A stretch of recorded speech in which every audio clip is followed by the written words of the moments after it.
Oh, yeah. Oh yeah. It's the oldest rivalry in the Deep South, presented by CBS.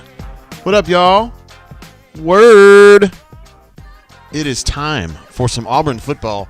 Got on a little bit late today. I don't have a good answer for what happened. Aside to say that I made some questionable drinking decisions last night. Yeah. What's up, guys? We are here, Brain Drain, coming at you. We'll be here all afternoon and probably into the evening because there's a lot to discuss. There will be a lot to discuss. I have a feeling I know what's going to happen in this game. I think most of y'all do as well. And when that does, in fact, happen, guys, seriously, the Alabama game ain't even started. When it happens, you are going to know what time it is. I mean, you guys know what I'm talking about.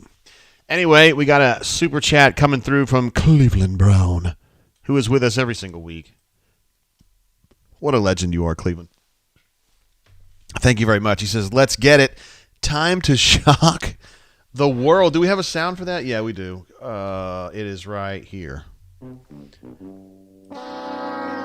Yes, shock the world in the sense that people are going to be like, what? But, hey, there's good news. Auburn can play very poorly today, you know, if that happens, and it still won't be the worst loss of the day, right? Because Texas absolutely flattened Oklahoma.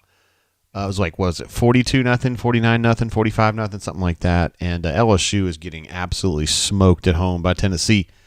So, you're going to have a really low bar to go below them. But it can happen, as we know.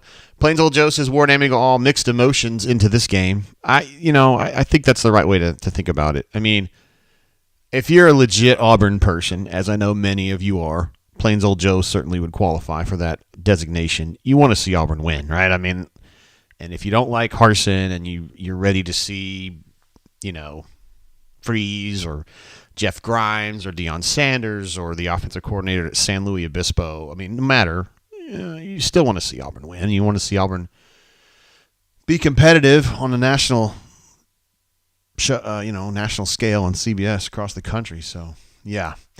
Sam H says, take it slow, JGT. I promise you, I will. I promise. Feel Like a Stranger, one of our favorites. Super, super loyal bunk. Been bunking a bunch this week. I actually love your avatar. It's like new to me, not new as of yesterday, but like new in the last month or so. It's almost like to me, it looks like a flag, and it says Feel Like a Stranger, and it's got like a peacock on it. It's pretty cool. I like that one. I wish I had one like that. But see, if I had that, then it would be stealing yours. So he says, is it true Georgia had a vulture flyer on the stadium and land next to Haskins? Coach Brian Haskins with an I. Whew. Man, it's going to be a bumpy ride, fellas. And gals. I know there's some out there. Whoa, SDWDE says Deion Rising. One of our Deion Sanders fans. Of course we got those.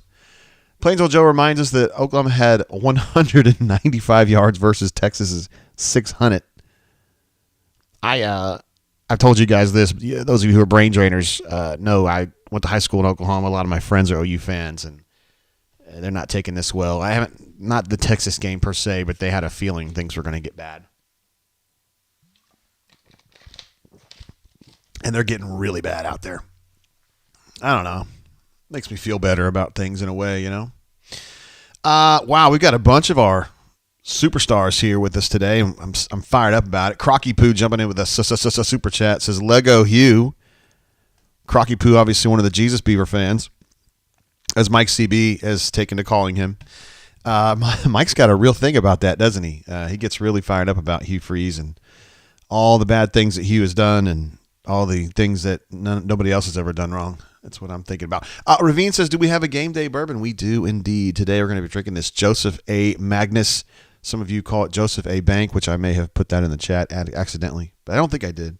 Anyway, yes, Joseph Magnus. This is actually, I believe this is MGP, finished in cognac casks or sherry casks, and then aged. They claim to be Washington, D.C. I mean, it is in Washington, D.C., but the juice itself is from the state of Indiana, southern Indiana to be specific.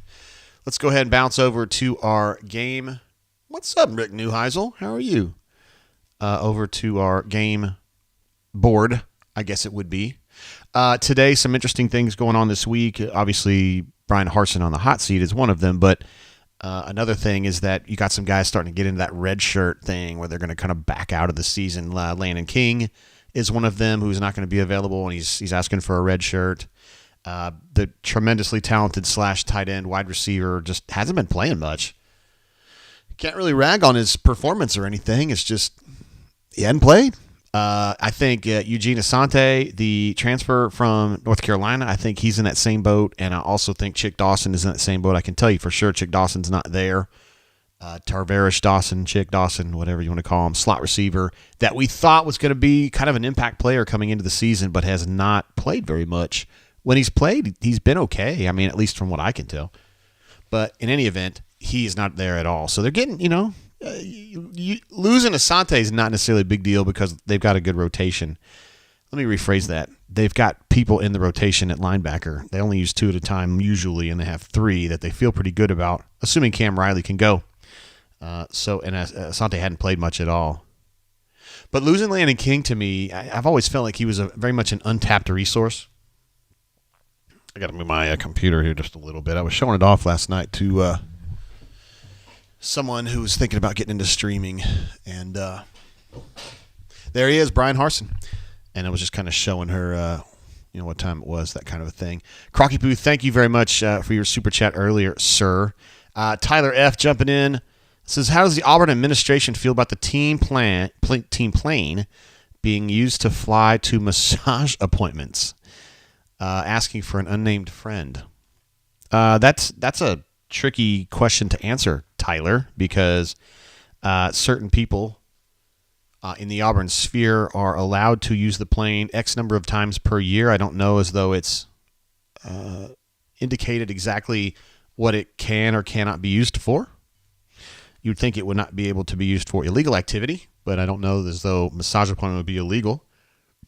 We just have to kind of figure a little bit more out on that one. That's a good question, though, Tyler. That is a good question. Crocky Boo says, Georgia just scored their 3rd touchdown. What, are you seeing something ahead of time? Jake G in the chat. Jake G, of course, the brains behind the Ranked College Football app, who make our show run here, The Brain Drain. It is presented by Ranked College Football, but they do a lot more than present it. They are the brains behind the operation. You need to check out their app. I always say they. I think of them as they, but it's really Jake. But check out the app on the iTunes Store or the Google Play Store, Ranked College Football. It is the best app for college football. It's the easiest to use. It's got the televisions, the stations, whatever you want to call it. People my age call it stations. The channel, times, lines, all the good stuff that you need to know. And also, if you are a premium subscriber like me, you can get a lot of advanced stats that are pretty dang sweet that I'm not willing to find anywhere else.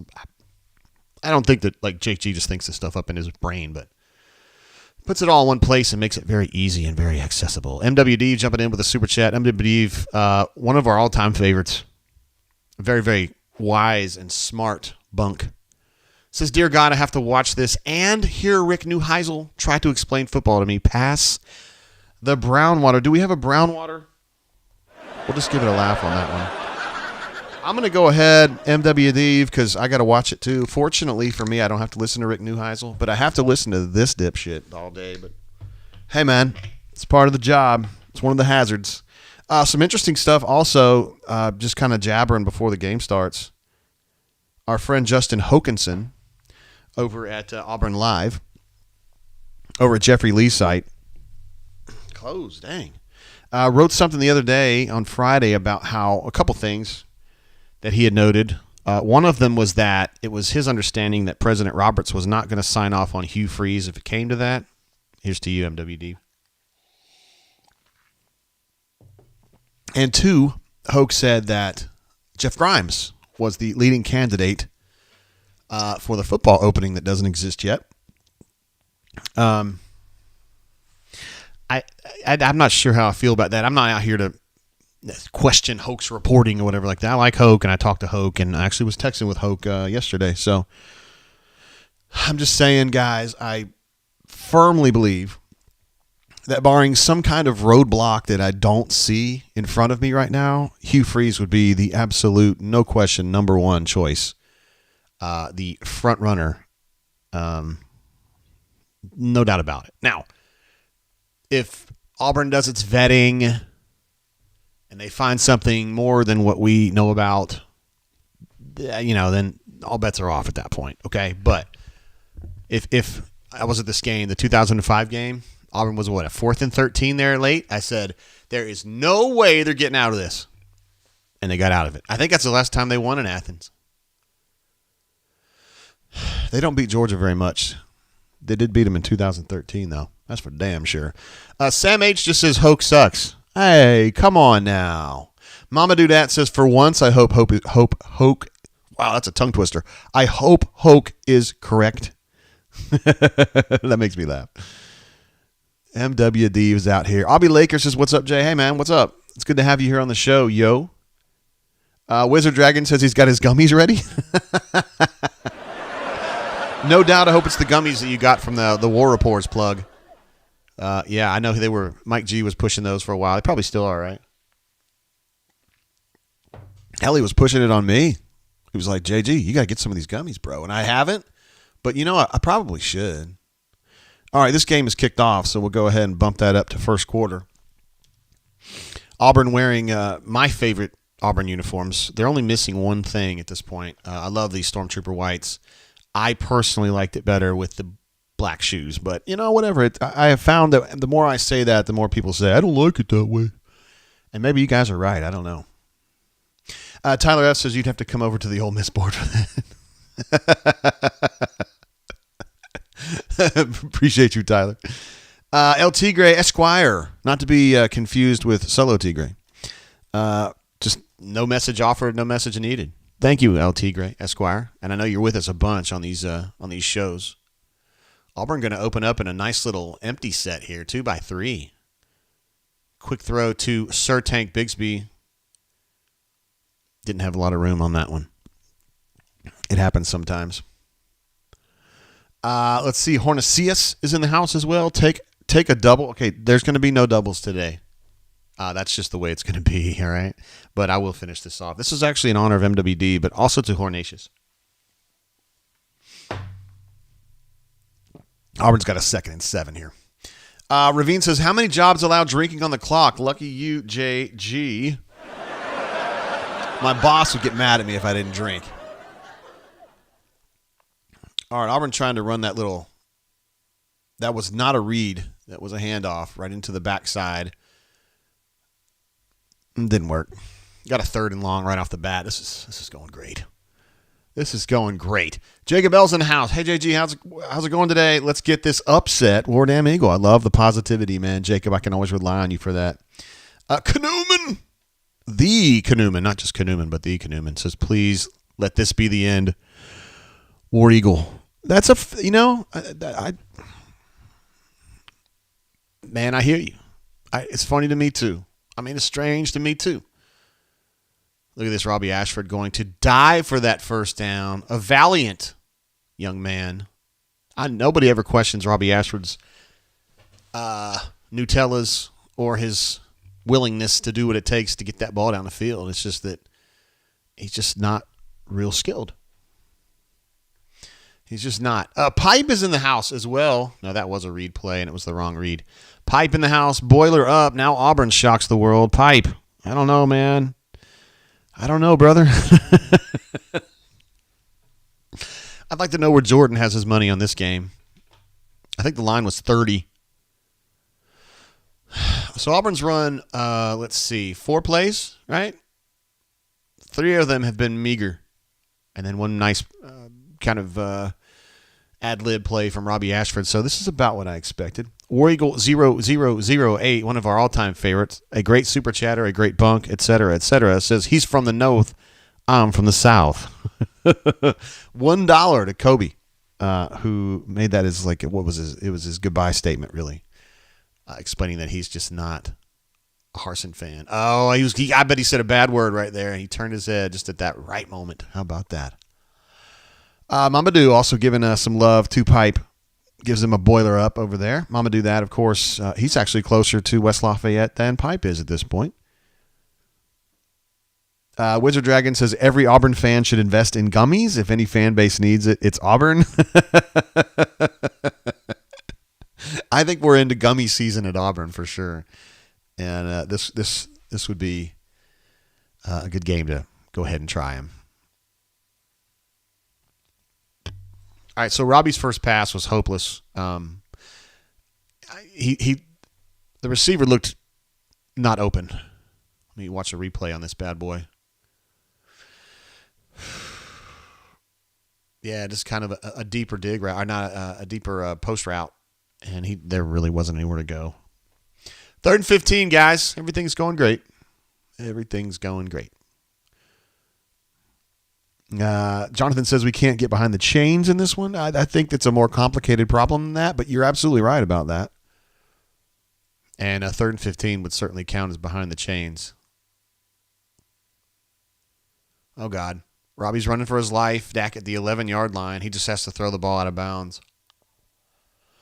And, guys, can we go ahead and say that was a completely dog shit possession? I think that we can go ahead and say that, yeah. I like the fight out of Troxel, though. I thought he did his job nicely. Got a big super chat coming through from CDF, the man himself, Duff Diver, out in Texas. One of our favorite Texans says, "Fire up the prop plane to Idaho."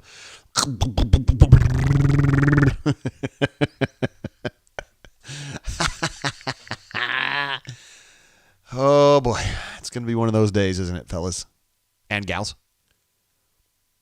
The star of the show, Oscar Chapman. That was a booming punt. He's been great all year. Did you notice it was really funny to me at the end of Tiger Talk? They had Oscar on talking about being Australian, and he seems like a cool dude. And not Andy asked him what are some things that you would say in New Zealand that don't really play here as well. And one of the things he said was, and it reminded me of my own childhood. He says that Crocs or flip flops, he calls them thongs. And it was funny to see Andy and not Andy feign it's a family program. I'm like, dude, 30% of the chicks listening to this show are wearing thongs. Is that really dirty? I don't know. I don't know. I just thought it was funny. I know they weren't actually scared, but just the fake pearl clutching when someone says the word thong. The thong is not a bad word. Anyway, I called them thongs too, bro. When I was in San Diego, late 70s, early 80s, we just called them thongs for sure.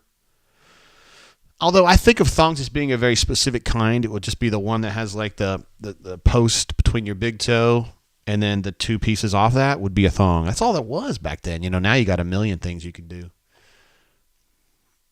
Marbrand says council is dominating. Attaboy. It's good if someone's going to do it. Might as well be him.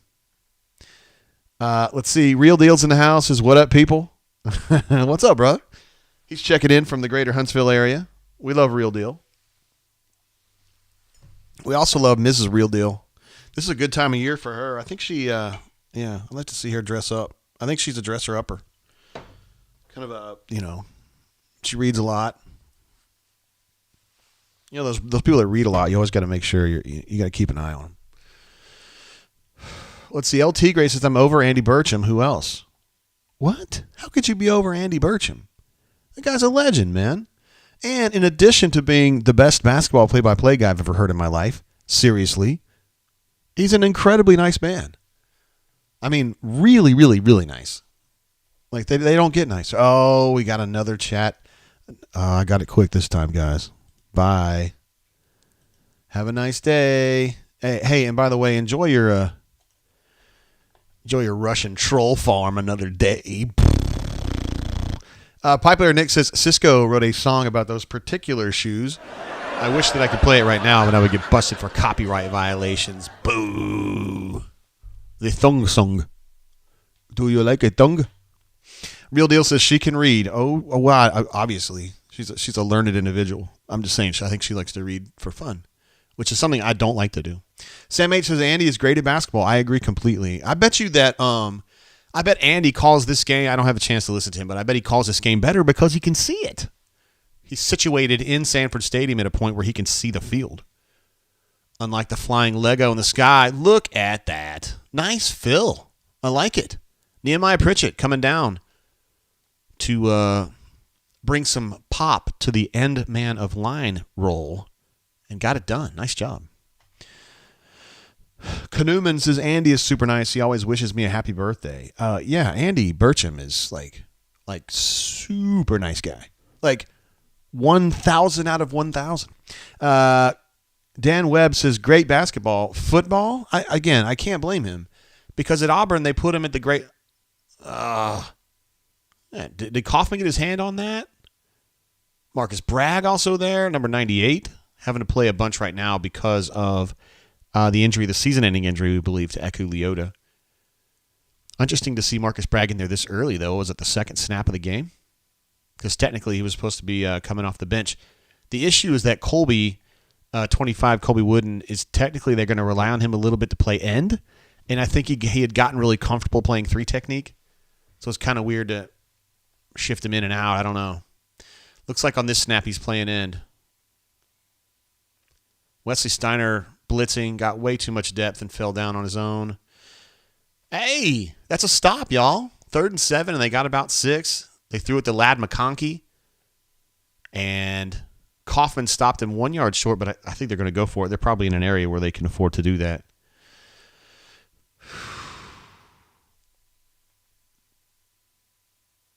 Ravine says, I almost fell asleep. Can we get this game going? It'll get going here in just a minute.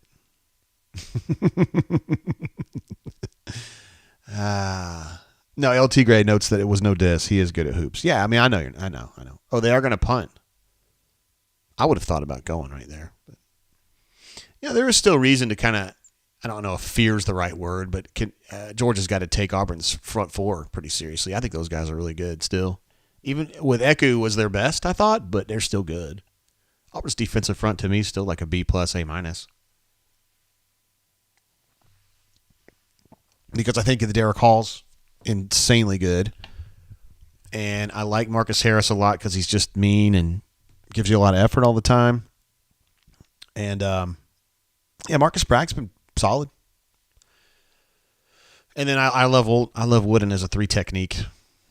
I think he's doing good work, man. It's kind of a quieter job for him, but he's doing a good. The fact that it's quiet tells me he's doing a good job. Man, Senderic it was really quiet in college. It's just because he does the job, you know. All right, let me get some of these numbers updated. Robbie is one of 3 for 3. Mm-hmm. It's going to be one of those days, you guys. I'll just type out yards. Ashford running the football, 1 carry for 6 yards. Sir Tank, I can't see it. Sir Tank is two carries for 1 yard. Mm-hmm. Auburn is 1 of 2 on 3rd down, and they are 0 of 1. So there we go. We are now fully updated. Hey now. Hey, most of you guys figured Auburn would be down by now, so that's already a win right there.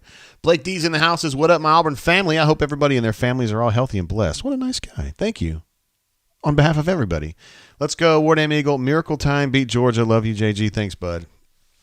Thank you, Blake, for being here, bro. You're here with us a lot. It's always a pleasure. So, yeah, everybody's pretty fired up, man. That's what I'm talking about right there. Let's see, what else was I going to talk about today? I had some other stuff. Oh, I know what I was going to talk about. So BP had surgery on Thursday to repair a torn meniscus that he suffered during the summer at some point. He was kind of hobbling around, and it just kind of been getting worse and worse, and he had planned to do it right now when they're on fall break. Also, more concerning to the bunker was that Chance Westry also had surgery on his knee, but I'm here to tell you, I don't know specifically what happened with him. I think it was a meniscus for him, but I can't really talk about what's going on in practice due to certain covenants that we have in place with BP. But I can tell you this: Chance was doing fine in practice 2 days before he had surgery. I mean, we knew that he was injured, but he was practicing at full, and so my guess is he was at like 95%. You know, that's a terrible throw. He was at 95% at that point, so he's just trying to get that extra 5% back. And there's every reason to believe he'll be fine. The release said that he will be back in like 3 weeks-ish. They play in like 4 or 5, If I'm correct, they actually have a scrimmage here in about 2 weeks. He probably won't be there for that one, but it's going to be fine. He's fine. It's not a big deal. And they're going to be back for practice on Monday. I'm talking about basketball right now, and I expect Al to be there. Al's been kind of on a leave of absence here for about a week and a half. Although he's been around, he hasn't been. I can't really talk about what happens at practice, but you know what I mean. And I can say this: that basketball team, they're good. They're good. I had a chance to watch them do some full speed scrimmaging the other day, and although I can't get into exactly what I saw, I think this is going to be a good team. They got a lot of dudes. Some quick thoughts on some of the new guys. Trey Donaldson, love him. Point guard, big hair, kind of has a Sharif body, except he's a little longer. What I mean by that is he's just thin, has big hair. He's not quick laterally the way that Sharif was, but he gets downhill, man. He's got a lot of physicality to him, and he is not afraid of a challenge. He is competing all the time, a lot like Zip Jasper. So I've been a big fan of watching Trey. I don't think he's like the most skilled dude out there, but he brings it. My man getting checked in from Fig Jam, saying that he is indeed watching the show today. We love Fig Jam, of course. So Trey looks really good to me. Chance, he had the brace on, but he was still balling. Very smooth player, kind of different than Trey in that sense, where he's just smooth and polished and skilled, and then Trey is just kind of like rough and tumble, but he gets it done. Good finisher at the rim too, and he can use both hands. One thing I noticed about Trey. Little pass to John Samuel, made one guy miss, but did not make the second guy miss. And the other newcomer was Yo. I just didn't notice Yo as much. I haven't noticed him as much. It doesn't mean that he's been bad or anything like that. I just kind of been watching the guards more just because I'm generally more of a guard fan. So anyway, Auburn, again, stutters on third down. I think that's going to be a recurring theme. And here he comes, the Auburn MVP, Oscar Chapman, to boom one away to Ladd McConkey.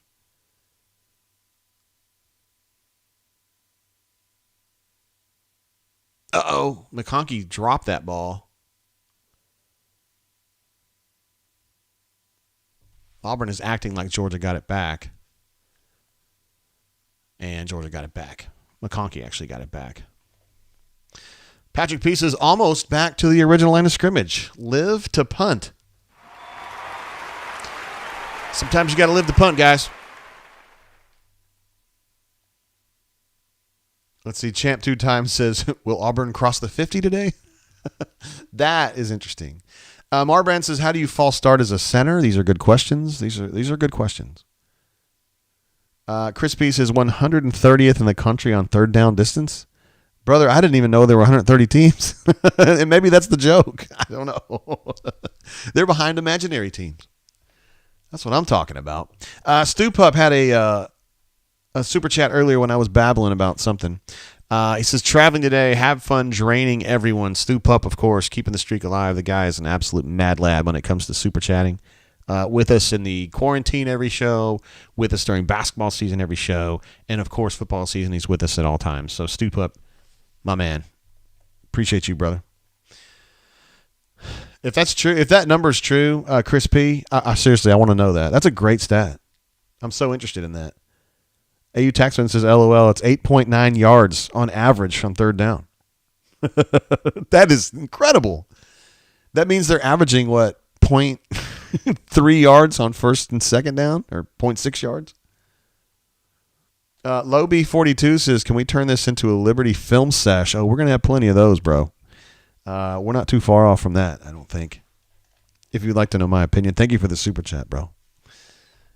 Very much. Let's see. Oh, Ravine says, what it do? The Canoeman. Look at that. I like that when you have the legends chatting among each other in the chat. Hey, that's my cat. Great name. I like that. Tyler N in the house. So there's no difference in EHT, currently H. Taylor, small batch, and single barrel. Prove me wrong. I don't think I could prove you wrong. I also wouldn't want to prove you wrong because I feel like those bourbons are delicious, but they're also overpriced, and so I don't chase them. Says the guy who's got a bottle right here. Fair enough, but I got that a while ago. Haven't really been touching it. Christian says, let's enjoy some good drinks. That's what we're here for. That's what we're here for. I'm drinking the Joseph A. Magnus myself today. Yeah. I don't know what you're drinking. Please let us know. I hope it's good. Real Deal, with whom I was bantering earlier. Thank you, JG, cheering on the potato crew. Do we have a potato soundbite? Do we? I want to wrestle you so freaking bad. What? I don't know what that means. That's your best potato sound? Alabama's not even on TV. I mean, that game's later. Why are you guys... Jeez. Watching highlights. What, from 92? Whatever. Under Arms 2012 says, 3 straight passes, my goodness, really shortening the game.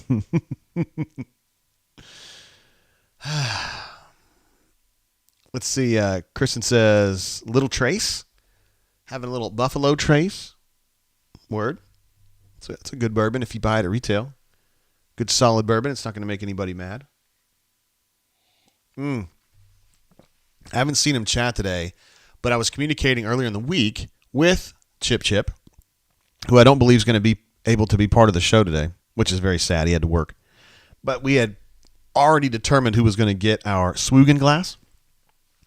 Here's mine. It says Commodore, the brain drain, and on the bottom it's got the Auburn Sports logo. Can't really do that or else I'll spill it, but you know what I mean. We decided we are going to give it today to number 19 just for his body of work and what he means to the site and to the show. So I'm sure we will see him at some point today, and at that point we will celebrate him and fet him for being our Swoogan today. That was a really bad pass, and he must have not had a good handle on the ball, and Auburn was able to swarm over there. Auburn defense playing pretty good. Ornacious says, I love hate watching Harsin. Sterling's drinking Bud Light and asks everyone to hit the like button. Thank you. Thank you for reminding me. I wish that I could hit it, but I can't. Real Deal says Uncle Nearest is pretty good. No argument from me. I think it is pretty good. I agree. So Georgia's over the 50. They're about the 46 now, 44. And they run another screenplay. Auburn's been great on the screenplay so far. Georgia's been trying to press that perimeter, and Auburn's been up to the task out there because their cornerbacks have been very tackly today. They've been very willing to support run. That's a great play by DJ. Remember, Nehemiah had a really good one earlier. Pipe says, is that guy's name Bukaki? I trust that I'm pronouncing that correctly. 3rd and 11, Auburn gets the stop. And I'm not a fan of that. Now, I don't know why Kauffman's got to talk that smack. The funny thing about Kauffman is he's such a nice kid, in real life. You would never think he'd be talking smack. Ball was a little overthrown there. I wonder if he was pressured. Should have been looking at that. Throwing the ball to Brock Bowers. Yeah, that just really isn't very catchable. So they're going to punt. 4th and 11. Auburn's defense has been up to the task. Of course, we think Auburn's defense is pretty good. I mean, it's the offense that's kind of sucky. And field goal kicking has not been very good either. I'll be Laker says D came to play. I completely agree. And Real Deal notes that the higher proof is needed. I don't know if you mean that because it tastes better or because of this day. I don't know. I'm going to turn my fan on real quick.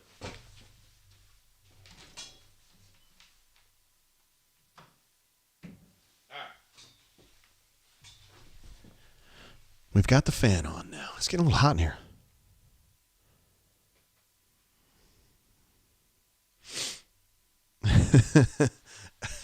Figgy sent me a message here on the phone. I don't want to do that. It says that she'll be able to watch that I saw the... I don't want to do that. I'm not going to watch that Instagram thing. I'm not familiar enough with Instagram to even know what's going on, honestly.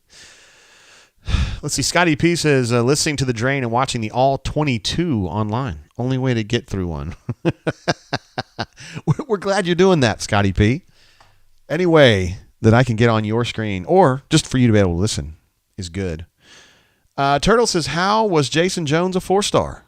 Well, he's an incredible athlete, first of all, at that position. My concern always was, you've got a 6'6" dude playing nose. Like, that's a position where you got to get low. You think about guys like T.J. Jackson and Stump and, oh, golly, who are some of the other guys? I mean, Montravius Adams. Dudes that could just get low. They look like fire plugs, and that dude looks like a power forward. I don't know. I just feel like it's tough.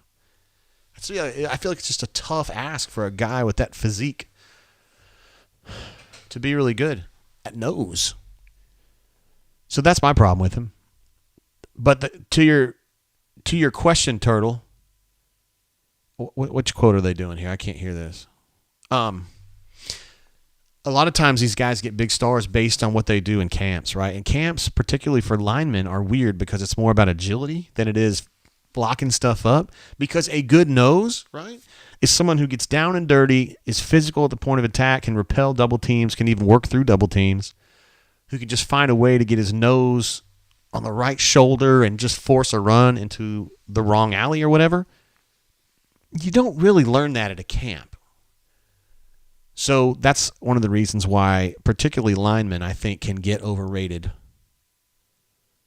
very easily by scouting services such as Rivals. That position to me is a lot more about what they do on Fridays. That's just me. And I've never ranked officially a player in my life. And Stuart AU says, War Eagle, ladies and gentlemen, glad to have you here, sir. Let's see. Grunt USMC says next drive will be as follows. He's pretty damn close here. Run to tank, 1 pass out of bounds, 1 short yardage throw, and punt. All right, so we've already got the run to tank, and we've got the short yardage throw. So now we got a pass out of bounds coming, and you're going to be right on the money. Harsin seems befuddled and confused about why this offense sucks, and I'm not. Are you? I mean, they just can't get real far. He's not going to throw the ball out of bounds, guys. Grunt to USMC. Now you regret that now? Just kidding. Robbie makes a nice run under pressure and gets the first down. So that's pretty much their only way to get a first down now, is when Robbie Ashford runs for his life. But he's good at it, so you got to give him that. I mean, do you ever think there's going to be a day where Robbie Ashford is close to Nick Marshall as far as just – because he'll never be on a team as good as Nick Marshall's was? But if you remember, like, Nick was just kind of a so-so passer. He was better than this, but he was not a great passer. And he was just a special runner. And he was unflappable. I don't know. I feel like if Robbie just got about 25% better with his passing, he would be close to Nick Marshall. I don't know. Looks like Hartson's mad about that Coy Moore drop. It happens. Grunt USMC, I said I was close. LOL, you were. You got 2 out of 3. Not bad. It's not bad at all. Now that's a bad throw right there. It's a bad throw. Turtle says Auburn is running the Dyson ball offense currently. Emphasis on sucking, right? Jordan W says Marshall was a baller. Absolutely, he was a baller. Absolutely. And the best thing about Nick, to me, is that he just unflappable. Like, he's the same dude every single minute. We got a hold and a ball thrown out of bounds. Grunt, there you go. You weren't far off. We were like 3 plays off. Drop meter 1, Wizard Dragon says, after that Coy Moore drop. Robbie Ashford's already getting beat up, you can tell.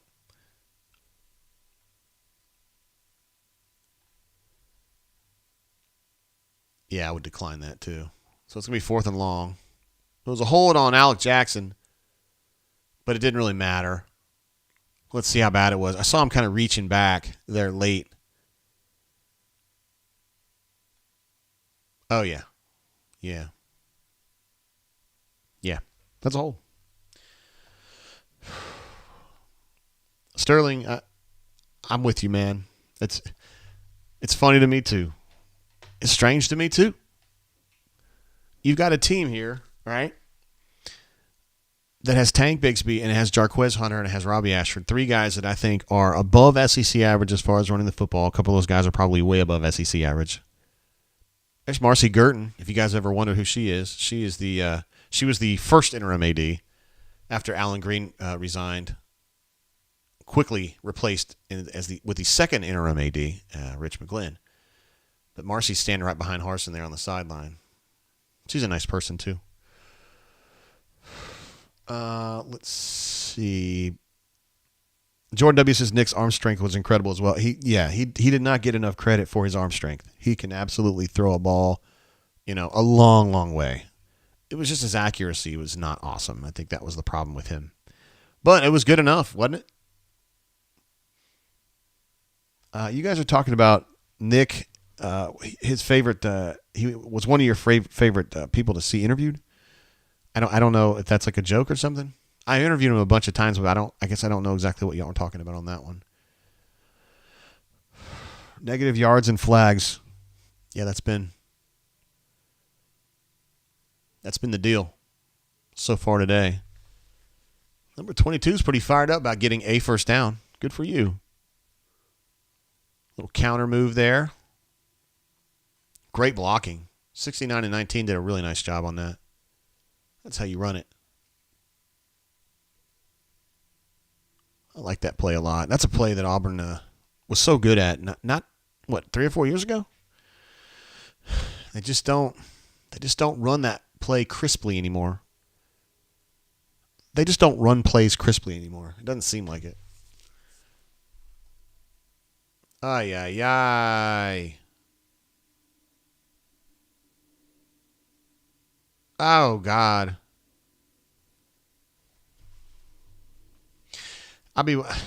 Scotty P, I don't know if you saw that on the All-11. I want to know what the hell happened in the middle. Here we go. We get to watch. Oh, Wesley Steiner, middle linebacker. Runs himself out of the play because he had the back out of the backfield. I understand that, but something happened there. I was watching Steiner, and I didn't see exactly what happened in the A-gaps. Jason Jones. Good God, dude. The tailback was 15 yards downfield by the time that Jason Jones was looking at him. You just cannot do that, man. You cannot do that. You just can't do that. You just can't do that. Jordan says that was on O. I think you could blame a few people on that one. Marbrand says, I feel like we don't have any good misdirection plays. You're absolutely right. That's something that I don't. Well, you can argue Auburn doesn't have many good plays, but misdirection in particular was something that I thought Gus was good at, He had that stuff drilled in, and they executed it really, really well. Boy, they took Washington, gave him a good lick there. My name's Leonard Washington. Where am I from? Little town called None of Your Damn Business. Roll the dice, bitches. Chappelle Show, of course. Hey, that's my cat, says he got ran over. Talking about Papo on that run up the middle about 2 snaps ago.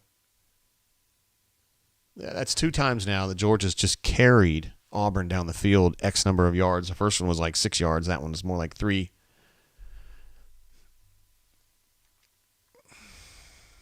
Kind of a rambling drive. I wonder if Georgia fans, at what point would Georgia fans start getting a little bit, just like a little miffed? Because the game last week was way too scary considering they were playing Missouri, and then here they're playing an Auburn team that's not very good, and it's slow going. I realize we're, in the first quarter, so, oh, good. We get to ban somebody else. Sweet. Jordan W. says Coffin came to play. Yeah, he's been playing very aggressively today so far. He's really found that. Last year I thought he was a little too timid, and this year I don't see that timidity at all with him. CDF with another super chat says, remember all those LB battles that T-Will whiffed on? It shows now. How's that kid that went to Clemson, North Carolina? I don't remember what happened to the kid at North Carolina. The one that really stuck out to me the other day was Miles Murphy. He's not a linebacker, but T-Will was helping recruit him. Oh, God. Miles Murphy ended up going to Clemson, and now he's going to be like a top 10 pick in the draft. And he was like an Auburn. He grew up like an Auburn. His uncle played at Auburn. I covered him, Dexter Murphy. Oh, man, that one hurt. He was a stud. He was like real smart. He was obviously a really good player. He really liked to work hard. Like, too many misses, CDF. You're right, buddy. Jonathan T says we need our big zero to make some plays. Yeah, that would be great. Papo is an incredible athlete. He's just not an incredible linebacker. He has a lot of trouble diagnosing things. He just gets tricked way too easily. And what happens is he ends up being flat-footed, and particularly when you have linemen there climbing to him, he just doesn't see him. He just doesn't see him. Auburn getting good pressure on Stetson Bennett, honestly. It's a little surprising. Not that Auburn's pass rush is bad. It's just the frequency with which they've been able to just kind of make him move around and stuff.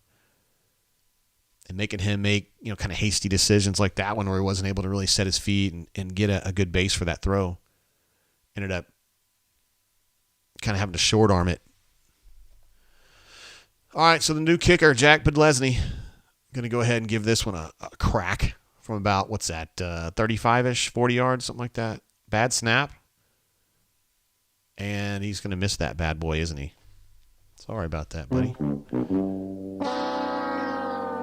Yeah, the snap was high and behind the holder, and so he was kind of late getting it down, and it just messes up the timing. Those little problems can make an ass out of it totally. So it remains 0-0. Thank you for that second super chat, CDF. What a legend.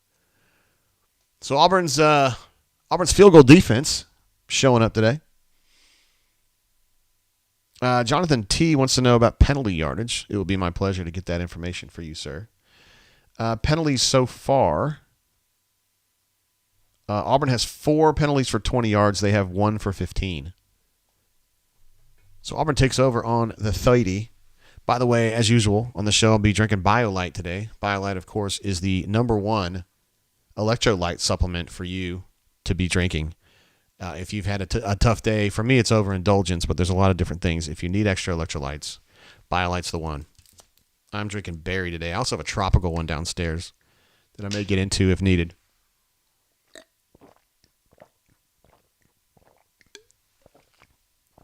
Yeah. It's good stuff. Helps you. The #1 tip for always being a drinker is you got to stay hydrated.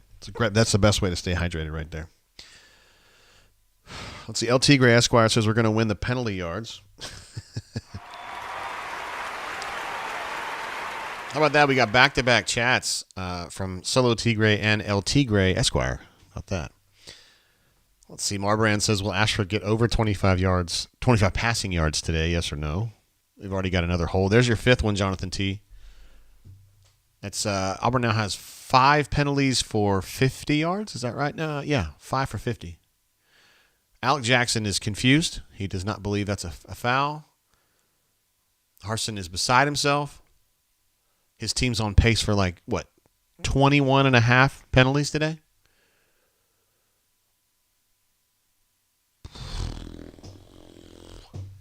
Hey, that's my cat says when I drink, I always drink pickle juice. 0 hangover. Interesting. I don't know that I would like to do that, but if I was serious about not having a hangover, that might be something I'd consider. Robbie Ashford with a designed quarterback draw there, and he's got positive yardage at least. So he's going to turn a second and 11 into something more manageable, 3rd and 6-ish. There. Patrick P says, good cutaway by CBS. Kanuman says, today's hydration moment brought to you by Auburn Athletics, the voice of the Auburn Tigers.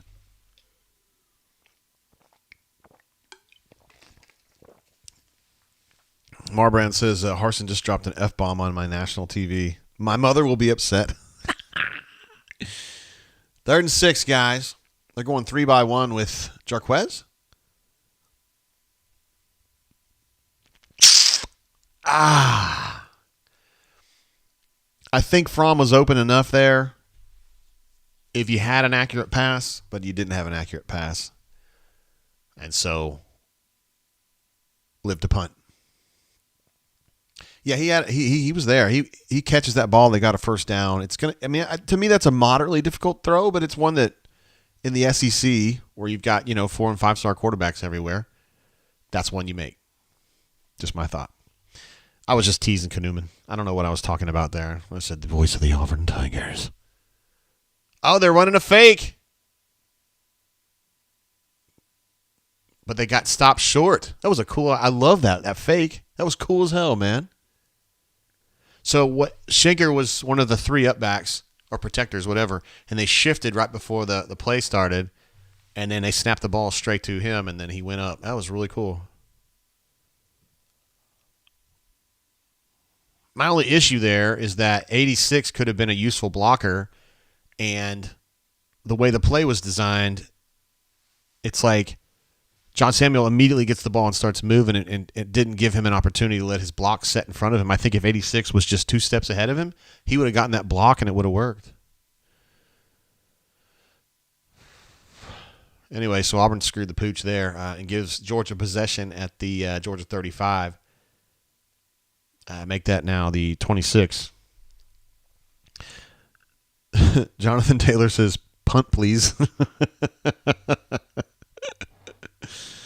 Patrick P says, good tackle by 86. He's talking about Auburn's 86. Yes. Shane says that was a $15 million decision right there. Marbrand says Shank didn't let his blockers get in front. I completely agree on that one. The play was well designed, honestly, if 86 is able to get in front of him, but he didn't. David P says that fake punt is an example of why Harsin won't survive this year. Yeah, I think you're right. I think it's a good data point. I mean, that's not the whole reason, but that typifies the silly stuff. I don't know, just a weird. I did like the play call. I mean, I liked the design of that play. It meant not sure I would have done it right there, but whatever. Ryan S., formerly one of our favorite Huntsvillians, now one of our favorite Nashvillians, says he's scouting Lane at Vandy. Hopefully the bourbon will make me forget the UGA game. Yes, Lane Kiffin is taking his merry band of rebels to the most dangerous stadium in the SEC, Vanderbilt Stadium. Commodore Walk is going to be absolute crazy. There's going to be dozens of people there cheering on their sons. It's going to be insane. They're going to be really up for that game. War Eagle GSU says fake was there. Deal missed his block. See, my argument on that War Eagle GSU is that he did miss his block. He didn't have an opportunity to even get to the block because John Samuel got there first. John W. says, Tank, Hunter, can't we get them the damn ball? Swing pass? Screen pass? I was kind of saying that earlier. I didn't get to finish my thought, I don't think, because I babbled too much. But Robbie Ashford is an above-average mobile quarterback in the SEC. I think Tank's a terrific tailback, and I think Jarquez is a terrific tailback. They're the 3 best things about the offense. So why aren't they featured? Why don't you let them do what they do best, which is run the football? I agree. The problem is that Auburn's blocking, particularly run blocking, is bad, and the line is better at pass block than they are run block. So you kind of have to roll with it that way. Ryan S., I appreciate you, bro, and I hope you have a good time up there. Brother, man. Also, Super Chat coming through from Cleveland Brown. Why did they use Schenker there? You talking about on the fake punt, I guess. Yeah, it's a little... I mean, he's one of their up protectors, and he's a pretty athletic dude. I don't know. Again, if he's just a little bit more patient, or if the play was designed just slightly differently so he could get his blockers in front of him, I think it would have been fine. But, yeah. I like watching these tennis commercials. Tennis is a deceptively difficult sport to play if you don't know what you're doing. Now, I know kind of what I'm doing, even though I'm fat and slow because I grew up playing tennis. But, man, you see people that have never played tennis, and they don't know what they're doing. Ryan D says, why do I think we are still going to lose by 28 points or more? Because that's what's going to happen. I don't know. Mobile Lum's in the house. She says, hey, JG, what you doing? How you doing, girl? What up, Mobile alum? Let's see. Jacob says, this is why I cringed when counsel said what he said. Still, though, Ward Am Eagle. There you go. Webb W says, boy, that was bad. Boy, Webb's pretty even-handed, so when he's saying that, it must be bad. Let me update some of these stats real quick. What's going on, Uga? I just want you guys to know that as someone who has hung out with all the mascots, I like Bully from Mississippi State better than Uga. Just my opinion. That was a few years ago, though, so maybe it's changed. I don't know. Robbie's passing, guys. Any guesses? Yeah, you're right. 3 of 11. 3 of 11. That's really not ideal for 13 yards. Yikes. Tank is three carries for 6.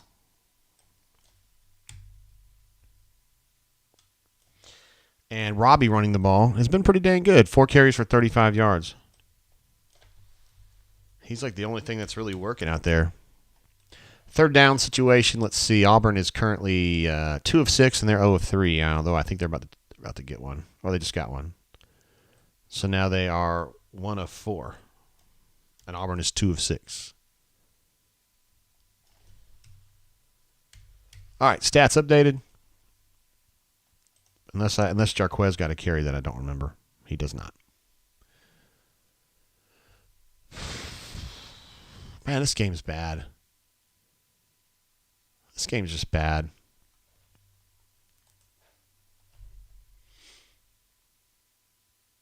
Let's see, David Peace says, Tuberville used to do some of the riverboat gambler type of plays. I used to tease him about that constantly. But he knew when to run them. Harsin seems to pick the absolute worst times.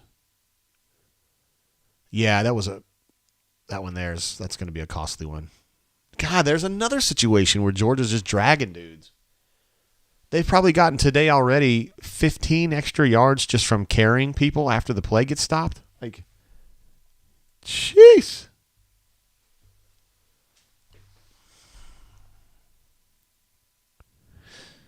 Yeesh. Yeah, there you go. There's another 5 or 6 yards right there, man. Right there. You got to stop that. Zion's not the guy to do it. It's got to be somebody else. First and goal for the Georgia Bulldogs at the 6.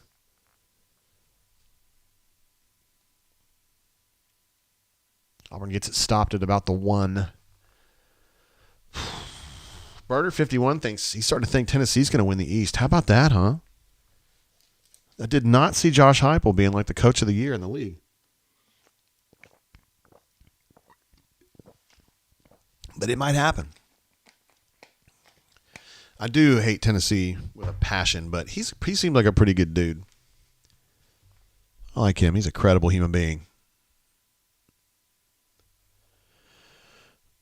Let's see. Jordan W. says their offensive linemen are always hitting somebody. Our dudes spend most of the time standing around observing.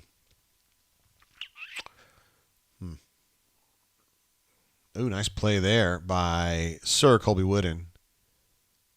He kind of got to him and stuck to him. I like that. Ryan D says, Harsin growing some facial hair? Yeah, I don't remember seeing that before, right? Maybe he was just so, spent so much time reviewing film and scheming him up. He didn't have time to shave his face. It could happen, man. Sometimes you just get real locked in, I mean, like Kirby, he shaved. But he might have somebody that does that for him. I don't know. Since he won the national championship, I don't know. Knuman says UTK is beyond obnoxious. I have said many times, we talk about it more often on G-Pits than anywhere else, but my most hated fan base is Tennessee, followed very closely by Georgia. The barking is just too much for me, but Tennessee fans are worse. Because Tennessee fans are living in this world where their team's pretty good now, as of like 2 weeks ago. But for the last 15 years, they've been acting like they're Alabama, and their team sucks. And it's like every year. They just think that they really have done something or they're right on the precipice, and they never are. Darkside says, Beard Harsin ready for Cancun. What? Absolutely love that. That's great. Harsin is trying to go for an unemployed/homeless look, J.O. says. Shane says Haskins looks like he's aged 15 years since he got here. It is a pressure cooker, man. You got to be somebody who just kind of lets it roll off your back a little bit, the way Tubb did, and even Tubb had a hard time with it at times.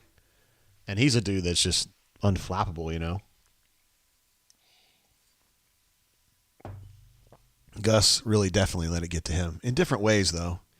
He let it get to him by, it affected his, the way he thought about the game and the way he thought about the job. It was kind of weird how it affected him.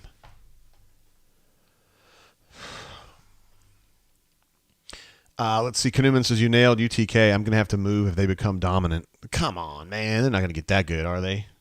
Are they? No, they're not going to. Let's see. Adam G disagrees with me. He says, Georgia has the worst fans, hands down. The grown man barking at you is the worst. I'm not going to argue with you on it because they're terrible. I mean, not the team, but the fans are awful. And people always assume that me being essentially a lifelong Auburn writer, that I would be annoyed by Bama fans more. But my experience with Bama fans has not been super bad. I mean, the Bama fans I'm around most of the time are graduates, and everybody knows graduates are not the problem. Georgia graduate is not the one barking.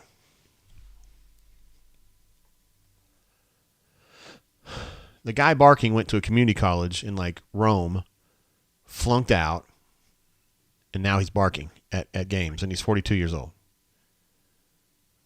Little pitch, and yeah. They got in. I hate you. I hate you. I don't even know you, and I hate your guts. I hope all the bad things in life happen to you and nobody else but you. Georgia got in on a little pitch there. I don't know if that was a true sweep or what that. Yeah, it was. Had that little H-back leading the way. And Kenny McIntosh gets that into pay dirt and gets Georgia ahead 6-0. Here we go again. Shane Hunt would say anyone who was at the blackout game would agree UGA fans are the worst. That was around Soulja Boy time, wasn't it? Yeah, it was, I think. Kenny Hill says ball game. I love it. Actually, I had lunch with my wife today, and she was like, what do you think's going to happen? And I go, well, the best thing that could happen for Auburn is that they'd score. And she's like, you don't think they're going to score? I was like, there's a pretty good chance they won't score in this game. And, I mean, we're not even at halftime yet, so I'm not going to start talking that smack. But I just, we've all been watching this offense now for, a quarter and a half. It's not going anywhere. I mean, this game's not going – the offense is not going anywhere unless somebody somehow gets through 2 tackles and into open space. JC23 says, great call on the fake punt. Aces. David P's asking now, gang, do we score a touchdown today? Hey. Champ 2 times says, I feel bad for the writers that have to cover this team every week. At least we can turn it off. I'm going to tell you something, bud, as someone who's covered Auburn for a long time and has written for a long time. It's fine when they're bad. If you're covering a team that's really good or a team that's really bad, it's fun to write about. And I'm not saying that we take joy in Auburn sucking right now, but it's interesting. What you don't want is a team that's like Gus was the last few years where they're kind of okay. That's when it's not fun because you know what's going to happen. They're going to beat the shitty teams and they're going to lose to the good teams and they're going to be good enough to where Gus doesn't get fired for a while, and then it's that apathy, But right now, they're going to Athens, and you're just like, well, how is Harsin going to explain this one away, And that's the interest. Brooks says, keep putting the defense in horrible situations till they're exhausted. Yeah, that seems to be the plan here. The fake punt would certainly signify that. I mean, the defense is the defense and the running game are the 2 best things Auburn's got, and they're running the defense ragged, and they're not even running the football on offense. It's bizarre. It's bizarre, and I think they really look at it and they say, well, our line is a better pass pro line than it is a run block line, so we'll just worry about passing. Well, you don't have a passer, and you don't really have receivers. Okay, I'm good. Let's see. Shane says he was at the blackout game, the Soldier Boy game. We got spit on and doused with drinks while we were trying to leave. It sounds really classy of them. That's weak. Sorry that happened, yo. Awful. Just grown men barking. I don't get it, man. Although I am a Raiders fan, and if I lived in Vegas, I would go to the games and be a Hellraiser, but I don't know about barking. It's just not really me.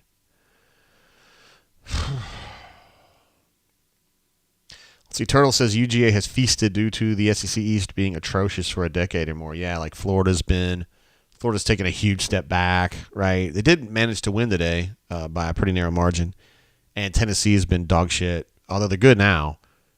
And I think, what was that? Okay, they're going to call a flag. I was like, if that's the get-off this offensive line's going to have on a fucking running play, just stop the game now.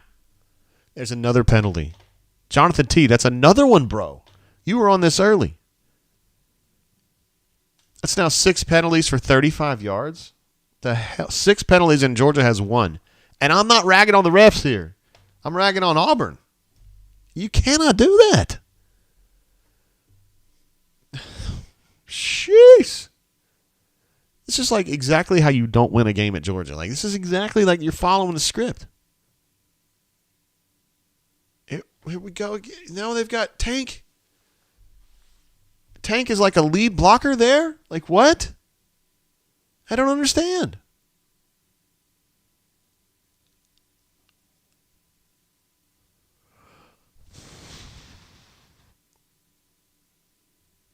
Why are they showing a flashback to Georgia UCLA? Is it some kind of dig at Neuheisel or something? I don't know. Antonio says, I really think he's ready to take the check and leave. Some people, is the wideout here closest to us not offside right there? Is he not standing offside right there? He's in front of the ball. That's Shed Jackson. That's a senior. How is it not offside? I mean, it's fine, but... Sam H says, do y'all interview counsel after the game? After the game, it's kind of random. You don't really have a lot of say on who you get. They're generally pretty good after games, though. They'll give you like 5 or 6 kids. But I don't know if it'll be counsel.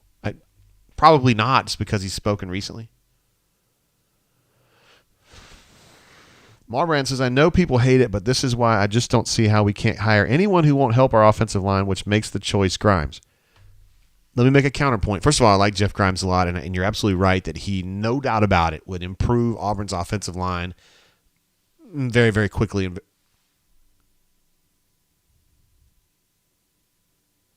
Very, very quickly and very, very easily, okay? But if Hugh Freeze is able to go and get Matt Luke, okay, and put him on the staff, Matt Luke is, you can argue, as good as Jeff Grimes when it comes to offensive line.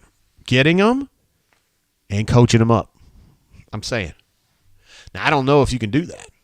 What I mean is, I don't know if Matt Luke would come out of his, like, I don't want to call it retirement, but, you know, he's not coaching right now. He willfully left Georgia after last season. And I was checking in on him recently. Good God. Hey, Papa made a nice stop there. Recently checked in on him, and I think he's doing great. I mean, like, he's living in Athens. He's just kind of living the retired life right now. And he's made a bunch of money. But if Hugh Freeze can get him back out on the field, he'd be pretty damn good. I'm just saying.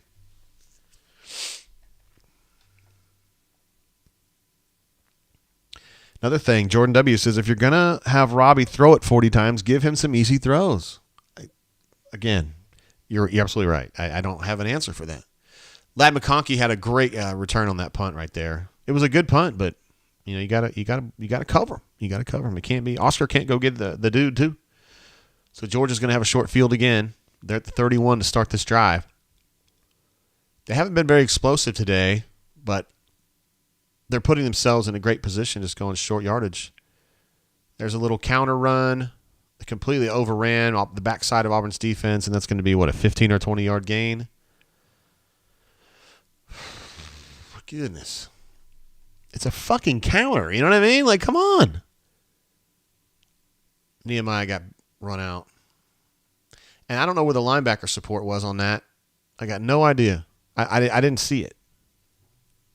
I don't really want to rewind it.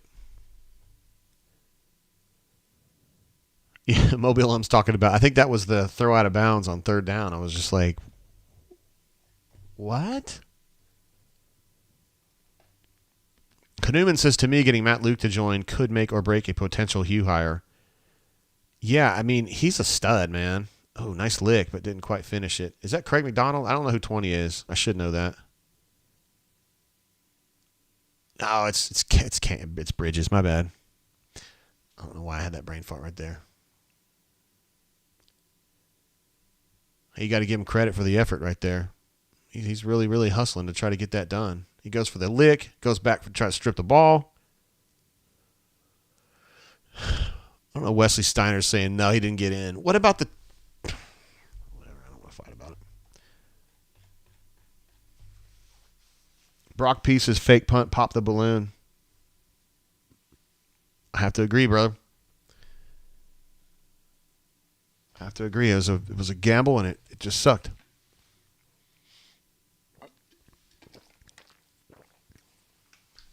Robert S. says, good coach is like a challenge. I wouldn't rule Luke out. Yeah, I wouldn't rule him out either.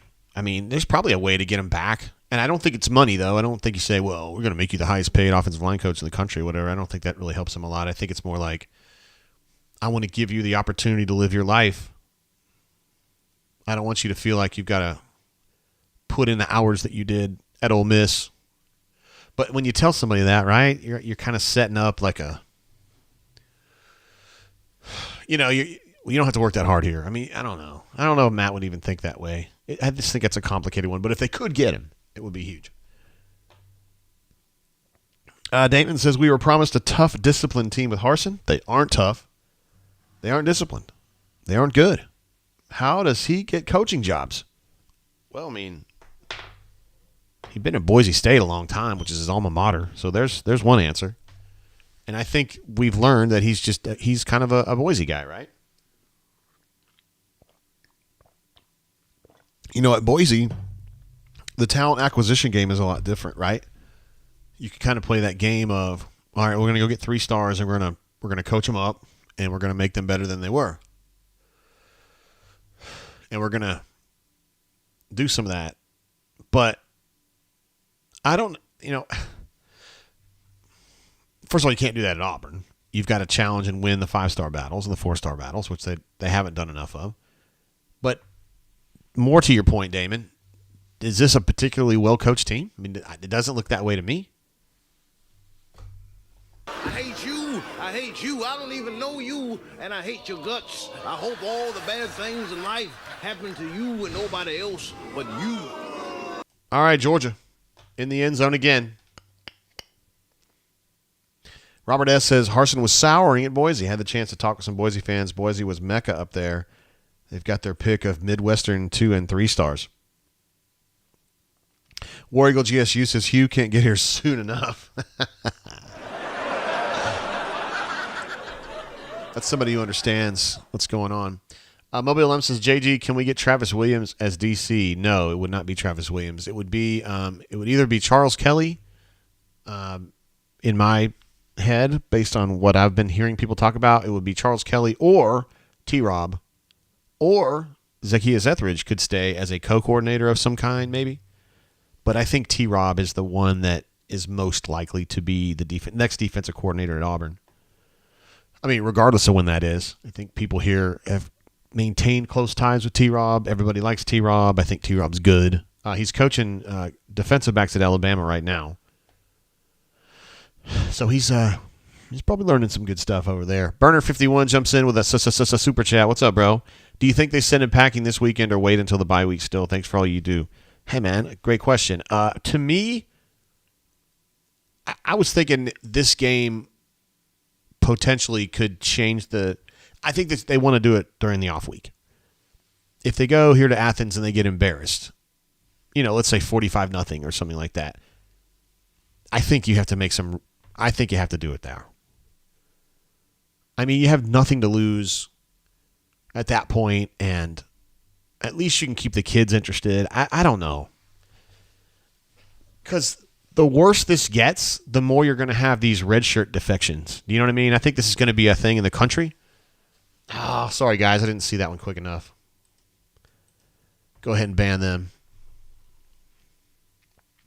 Mobile M says, JG, will Zach and Caddy and Ike stay? There's no way all three of those stay. Absolutely no chance. To me, Zacchaeus probably is the best chance.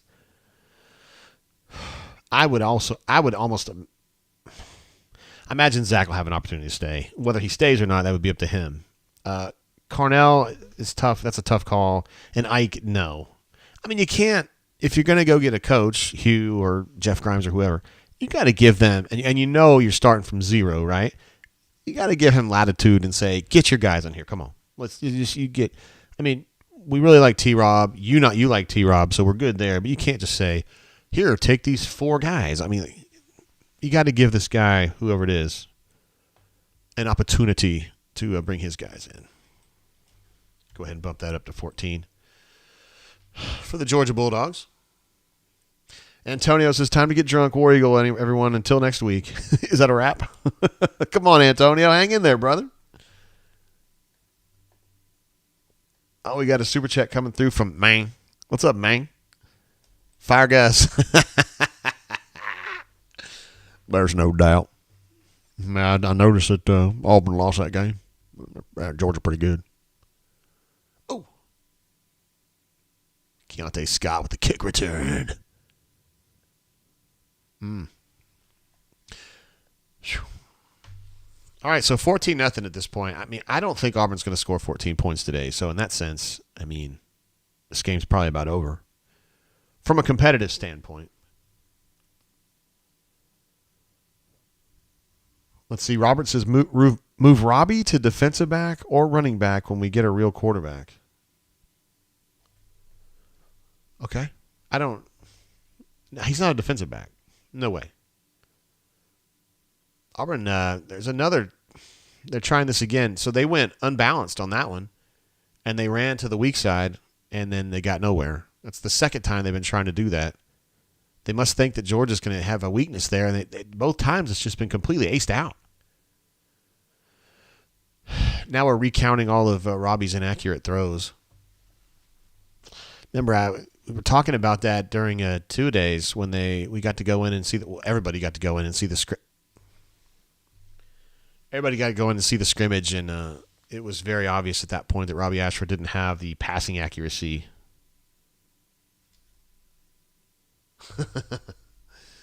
I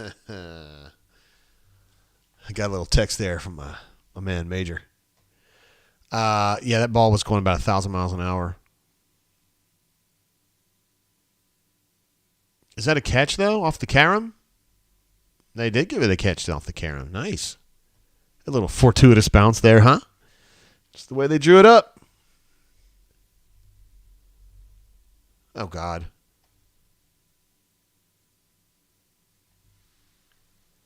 I find that so confused. Oh, God. Of course there's a flag. Please tell me it's holding. Oh, there's Ashford knows it, too.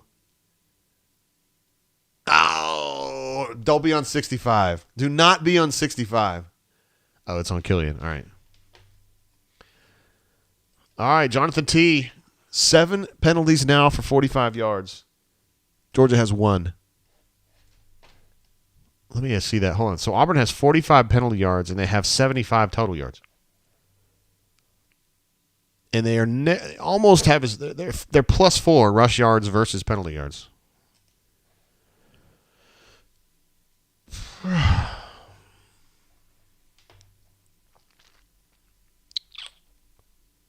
Well, guys, gals. Hey, there's one.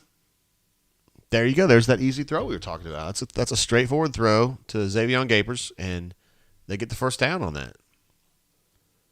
Little arrow route, I guess. It's kind of an oddly shaped route, but I guess it wasn't. Usually we just see kind of a harder cut there, but he didn't need to. He was out in space. Got extra elevation over that underneath defender and got it right where it needed to go. Coy Moore's playing a bunch today. he's kind of picked up the slack that was created when they moved Shedrick kind of out of that lineup.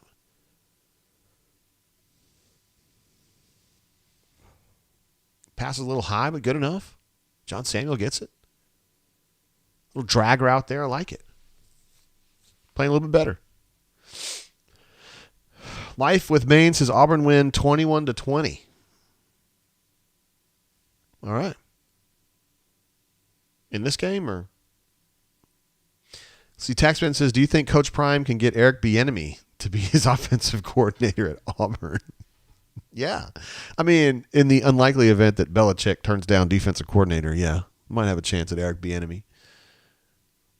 Hey, I like that run right there. So you gave Tank an opportunity to run the ball downhill. He had a little bit of a crease there. Solo Tigre says, JGT, do you pronounce it Gapers? I said, I call him by his last name, Capers. Xavion Gapers.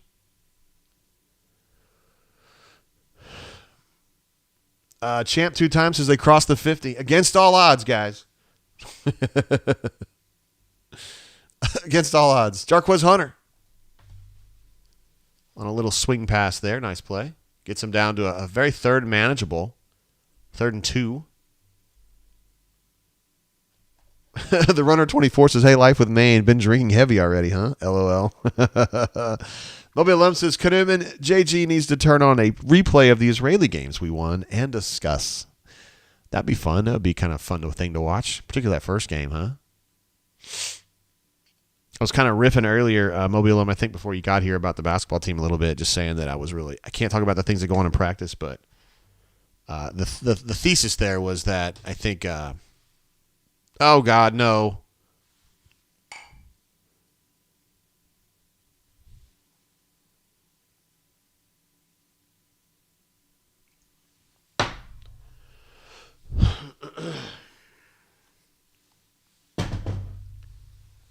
Let's drink, guys.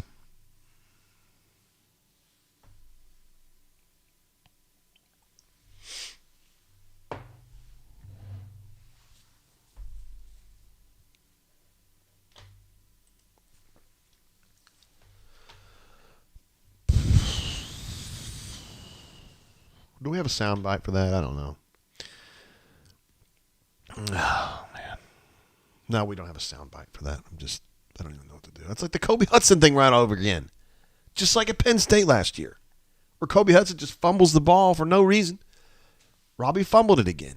And Brian Matthews called it. He was like, the biggest problem with Robbie Ashford is that he's turnover prone. And I'm always like, yeah, but I mean, that'll get fixed. No big deal. That's just random happenstance, a random distribution. It'll be fine. And then...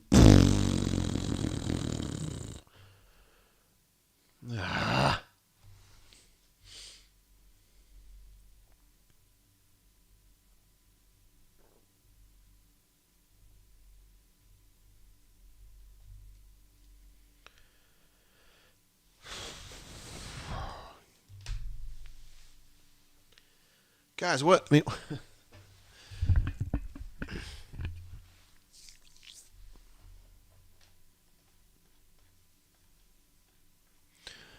let's see. Mobile Lum says, JG, will they fire him today? Kristen says, cheers, MF, OMG. Let's turn him up, y'all.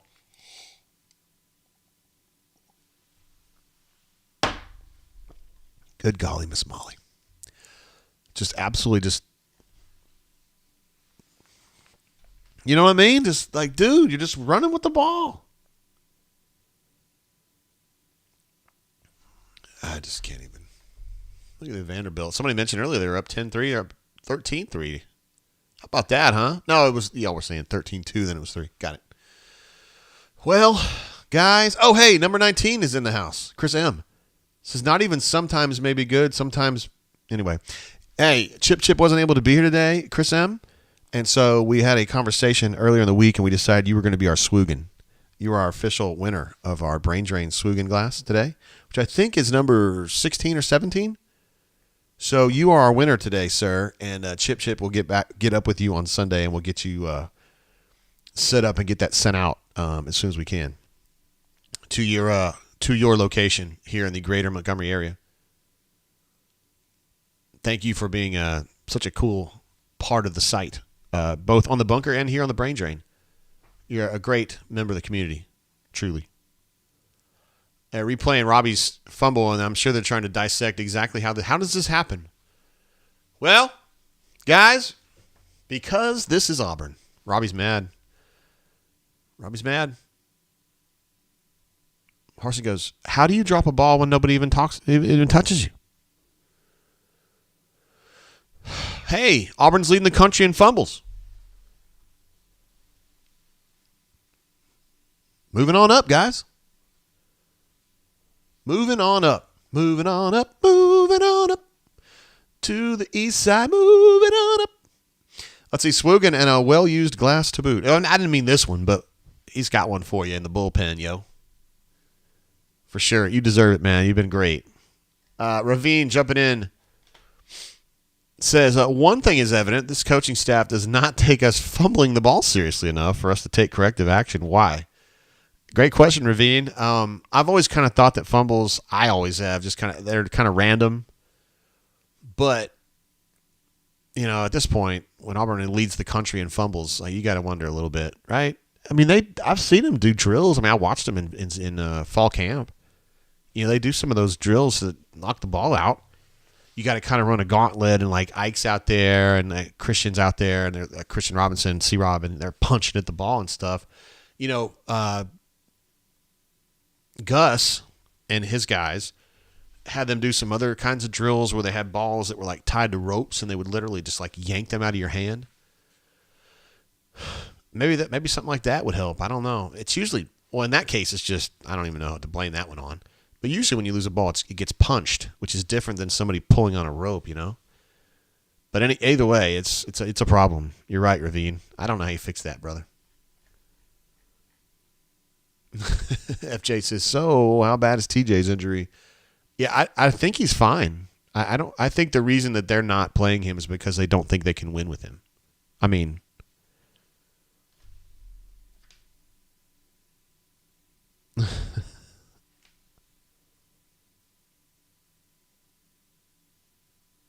ooh, good point here from D in Atlanta. Says he's not a math major, but shouldn't number 19 get glass number 19? That is absolutely true. We'll figure it out. We'll get that. That's absolutely right. D in Atlanta, thank you, sir. We're going to get that rectified. I mean, we'll just make sure he gets 19. He deserves it. Burner 51 want to know, do you think we keep Cadillac with a coaching change? I don't know. I don't know how to answer that. There's too many of this, because I think Zach's a guy you really would want to keep, right? He's a stud. But if you get a new coach, you want him to have the ability to bring whoever, right? I mean, you want to keep some dudes, but you start saying, okay, we need to keep Cadillac, we need to keep Zach, we need to keep Ike, we need to keep. At some point, it's God bless. Well, why don't we just keep the whole damn staff? Because Hugh or Jeff Grimes or whoever doesn't want to come in here and have 5 assistants or whatever that he's got to keep. I don't know. Got one coming in, a super chat from Poppy Clan. My favorite Browns fan, by the way.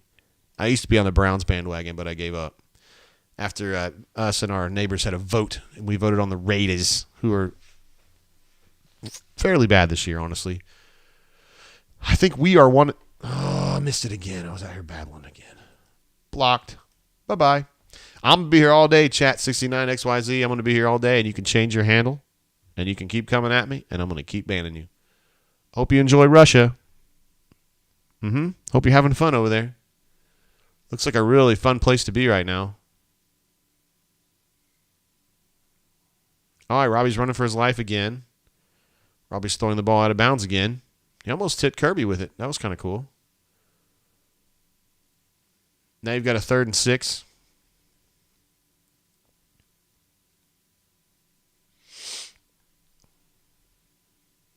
Did they get another penalty? I wasn't even paying attention. I'm sorry. Are they at 7 now? Auburn is now at 8. Good golly. 8 penalties for 50 yards. They have 65 rush yards and 50 penalty yards. Yay. Oh, good God.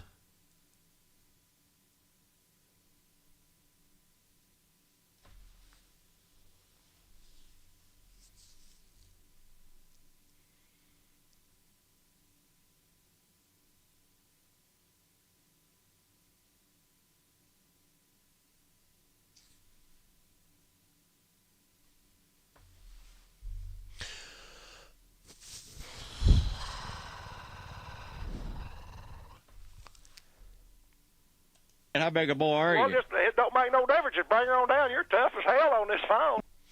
Telling you, man, we need Roy D. Mercer. We need Roy D. Mercer right now. Oh, my gosh. The snap was just way too high for Robbie to handle, and ball went bouncing off his hand and toward the end zone, and John Samuel made an incredible play just to get on the ball so that Georgia didn't pick it up for a scoop and score. Batman Gaming HD says this isn't good. Boy, that's a nice way to put it right now. Pipe is in there. It says Bad News Bears. Yikes. You're right about that. Life with Maine, who previously picked Auburn to win this game 21-20, now says these players are screwing this up. Like, seriously. What? What are they screwing up, bro? I mean, I'm not making fun of you, dude. I appreciate you being here, and you're an optimistic one, and I'm cool with that. I got it. We need optimistic people in this world, but I don't know, man. Adam S. says, fire this team into the sun.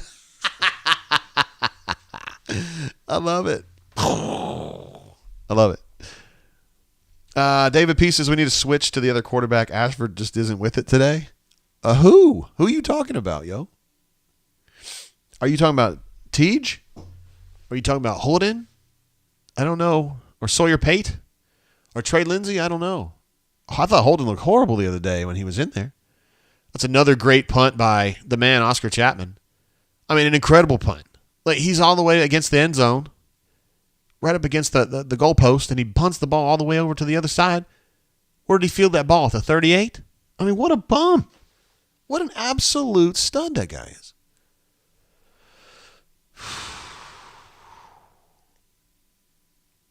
Like Kristen just his hamster. I don't even know what that means, but it's hilarious. CFB Addict says, reminds me of the Auburn at Florida game in 1998. We could not complete a snap. You know what? I do see some similarities there. I was at that game, and I know you were too. And although I wasn't hanging out with you, I didn't want to make it sound like that. But I was very early in my Auburn career, and I was like, God, this is a mess. Oh, God bless. He overthrew him, though. Stetson Bennett's not been very good today. Pipe says Lawrence Welk starts in 2 minutes on PBS.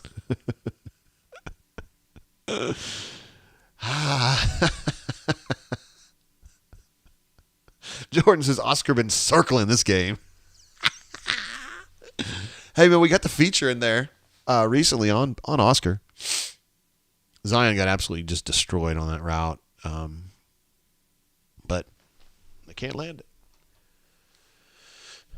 Wow. Adam G says our punter should win the Heisman. He is really good, man. Like, seriously. Oh, God bless. And a bunch of things just sucked about that play right there. I'm not going to get into it. We're at a point where I'm just like, God, come on, guys. I wish we could just talk about basketball and bourbon.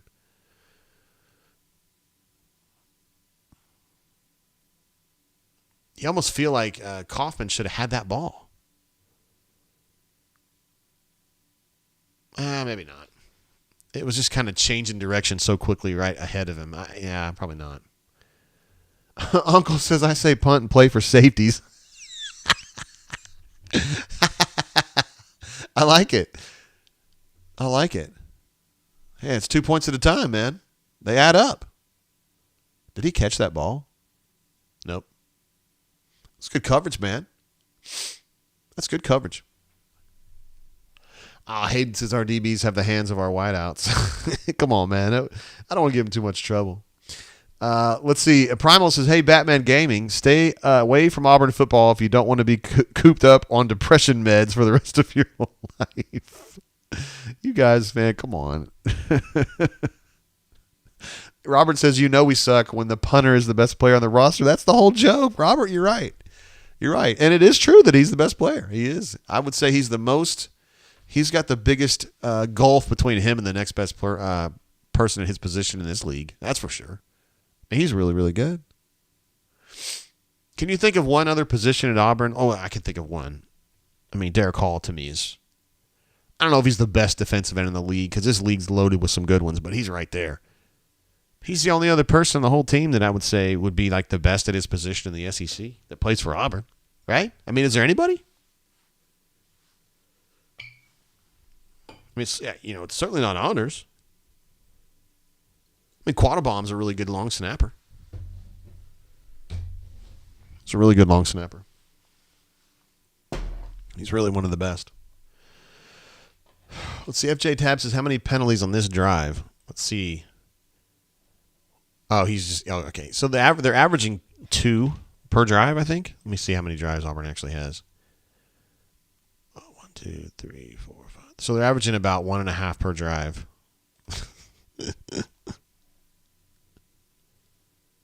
There's Robbie Ashford again. Guys, I'm telling you, considering the way this game has gone, if you go into the locker room down 14-0, like, that's not bad. It's just not bad. I mean, it's terrible, but it's also not that bad. Guys, this is just. I mean, it's. I mean, the only word I can think of is just pitiful, man. Like it's pitiful. This is a team that just. I mean, offensively, I should say, it's just not in the game. Like, they're not in the game. Brendan Coffey's playing now? Like, what's going on? Like, is Trox, did he get yanked or did he get hurt? It's just like, I just can't believe it. CFB Addict was right about the 98 game at Florida. And that offense was just so bad, right? All they had that year was Karsten. Really just Karsten, right? Jack Schweigert, maybe, if you consider him okay. What's up, Corey Dub? My man. How you been, brother? One of our Montgomery legends. Jordan W. says, you're exactly right, Jay. This offense is pitiful. It's embarrassing. Yeah, it's amazing that you think about all the things that go into putting a team out on the field year-round. You know what I mean? You're scouting dudes. You're signing dudes. You're going through spring practice. You're doing summer conditioning work, and then you come into fall camp and you do 2-a-days and all that shit, all the film work, all the bonding exercises, and this is what you got on offense. You know what I mean? Like, this is it. This is someone's master plan right here. There really isn't that much that went wrong. I mean, it's not like there's 5 kids got hurt in a car accident and none of them can play. Like, Calzada didn't end up being the guy that they wanted or thought he would be. Fuck is that?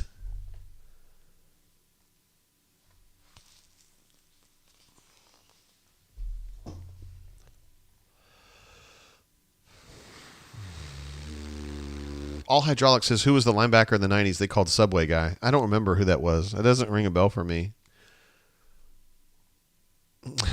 Poppy Clan says, players don't deserve this. All right, 10 seconds left, guys. Auburn is at their own 23. 3rd and 10. It's time for a penalty, probably. They're going to call a timeout, guys.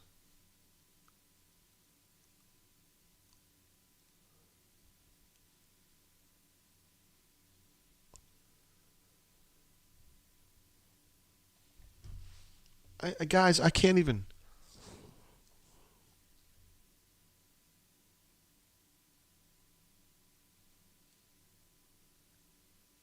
I can't even I don't know. There's 10 seconds left. They're almost 80 yards from the end zone. Okay? It's 3rd and 10. And Ashford doesn't run the play because he's not getting the right hand signal from Trey Lindsey. Like, what are we doing? Marbury says it was the wrong Hail Mary play. BJ Barton says, I wish they would just cut to an Aaron Judge at bat when we're on offense. This is one time it would actually be all right. I get it. Yeah, I get it. Chico's bail bond says, hey, just go to halftime and make the adjustments. Oh, wait. Stop. You guys are the worst. I mean, best. You know what I mean. EU Taxman, we're going back through some of the 98 lowlights, reminding us that Heath Evans was our 3rd leading receiver. Is that true? Is that true? Was it behind Schweigert and Karsten? Ryan D says this is bad, JGT. You're damn right it is. It's the defense has been pretty good. If you want to know my opinion, this is kind of how it goes. Defense is pretty good. Offense stinks.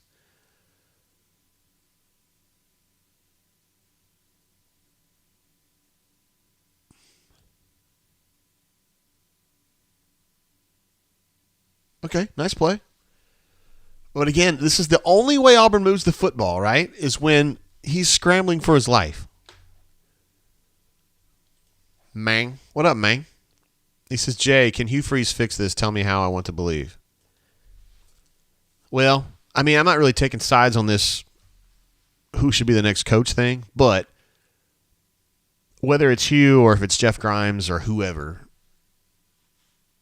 first of all, you hire coaches that can go get players, particularly linemen, right? Because Auburn's offensive line, to me, is very bad right now. And outside of Colby Smith, I don't know that they have anybody coming up through the ranks that's going to be usable. So, got to start there. Defensive line is good right now, but a lot of these guys are going to be gone, and I don't love their next group down. I don't. You know what I mean? I used to talk about Kevin Steele would stack up players. He'd have his starters, he'd have his challengers, he'd have his developmental guys. It's all kind of out of whack right now on the defensive side too. So you got to get dudes. You got to get dudes. And then you got to get name coaches that will attract name players. So that's step one to me. Step two, no matter what, you've got to get those dudes, those NFL dudes that Auburn hired, starting with Drew Fabianich. And then the guys that work under him, there's like 2 or 3 of them, and you sign them to long-term deals because those guys know what they're doing. They're the best part of what they're doing off the field right now. So there's step 2. And then step 3 is money. On to victory. Ever to conquer. Tigers Unlimited. Get that ramped up. They're doing good right now. They're definitely in a growth phase, and they're doing a great job. Get that cranking and get these players, get Auburn in front. Get Auburn to the top of the NIL game.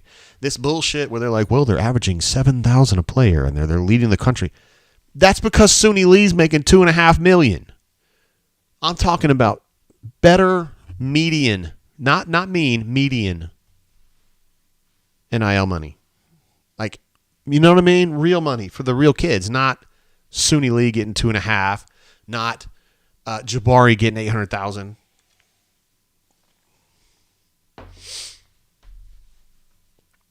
That's a perfect way to finish that half right there. Ball gets batted down. It's just absolute. It's just so bad. And the coach is an offensive guy. The head coach is. It's just. I don't even know what to say. Where do we go from here? I'm going to catch up with Hunter. I should have caught up with him earlier, but I was just getting so flabbergasted by the offensive ineptitude there. I like to always make sure he's good to go before I call him. JM Boulder says, I don't think I've ever heard you this frustrated, JG. It'll all be over soon. I mean, it's not a personal thing. I just, I'm watching this team just like y'all are, and I chronicle it every day of my life, and I know these guys, and, it's just,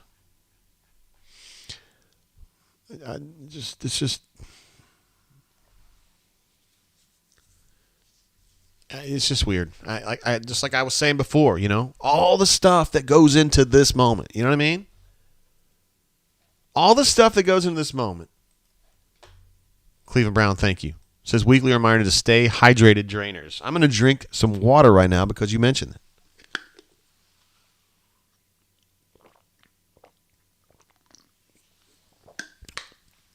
Spread Attack was saying that Robbie doesn't even have a 17-yard arm. He has enough arm strength. He just doesn't have the accuracy. Oh, okay. I don't think we're going to be able to get Hunter. Well, and we could get him, but he's tailgating at the Troy game today. And so he hasn't had a chance to watch the game. I think that's probably a conscious decision on his part. So what we're going to do instead is we are going to bounce over to, let me see. J-Head was telling me,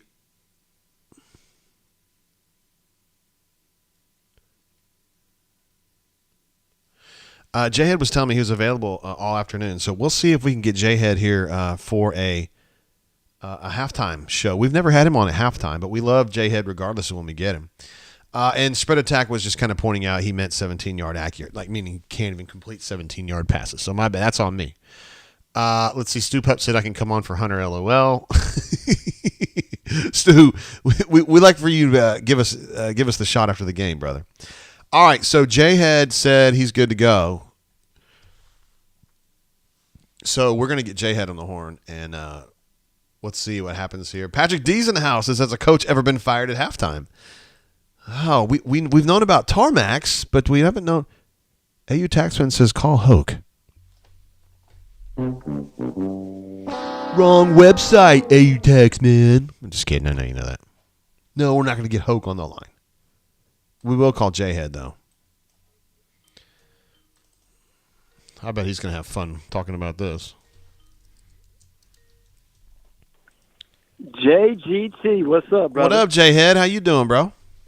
Oh, I'm doing good, man. I'm doing good. I'm just got done watching, obviously, the first half of Georgia versus Auburn, and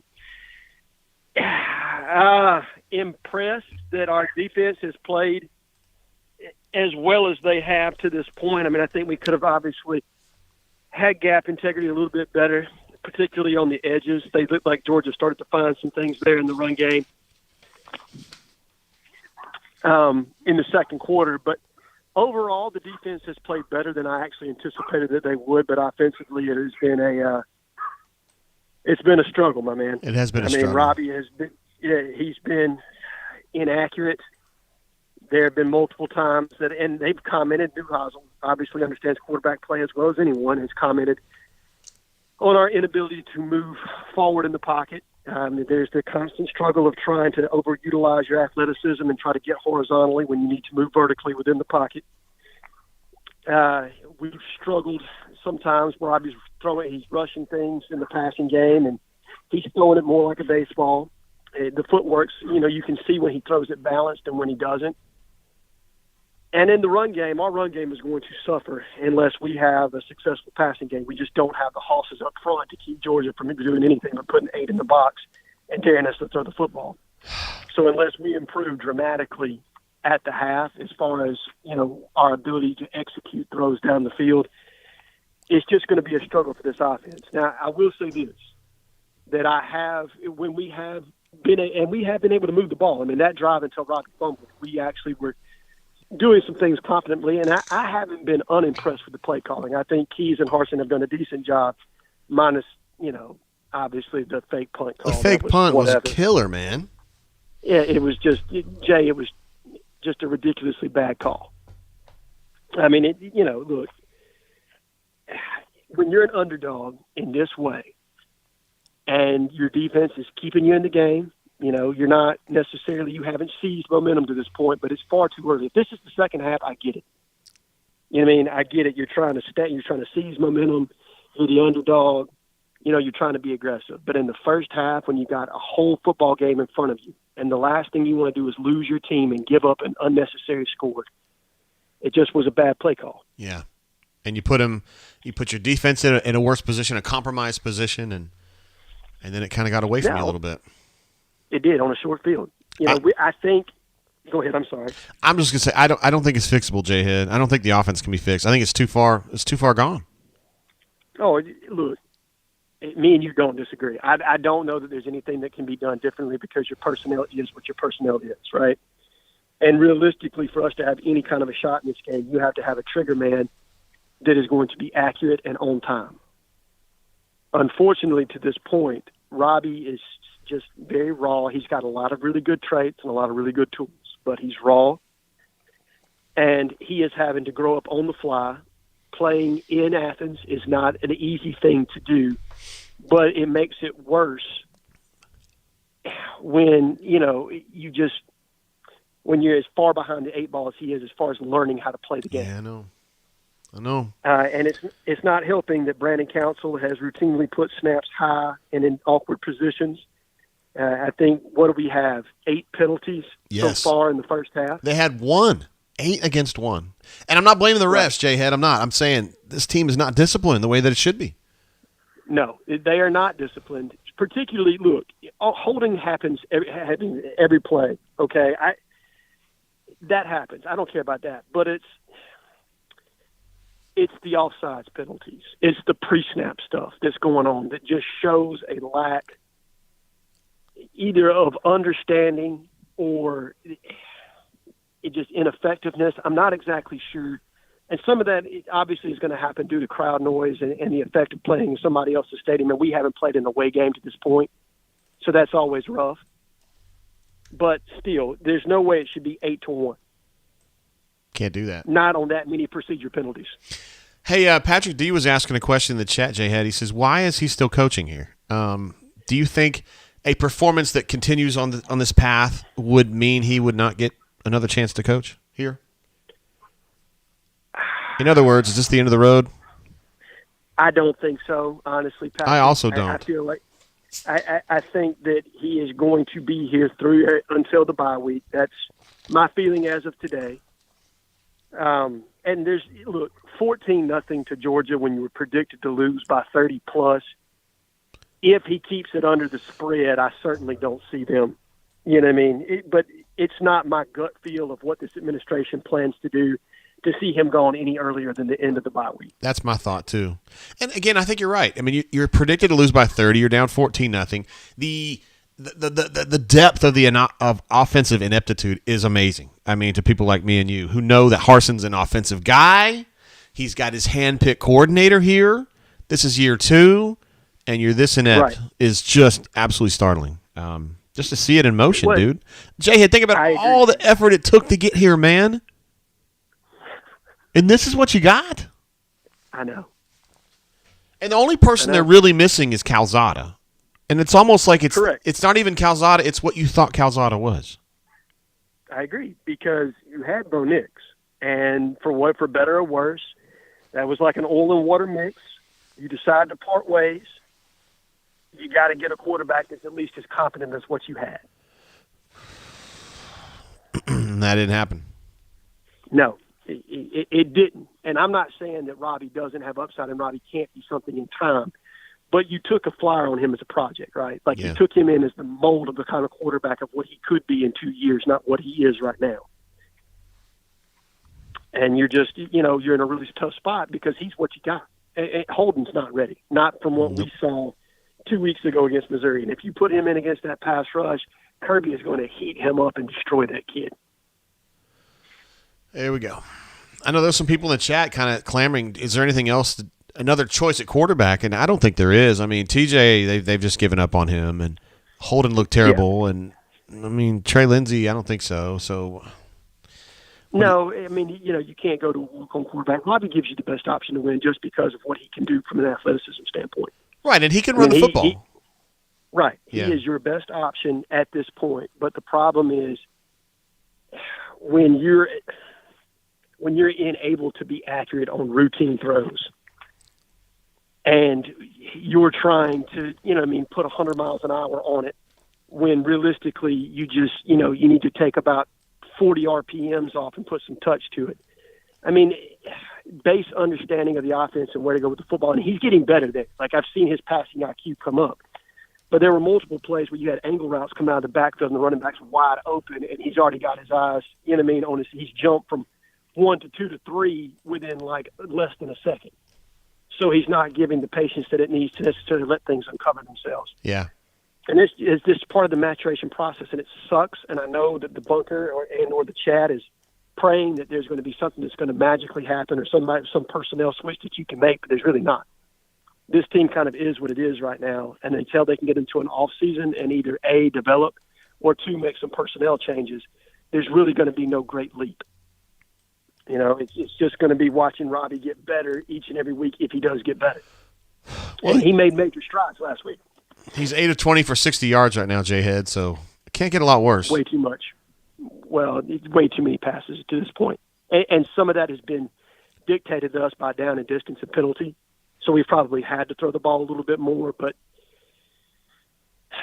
And I think right now the feeling is, or at least my feeling, what do you think, Jay, is that they are staying out of the design run game because they know they can't get Robbie knocked out. Yeah, maybe they just don't trust their offensive line to run block either. I don't know. I don't. I think they're just trying to avoid him getting teed off on because they know they're limited behind him.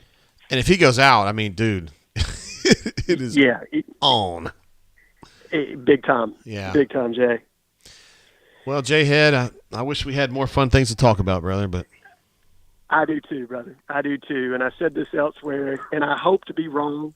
I mean, maybe I'm saying this a little too quickly, but I said this elsewhere, that watching Auburn football each and every week right now is kind of like witnessing a public funeral. It's just hard, man. And then we're providing commentary on top of it. So yeah, I'm hopeful to see that change in the second half. I'm hoping to see a spark. And once again, if the fans are looking for something to be encouraged on, it's 14-0, and your defense has played probably about as well as they could, specifically since they got compromised on that one short field with the fake punt. Yeah, that's it. So it potentially could be 10 or 7-0. I mean, and they're 1 of 6 on third down. Georgia is. I mean, you've done the job. Correct. Yeah. You have done what you came there to do from a defensive standpoint. I think Schmedding has, had a really good game plan, and like I said, we're going to need to do something to counteract where they started to attack us on the edge a little bit there in the second quarter. But if we can get that remedy, the defense can hold you in the game if you can get anything offensively, and even just from a possession standpoint. Anything. Where you can get multiple possessions just to keep the defense from having to be completely worn into the ground. All right, brother. Let's just hope for a better second half, J-Head. Sounds like a plan, man. I'll talk to you after the game, buddy. Appreciate you, bro. See ya. Absolutely, Jay. Bye. There he is, J-Head the legend, giving us some good commentary there. Something I hadn't even thought about, that this is Robbie's first road start. They were at home so damn long. I forgot. I know they're playing at Georgia, but I had forgotten that this could be a kind of a unique kind of challenge for Robbie, and it makes things harder. A job that's already pretty damn hard for him.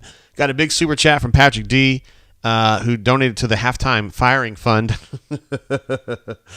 Where can we get a laugh, guys? Seriously, Alabama's not even on yet. I'm never going to hire Bammers again. I'm going to put that on the, yeah, you know what I'm talking about. What's up, Patrick D? And Patrick D is he is ready for something to change here. No doubt about it. So thank you, Patrick D, as always, for being an absolute legend here on the channel.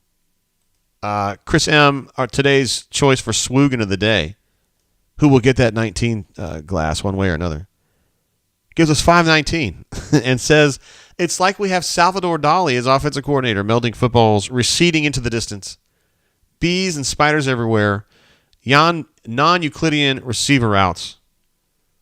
It's really mind-scrambling, isn't it? To which Cleveland Brown says, who the hell is Salvador Dali? He's the offensive coordinator at San Luis Obispo. That's who that is. Corey Deb says, at least the white face masks look good. They sure do, don't they? I like them. Patrick Dita said, why is he still coaching? Yeah, we talked to J-Head about that. I mean, you can't fire him right now, but like this minute. But Newman says we need a Lee Harvey per J-Head. Lee Harvey? Lee Harvey, you maniac.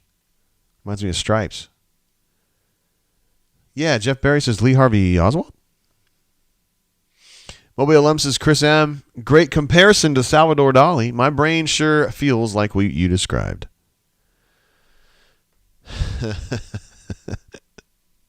Hayden says it's the simple penalties that drive me nuts. There's a lot of those. Kanuman says, I want to know what on earth BMAT was seeing when he was telling us how disciplined this team is over the summer over and over. Interesting. They've definitely they're getting a little bit away from it right now, aren't they? Jeff Barry, I love this. Jimmy Rain should meet at the locker room doors. Not even to the Cam statue, just right there at the locker room doors. I like it. And it would be Jimmy Rain, of course. I love it. Point Blank says, can the bye week be moved up? Outstanding. Vanderbilt currently leading the Ole Miss Rebels 20-10. Patrick D says, Auburn does not want to play competitive football. Oh. Locked On, my man, says, but the second half is coming. Ever the optimist, Locked On said, but the second half is coming. Corey Dub says the spread shouldn't matter. He doesn't deserve to be the coach. I mean, we just kind of talk about spreads in our business because it's just something interesting to talk about, but I agree with you. I mean, the spread has nothing to do with the job. The job is to win this fucking football game, and he is not going to do it because he can't score. Travis J says, "Hey Jay, I've been on a date the whole time. How's the game going? Any chance for us?"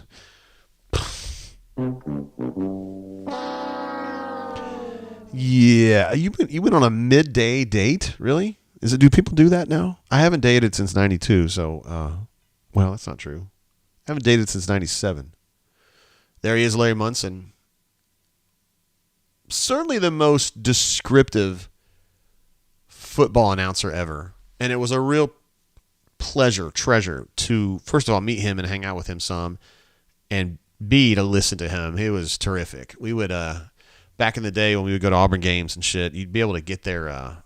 You could be a long way from Atlanta and still hear those broadcasts. And we would listen to him late at night. And you could really tell in his voice what was going on. You could just tell by the tone of his voice if Georgia was winning or losing. I loved that about him. And he'd say, "Here he comes again to kick us in the ass," or whatever. It's funny. So.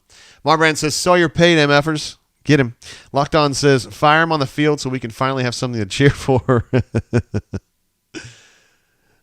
Keithner says, it's sad that we're talking about Auburn football and not losing so bad of a 30-point spread. You're right, though. You're right. You're absolutely right. You're like, well, they were supposed to lose by 30, and they're on pace to lose by 28, so that's not too bad. Patrick D says, "This is not about players. This is about an administration that does not care about competitive football, so they allow a subpar coach to remain in place." Hornatius says, "Larry Munson made you cross-eyed with his boot, OP." What do you mean? I'm not cross-eyed. You're cross-eyed. Yeah, Patrick D, agree with the general concept of what you're saying, that a change has got to be made. I think we all agree on that, but I don't, until this game, and even now, I haven't really changed my opinion on this. It's like you don't really gain a lot. Just like let it, you just got to let it. These things have a way of kind of working themselves out, and if this team's going to hit a brick wall this whole game, and they're going to lose this game, 28-0 or 35-0, it sucks to have to go through it. First of all, it sucks for the players that have to go through it because, again, they do this all year long, gearing up for the Georgia game, the Alabama game, and then they get blown out, and it sucks for them because they're the ones out there with the blood and sweat,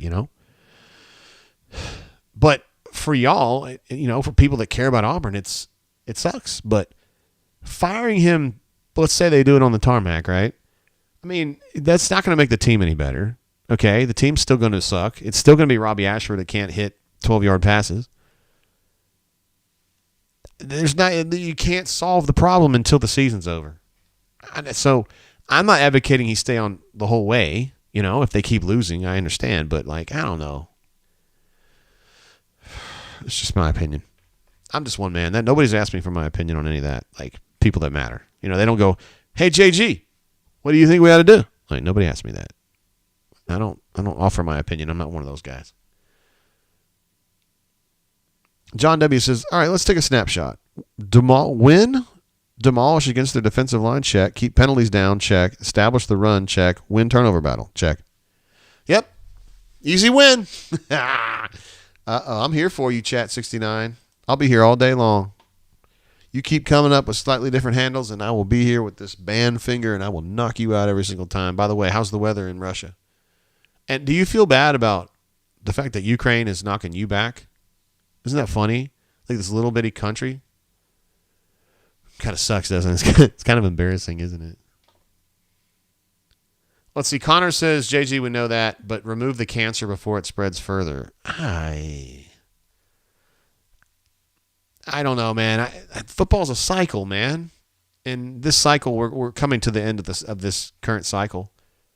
I don't know. I don't see a lot of benefit to it. It just seems it's going to work itself out. If they lose this game big, maybe he gets fired at this game. If they lose the Ole Miss game big, because Ole Miss is an absolute mess at home. They're so hard to deal with. Ask Kentucky. I thought Kentucky's a really good team, and they struggled like heck against Ole Miss at Ole Miss last weekend. So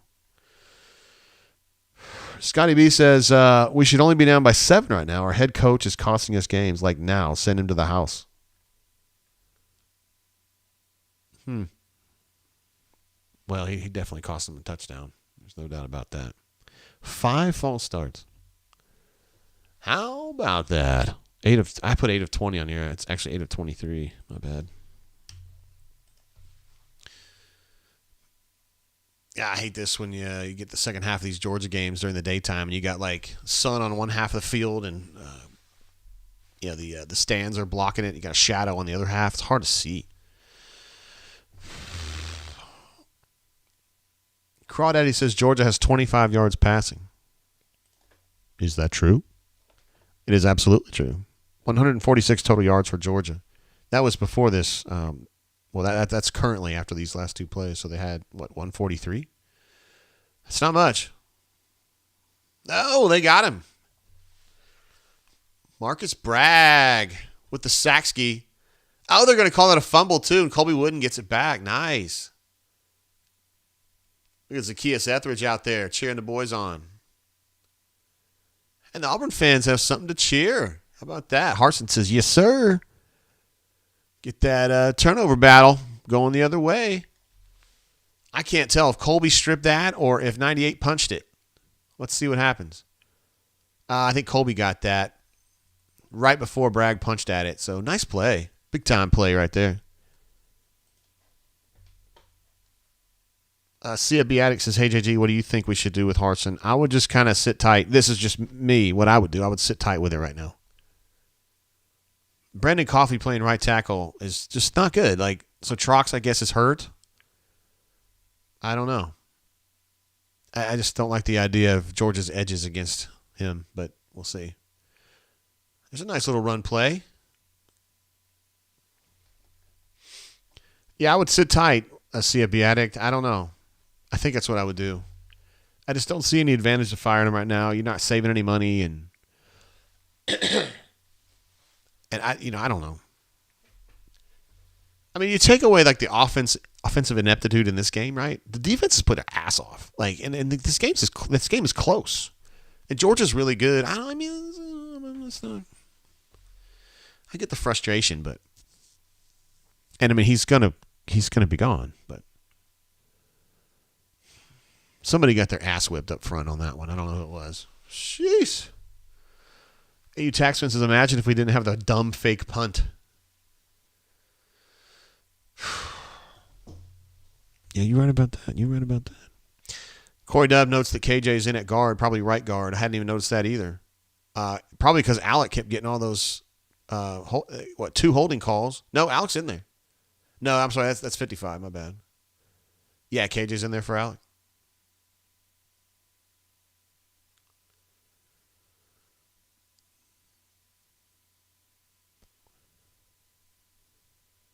There's Robbie running for his life again on a run through. Oh, it's a blitz, but still.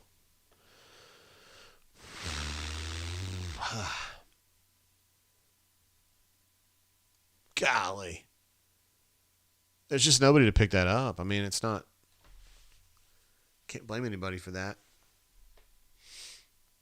It's just good scheming by Georgia. All right, so you're looking at a 4th and 4. I guess it's not really short. Honors coming in for the kick. For the life of me, I can't understand it. I just can't understand why Honors continues to kick, but we'll see. Hopefully you think he could hit this. They've got the best punter, the best kicker signee sitting on the bench, who everyone says is just doing an incredible job in practice.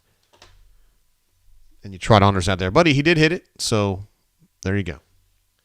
We've got a field goal sound for that right now.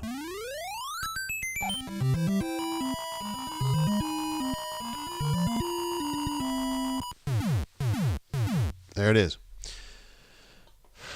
Jordan says, OL just standing around watching Robbie run for his life. SMH. Hornatius says, this OL hasn't allowed many hits on Throbby. Yeah, because he's run away from all of them. He's done a good job. Let's see. Josh C says, JG, we get a turnover and now going to kick a field goal. That would be, if we were watching the Raiders game, my wife would be going crazy right now. Corey W cheering on the simple fun things of life. He says, there goes the shutout. Hell yeah. Dustin P says, how many defensive linemen are going to go completely unblocked in a game? That was actually a linebacker, but I understand where you're coming from. And it's happened way too much in this game. And Sam H is fired up. He says, we scored in the second half, y'all. Against all odds. All right, 14-3. I mean, if you're going to run a marathon, you got to take that first step, guys. Got you. Robbie's still 8 of 23 for 60, but he's run 9 carries for 52. I'll throw those extra 2 yards on there. And it seems like it's like this every damn week for Tank. He's getting like 7 carries, 6 carries, 5 carries, 12 carries. Like, he doesn't get to be the man. 7 carries for 17 yards. I mean, yikes, yo. Jarquez now has 2 carries for 13. And let me see. Hornatius just super chatted me. Hold on, let me get these third down numbers. 4 of 12, 1 of 7. All right, so we are now up to date. Yes, indeed. Love the Cats, a.k.a. Hornatius, says halftime adjustments putting points on the board. We got a... I thought I had a sound bite for that, but I don't. My sound bite is Hornatius. There you go. Let's see. Corey Deb says JG quoting Phil Collins. There's a guy who knows his 80s music. Adam H says Phil Collins against all odds. Play it. Man, I played Dolly Parton one time during the LSU game last year, and YouTube was on me like white on rice, yo. They were all over me. They shut down the video. I couldn't even play it anymore. And that was we only played like Here You Come Again for like 20 seconds. And they were done, man. So I can't do it. I wish I could play piano, though. I would sing it for you, but I can't play piano. And I can't sing, so there you go. Let's see. John W. says, be honest, JG, how many fans want us to win versus want us to get blown out so that we can quit delaying the inevitable? That's a good question. I think that they all should. They should all want Auburn to win. My opinion. It's 14-3 against a great Georgia team. I mean, guys, we know there's some... We know the context behind some of the things that are going on in this game, but bottom line, it's a scoreboard business, and they're hanging in there right now. So let's just enjoy it while it lasts. Nice little play action throw to that massive tight end they have. Washington gets a first down.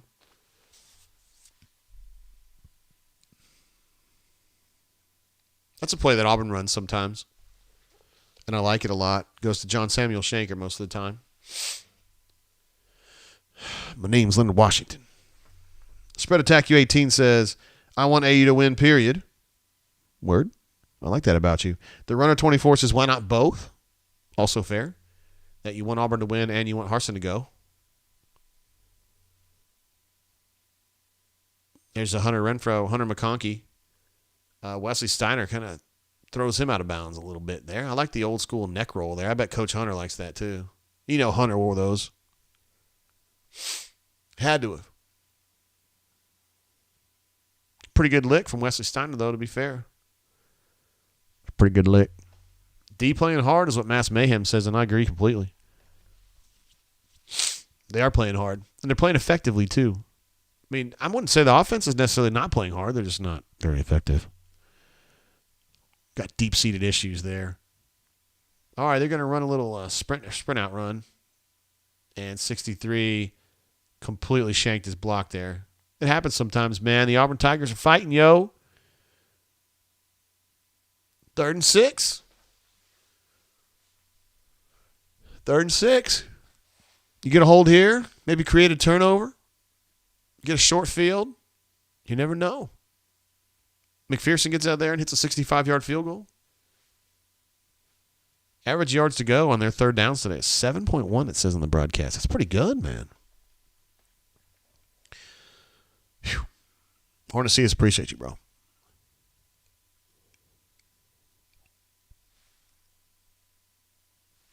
There's a flag down. I wonder what that's going to be all about. Oh.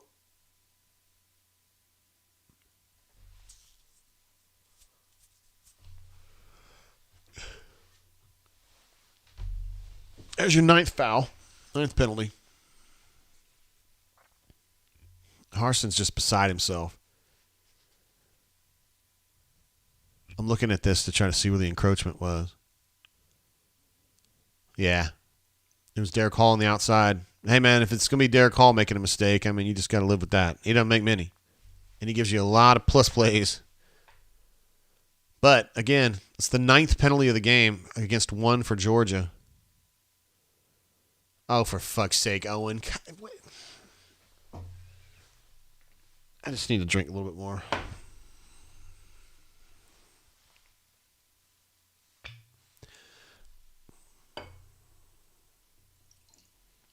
I don't understand it. Oh, no. Was Wesley hurt? Jeez Louise. Yeah, he's hurt, man.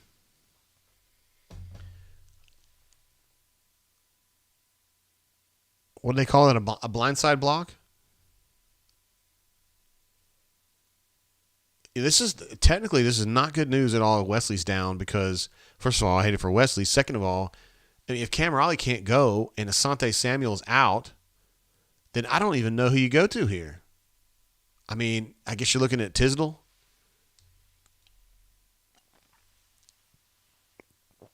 JD Strawbridge says, Papo. Jordan W. says, how in the heck is he this bad in his senior year, man? Scotty Pieces never dreamed that Owen would be this bad. I don't, yeah. It's just been like this all year long. And he played like this all last year, too. I mean, he was so bad. He's just such an interesting case because he's a great athlete. And he's a smart person. Like, he's not some dummy. But he just the technical part of being a linebacker, he's just not grasping. Hayden says Jake Levant. Yes, he has played a few snaps this year. Probably about the same as Tisdall. So we'll just kind of see which one ends up going in there. It probably, I guess, would be Levant at this point. Yeah, it's just Papo misses tackles and he diagnoses slow and it's almost like he kind of attaches himself to blockers sometimes. Like he just I don't know. He just over processes or something. JD Strawbridge, great. He says reminds me of Chris Frost. They both had the same problem, didn't they? Chris Frost, a 5-star recruit out of the state of North Carolina, incredibly bright human being. As good an athlete as you can imagine. I mean, to play linebacker. And just was not effective for the same reason. You're exactly right, JD. Good stuff.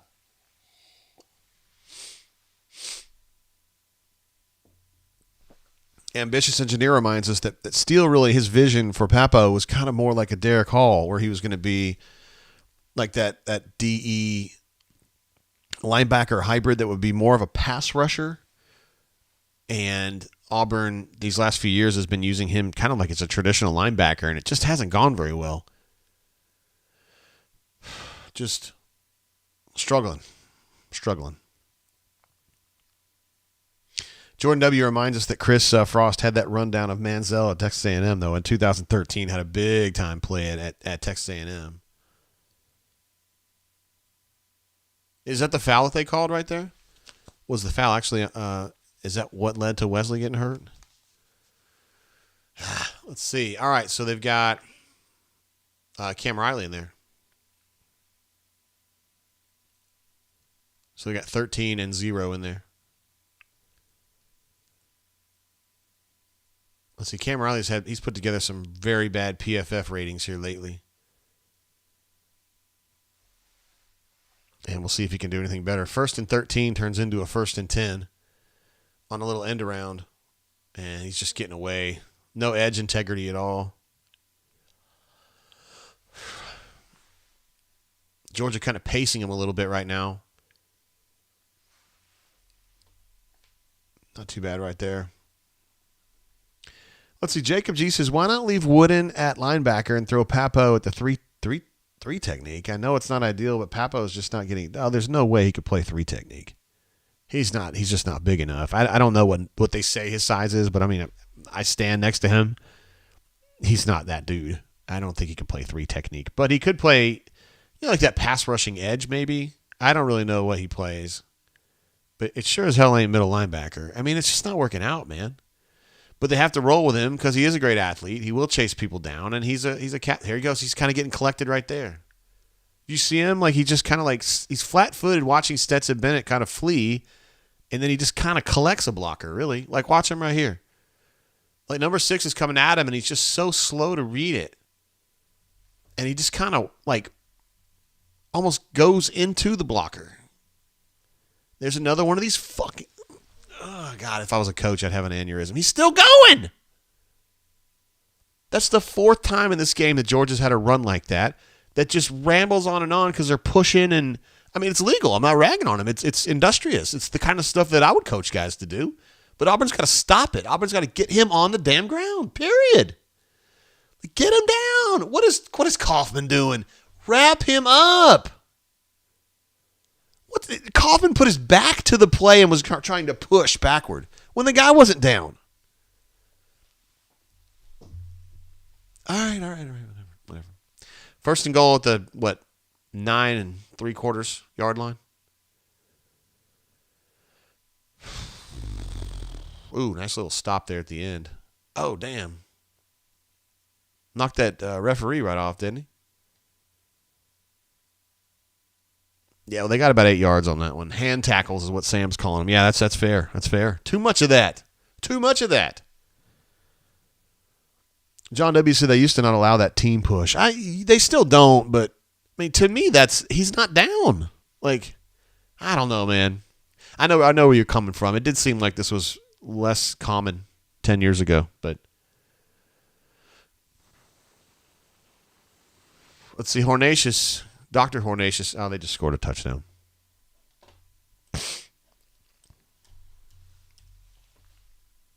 I hate you. I don't even know you, and I hate your guts. I hope all the bad things in life happen to you and nobody else but you.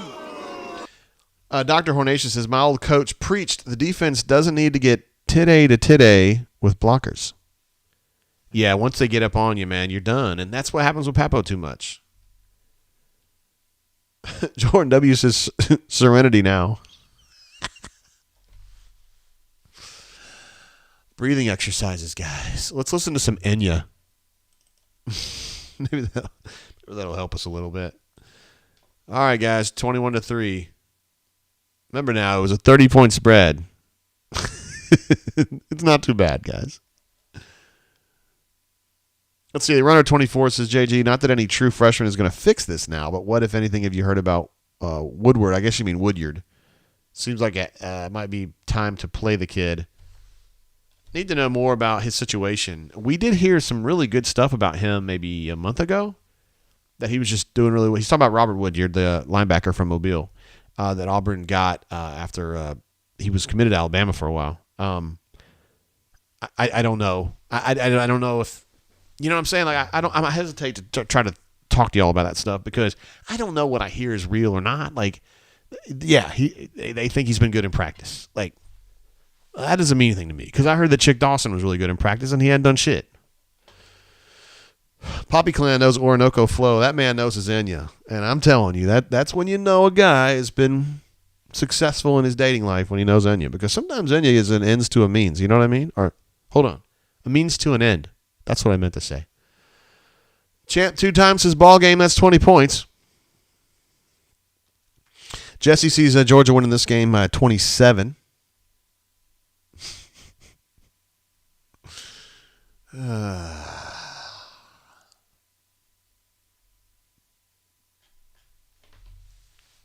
Burner 51 says Auburn football has made me watch the NFL more. Yeah, me too. I mean, I watch a lot of NFL now. Watch every snap of every Raiders game, but I kind of care more about the NFL than I ever have. Since the 80s, anyway. Hornation says, time for some yacht rock. Take a shot, nerd. God, I wish I could. I wish we could play some Doobie Brothers to help me get through this. Help us get through this. We could listen to a little minute by minute. We could listen to, what else could we listen to? Taken to the Streets, China Grove. You Belong to Me would be one I would play for sure. You belong to me. I'm not a fool. Let me some Doobie Brothers. Michael McDonald was the man, I'm telling you. The highest scoring game in this history had to have been that like 6 overtime game. It was like, what was it? 52-48 or something like that. Something like that. John W. says Christopher Cross. excellent yacht rock that Christopher Cross puts out. Actually, Pipe, who's probably not in the chat anymore, but Pipe and his wife Daphne went and saw Christopher Cross 2 weeks ago in Cincinnati. Said it was a great show. It was kind of an intimate show. It was only probably, 200 people. It was a very small venue. But I would love to see Christopher Cross. Ride Like the Wind. Think of Laura. All right. Some great ones there. Dust in Pieces. They are stabbing us in the gut and turning the blade. That's suspiciously specific, isn't it? You have something you want to tell us? Salus asks any basketball updates. Yeah, I was talking basketball actually before the game and then again in the first quarter, but I'll do it again. Just some general thoughts. Well, I kind of want to talk about this Auburn possession right here because this stuff intrigues the hell out of me. I ran a little misdirect. I like that play right there. Little play action, and they throw it back across to Hunter for, a 7 or 8 yard gain. That's a nice play right there. Jordan W. says Yacht Rock channel on XM was GOAT. Are you speaking about, is it off? No. I know that they don't keep it on full time all the year long, but I thought I listened to it like 2 or 3 days ago. John W. reminds us Sailing, another great Christopher Cross track. One of my wife's favorites. She loves the song Sailing. It's a little slow for me, but I know what you mean. Did you know, little piece of trivia question, when they did the, those of you who are like close to my age, I'm 50, who were around when they used to do the, what's the thing they do at the end of the national championship game? The One Shining Moment. That All Right by Christopher Cross was the first song of One Shining Moment. And then they switched it, I think in 84. They actually had a song written, the One Shining Moment song. And then they switched to the Teddy Pendergast version. Actually, Luther sang that too, but I think Teddy's was first. And then Luther. Yeah. Luther Vandross, man. So underrated. My friend Jasher Cox on Twitter, good Auburn dude, now the athletic director at Allen University, reminded me of the song Love Power, which is one of my all-time favorite tracks by anybody anywhere. The great Luther Vandross on that one. Champ 2 times says Troxel and Alec are out. Yeah, I don't. Alec, I think, is for performance. I don't know about Trox.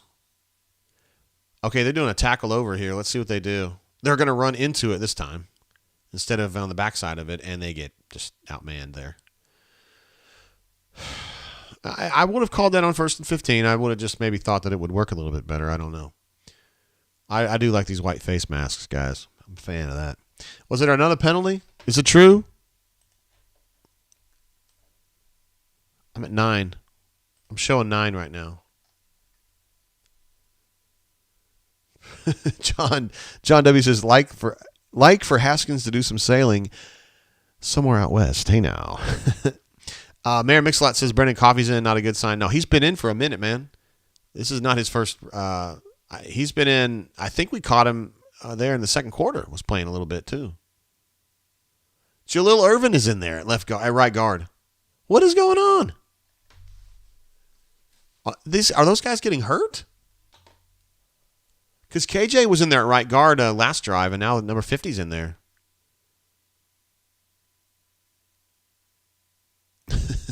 Zach Calzada out shoulder. I like TJ Finley's not expected to play. That's a fair thing to say. That is. Are we really going to show Trey Lindsey? Really? What? Why?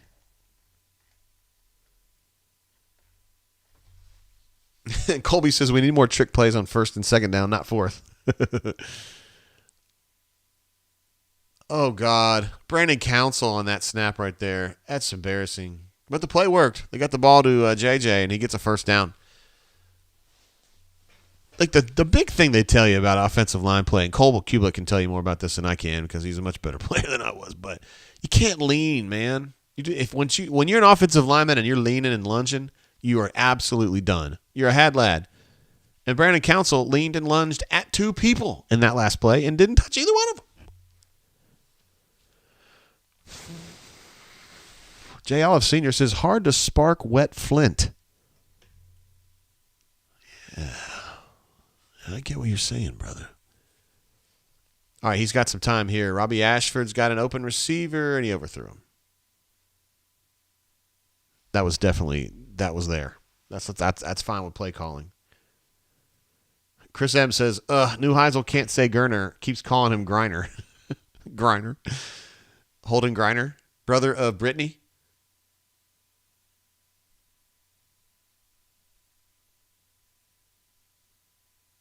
Yeah, that was there. Again, it was going to be a tough throw, but it's you don't have to be Tom Brady to make that pass.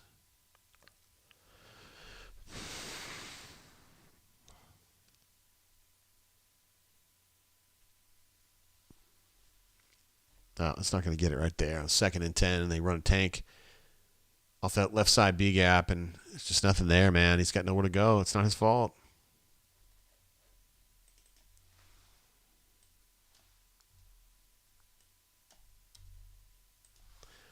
All right, let's see.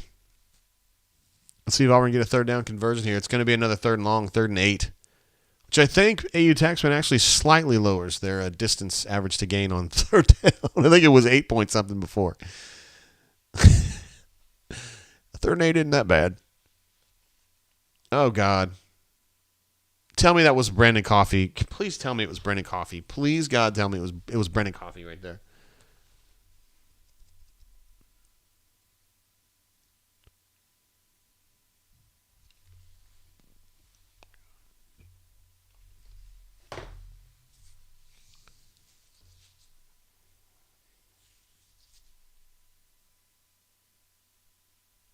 Did you see Brendan Coffey on that play?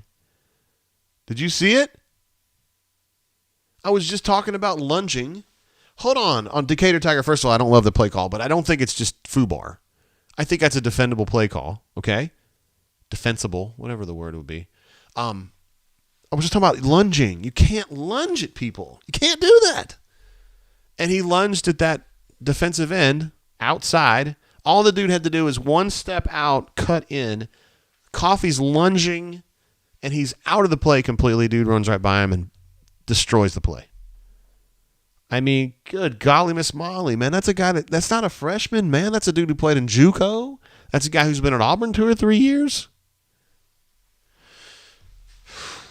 You know, the coaches talk about, you got to win your one-on-ones, and that's an example of you not winning your one-on-one, and you wreck the fucking play right there.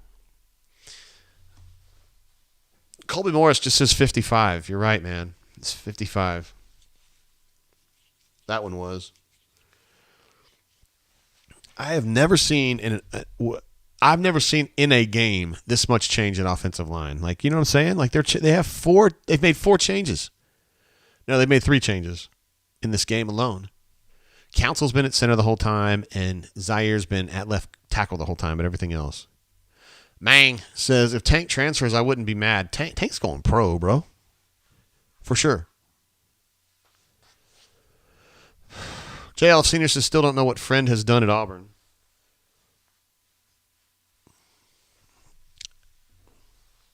It's a fair question, JL. I mean, honestly.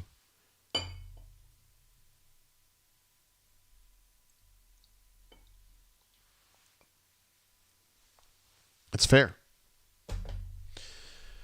Jack Black says, I wouldn't mind a few more F-bombs from Jay. I don't like I'm a cusser in my real life. I try not to be on the stream because I know, we got some kids that watch and they're interested in Auburn and they're interested in football, and I try to help, try to explain things a little bit. But Patrick D says Tank is not an NFL back. Honestly, dude, I don't want to talk down about Tank because I think the kid's given everything he's got. I think he's a good player, but I know what you're talking about, man. The NFL these days, Jonathan Taylor is like the prototypical NFL back. He's like smaller, compact, zips around, catches the ball really well. That's kind of the guy that – and also we're in an era where tailbacks aren't quite coveted like they once were, right? I mean, yeah, you've got guys like Saquon Barkley and stuff, but you got a lot more dudes who are just kind of there, like Josh Jacobs, Eckler. You know what I mean? Just dudes, like who are just – it seems like that's a position now where, I mean, hell, the Falcons, who were just okay this year, they use a wideout at tailback on purpose. This is funny, man. Montgomery Advertiser got an absolutely great shot of that when that dog tried to bite at Robert Baker. So if you guys are ever looking for that photo, the advertiser's the one that got it. And if you call and you ask them for it, at least when I worked there, and it's been a minute now, it's been 10 years, but they used to just have some printed already. I should have gotten one. I should have gotten one back then. That's a great shot.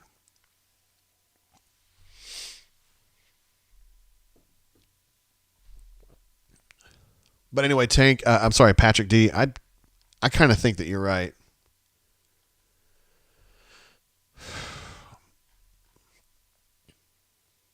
John W. says, true dad, and if you can't catch, you won't play in the league. You're absolutely right. I mean, it's not that Tank's a bad receiver. I think he's just kind of average.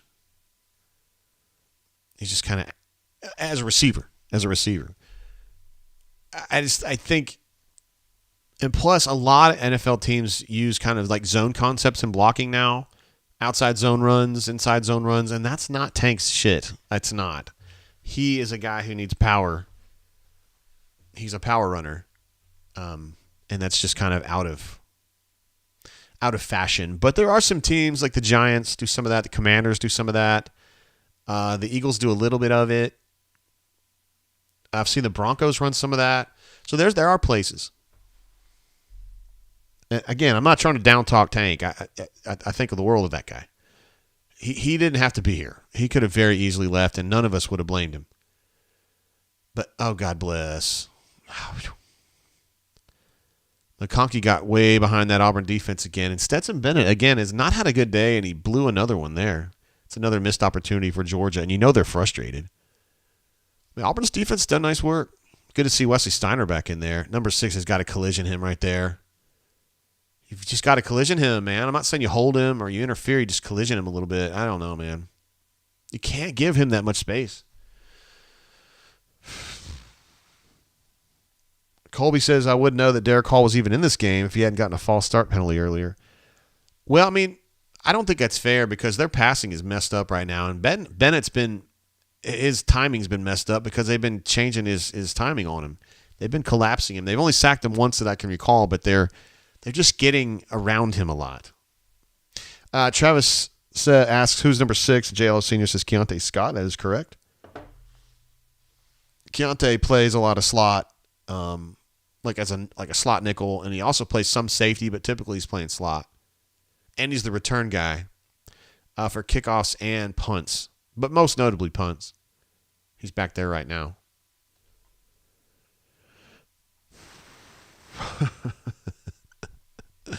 Look who it is. Bo is great in the house. When did Auburn replace Kentucky as the blue blood of SEC basketball? What are you doing, man? I was having that conversation last night. Courtney, one of Courtney's sorority sisters that she's known her better than I do, because obviously, but a girl we both know, Jennifer, our friend Jennifer R., we'll call her, from Louisville, was in, and we had a chance to eat dinner with her and her mom last night and hang out a little bit afterward, and she's a big-time Kentucky fan. In fact, she's going to try to start a podcast about Kentucky, and she knows a lot about it. I mean, she's been involved with Kentucky this whole time. Anyway, I was needling her a little bit last night, and it's funny. I'm just like, Auburn's pretty much gotten ahead of Kentucky now, and she's like, wait, what? I was like, you just think about the last few games. NCAA tournament, kind of knocked them out. BP's recruiting at a higher level, and you can just kind of see her like getting. She's a pretty chill chick, but you can get these UK people going pretty easily. They're lucky they don't call that a hold in the end zone right there, guys. But an interception's looking fine too, I guess.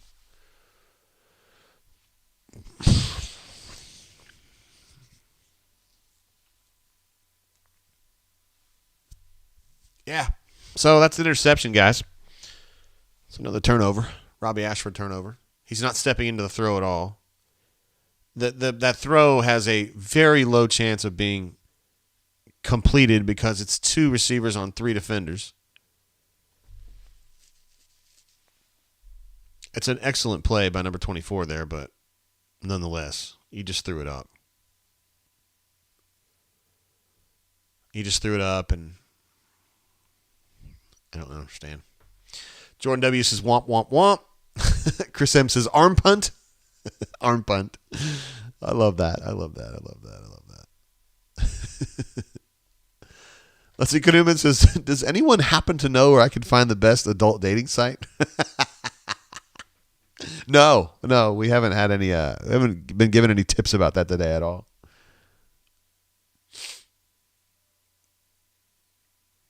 Jordan says, should have punted on first down. Give us Oscar.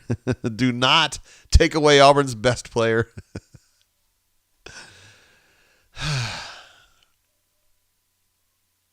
I'm telling you guys, it looked like it was going to be a hold in the end zone. So this is better than that, I think. Right? That's 2 points automatically, plus they get the ball back. There's no way that's an interception.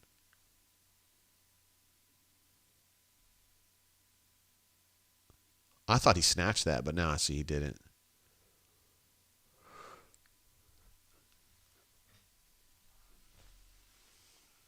Hit the ground. That's what Spread Attack says, and I agree. And everybody else agrees now.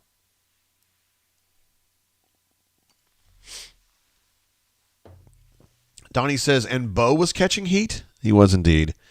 Hey, kind of like what I said on the horn, J-Head. I've left that up for this whole quarter. I'm sorry, guys.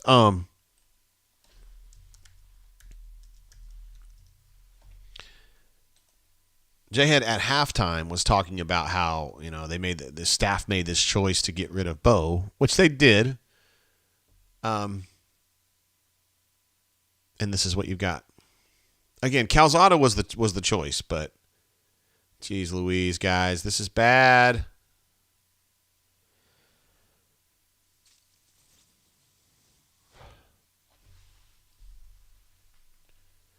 It's just painful, man. It's just, Auburn hasn't been this hopeless at quarterback since Clint Mosley started at LSU. I don't know what year was that? Like maybe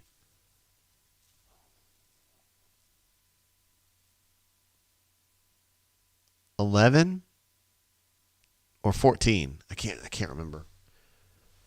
I think that was the year that Russell Wilson, it was down to Auburn and Wisconsin. He ended up going to Wisconsin, and Auburn just really, Gus was just so sure he was going to get him. And then they had to go with Barrett and Clint. And Clint went down and made his first start at LSU, and it was a fucking disaster. That's exactly what this feels like. Oh, God. Guys, it's just play after play. You're just giving it away. I don't blame Robbie. He doesn't have a chance there, but it's just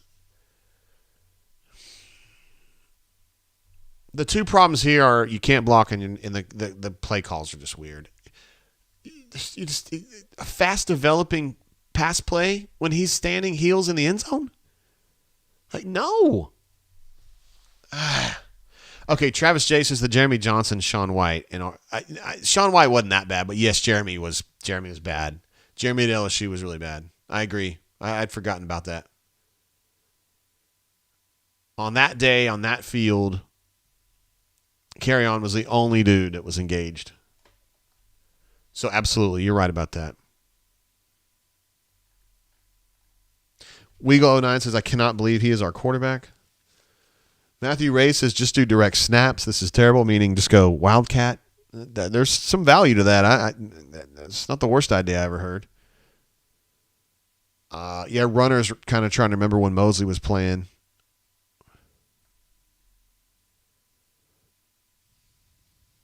I don't understand Kanuman. It says, rumor is Trabi discovered the Red Hot Chili Peppers last week. I don't get it, but it sounds funny. I bet it is.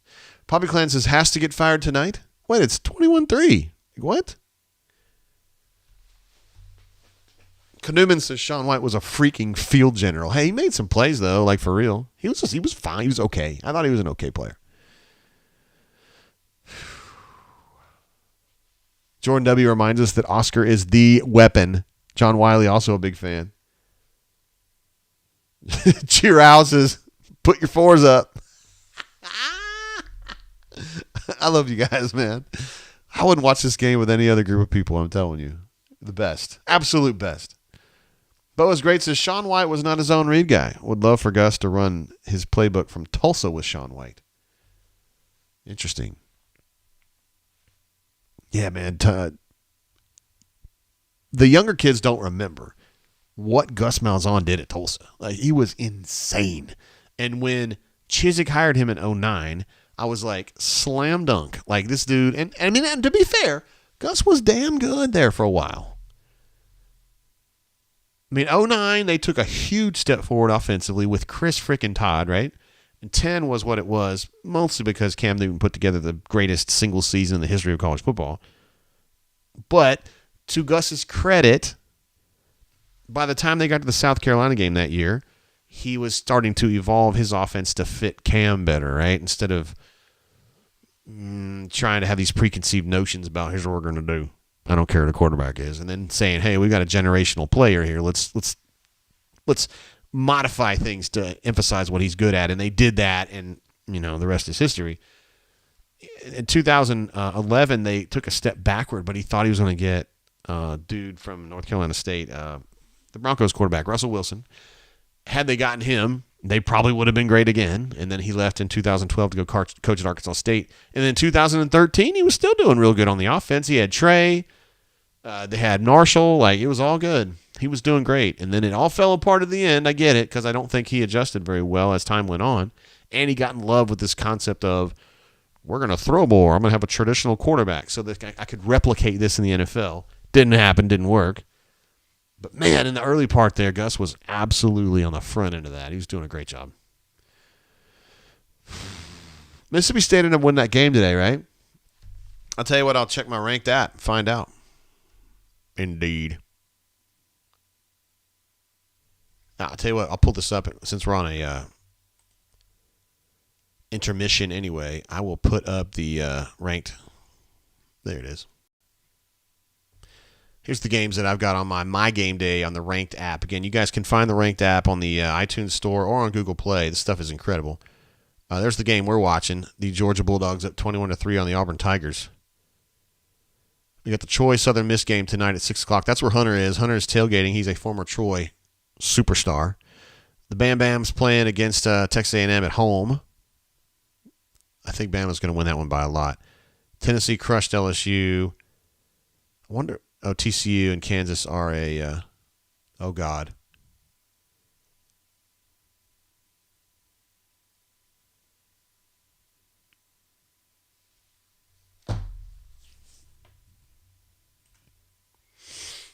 Well. I hate you. I hate you. I don't even know you, and I hate your guts. I hope all the bad things in life happen to you and nobody else but you. You know what I just saw? And you did too? I just saw a pocket quarterback run away from every defensive back in Auburn's backfield. He's running away from every one of them. Well, Zion was actually making up ground, wasn't he?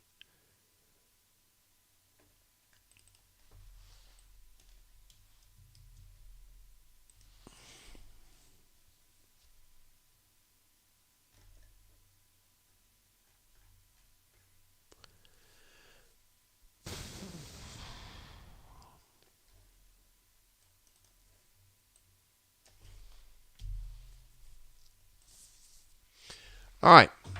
Weagle09 says ROFL Stetson Bennett just took it 50 yards. He did indeed, man. He's a little faster than I gave him credit for. Running away from everybody except Zion Puckett. And Zion just couldn't quite get there. John L says Gus was like lightning in a bottle, never adjusted when defensive coordinators caught up to him. When defensive coordinators went to they started using nickel exclusively and got a little quicker. And took away some of those one-on-ones. And also the pace of play situation was legislated kind of against his terms in a way. That also changed it too. But those are good points. Good points, John L. CDF just throws up a lulls. My man. Redman 443 just says LMAO. Oh, boy. Bo is great asks, did everyone hold up their four fingers? It's getting to be that time. Kyle S. says they've given up. I don't know about that. But that's a bad one to give up, guys.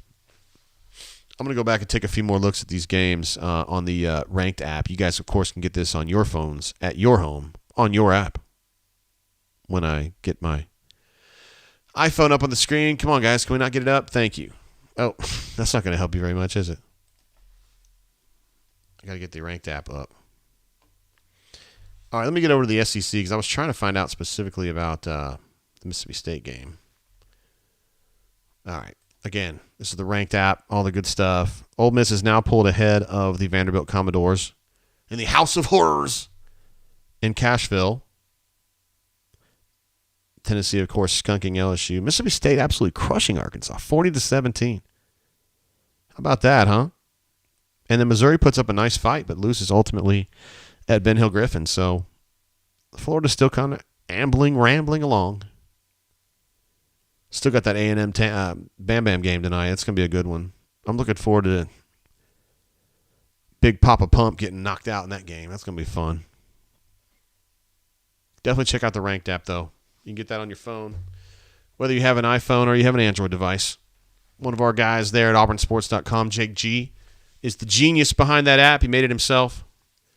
And so when you download that bad boy, you're helping and benefiting one of our own for sure. And it's a legitimately great app. Colby says, time to blaze up this skunk. I did not know that you liked roadkill, but if you do, that's fine. I'm not going to judge you. We all have our own ways of dealing with this disappointment. JD says, guys, the only thing that matters is if the boys are having fun out there, and they're not. Fire this potato. Potato. I love that GIF that people post in the bunker a lot. Potato. By the way, just for the record, I'm not calling him that. That's just something that they say on the bunker a lot. That's all. Matthew R says, I'm holding a shot glass. Well, in that case, bro, I'm right here with you, man. Let's do it. You and me together, man. Matt, this is for you, bro. This is for you.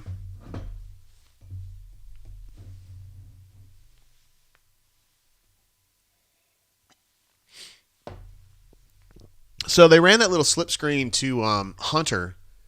I think it was the last possession or maybe two possessions ago, and got some good yardage on the first play of the drive. This time they do it to John Samuel and he gets some good yardage on the first play of the drive. I take that back. They didn't get any yardage on it. I wasn't paying attention where that play started. Hey, they completed a pass, though. I mean, that's a step forward for him. This is going really well, guys. No pressure at all on that throw. Boy, this is bad. Well, what's going on? Come back. Shane, come back. Robbie's now... He's 11 of 32. Has this ever happened? He's 11 of 32 for 89 yards, guys. 11 of 32? 11 of 32? Chip says, fire up that number 19 gift, boys. Hey, Chip, I told him about it. But we got to make sure he gets the 19 cup, right? Or are we at 19? You might have told me that, and I just missed that bit of genius. That's probably exactly what you did, and I didn't even pick up on it. I guarantee that. And now that I think about it, that's exactly what happened.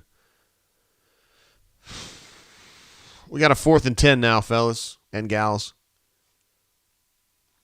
Harsin is... There's Coach Bedsole right there.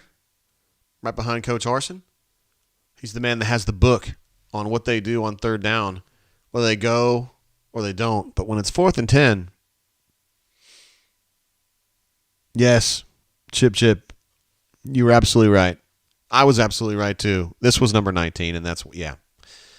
You know what? When you mentioned that to me, I was just thinking strictly about how he's a really awesome dude and he deserves it, and I didn't even think about how it's 19. Not that you didn't think he deserved it. You did. He's a stud. Chris M is a stud. Number 19 is the man. But I'm so glad that we're going to give him the 19 cup, so that's awesome. It's perfect. Life with Maine says, follow the yellow brick road. Life with Maine, everybody. If you want to laugh at him, he thought Auburn was going to win this game 21-20, and literally everybody in here laughed at him, so we'll do that now. But we appreciate you being here, bro. We're laughing because we love you. That's why. It's not because we're making fun of you. Julia says, can we stop playing early so the players can rest for next week? Hey, as long as they're having fun, Julia, that's all that matters, okay? We don't want anybody to get hurt. AU Law says, the guy was yawning behind Horson. Patrick S. says Kyle Frazier was probably that bad during a game. I respect you trying to spell his name correctly, even though you didn't, but you got pretty damn close, so I'll give you 100% on that. And yes, Kyle Frazier was bad. Yeah. JL Senior says, hey, Tate, I ran into Yox last week. Oh, my gosh. What an absolute stud, man. Kevin Yoxel, he's probably my favorite person I have ever met in college football. And he, as I've told you, JL Senior, probably too many times on the show, he's the reason I'm not 300 pounds. Because he gave me the tools to understand how to control my weight and how to stay in shape. And I'm not like a marathon runner or anything like that. But I feel like I owe my life to him, honestly, because I think I'd be like 400 pounds now if it wasn't for him. And I told him, because I met him again at the spring game. He was there because he and Auburn's current coach, Pitt, like Pitt is basically a Yox protege. And so he was there to see Pitt, and I gave him a hug and told him how much I loved him and that he saved my life and that my family appreciates him for that reason. And, man, it was almost like I was teared up, and I don't think Yox is super the kind of guy that's going to tear up over shit like that, but he seemed genuinely touched. And they got a picture of him, me and him hanging out. I love that guy. JD says, Yox made me push boards for 2.5 hours because I was late to a workout. I'm telling you, the guy's a stickler now. He is a stickler. Do not push that man because he will win. Cleveland Brown jumping in with another super chat, says, under spread going to poop. What was the over-under on this? I'll tell you what, I'm going to check it out on my ranked app here. Over-under was 49.5. I feel like you're in pretty good shape there. Unless he throws for a touchdown right here. Oh, shit, hold the phone. No, I'm just kidding. All right, looks like they're getting him to more of a rhythm there in the passing game.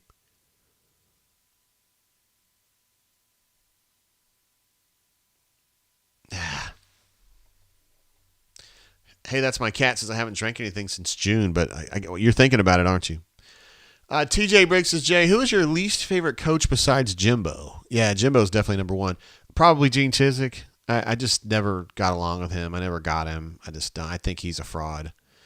In more ways than one, too. Like, not just a bad coach, because he's a legitimately bad coach now, but he's just unpleasant. I just don't get him. And if you guys do and you guys know him and stuff, I mean, that's cool, man. I could be wrong, but I'm just telling you, my experience with him have just been almost universally bad.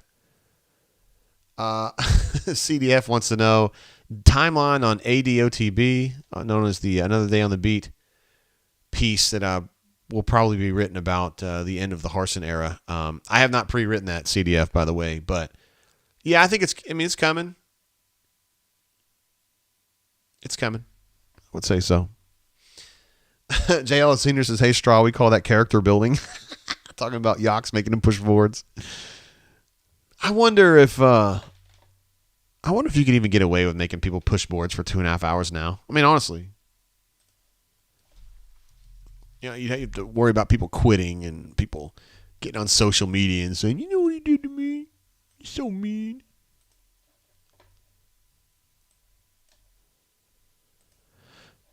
Let's see. Hornicius sends along a picture. Let me see if I can bring it over here and put it on the show. Oh, I can. And it's even shot. Normally, I would make fun of you for taking a picture of this stupid-ass angle, but it actually works for the way our show's set up here. There he is. There's what Hornatius is drinking today. And I firmly, strongly approve of this choice. Old Forester 100 is a delicious bourbon. It looks like you've got yourself, is that a half gallon right there? Is that a handle? It probably cost you about $30, something like that. And it's delicious bourbon. And he's got his Swoogan glass as well. What a stud that guy is. I make fun of Hornatius a lot, but I actually like him. He's a good dude. I mean, he's a cuck, but he's a good guy. And he drives a treat, but he's still a good guy. And if Deezer says he's a good guy, by God, he's a good guy. Another first down for Georgia. Welp. Turtle says Lance Leipold will be the next head coach at Auburn. He's definitely doing some work at Kansas, isn't he? Former Buffalo coach. I wonder if he got hired. That's got to be encroachment, right? Auburn had a player on the wrong side of the line of scrimmage. J.D. Rim in the game. There he is, number 23, playing some cornerback.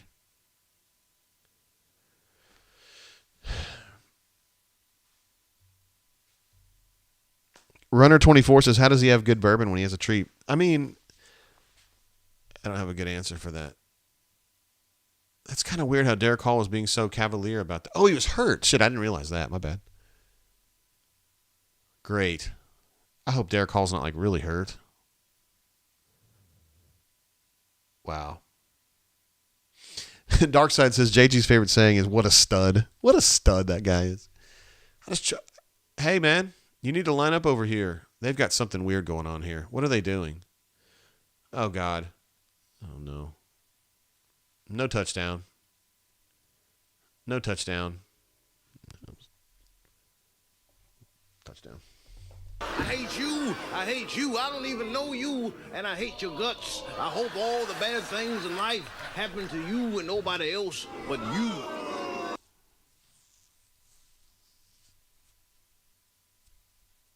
Bobby Campbell says he's drinking Elijah Craig Barrel Proof today. What a stud. I'm just kidding, Darkside. That's a great choice. Yeah, Elijah Craig Barrel Proof. You know, one of the great things about Elijah Craig is, well, first of all, it's good. It's part of that Bardstown group, and they do. It seems like all the bourbon that's distilled from the old school people in Bardstown is always good. But Elijah Craig, to me, is really good every time. Like, if you buy 15 bottles of Elijah Craig, they're all good. Like, they just have a real stable taste, and I like that about them. Particularly with Joseph Magnus, which is what I'm drinking today. I feel like bottle to bottle, like it can be good or it can be kind of skunky. It doesn't replicate well. Elijah Craig, it's like every time you buy a bottle, you know it's going to be good. So I'm a big fan of that. Bobby, that's a great choice, brother. Yes, they did cover, at least to this point, unless Auburn scores again. The line was 30, and they are now at 32 points. How about that? This is actually a wider margin than normal. I was looking this up the other day. Auburn obviously has not played well in Athens the last, generation? The last win was 2005, and we're getting very close to that being 20 years ago. Usually Auburn loses by about 20 points in Athens. Something in that range. And now it's a little more than that. Patrick S. says, do people mail you bourbon for this? I'd be willing to donate a bottle. Well, hell yeah, they do. Yes, Cleve C., who is an absolute channel legend and a stud, Darkside. We're gonna call it the stud sponsored by Darkside. Cleve C. actually sent me a bottle of Old Rip 10 during the last coaching search. I don't even know what else to say about that guy except he's a stud and we love him. There's also Michael. We got a subscriber out in California named Michael, and he sends me bourbon in the mail. Yes. So people do that. No pressure to do it if you'd like to. I mean, of course, I'd love to have it and drink it on the air. But, yeah, we'll take them. For sure. Send me a DM on the bunker, and, yeah, we'll get that worked out. That's awesome if you want to do that. Life with Maine says, I'm not crying, you are. Jonathan E. says that looked like a bad concussion for Hall. God, I hope not, man. Here I was going, man, he looked really cavalier getting back to the line of scrimmage. Now I feel like an idiot. I didn't realize he was concussed. Probably didn't know where he was. Yeah, so this is an unbalanced situation right here. And if you watch this tight end on the left, he's going to zip out. And Auburn's going to be like, what's going on? That was pretty nonchalant by Colby Wooden, to be fair, wasn't it? I'm not saying he was in great position to attack that run, but jeez. Let's see. John W. says, the game after portion of the show is always better when you've been overserved, JG. That's the PSA for the day. My problem is that I got overserved last night, and I don't know if I want to do that again tonight. At some point, my liver's going to be like, bro, we got to chill out with this.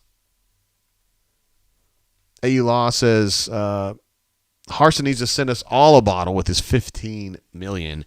That's a great idea right there. I don't think Harsin's a drinker, a big drinker anyway. I think he drinks beer maybe. But yeah, I think he should, at the absolute minimum. Huh, I didn't know those guys were friends. That's pretty cool. Ricardo Lewis and Marcus Bragg. I did not know that. I don't know anything about that, actually.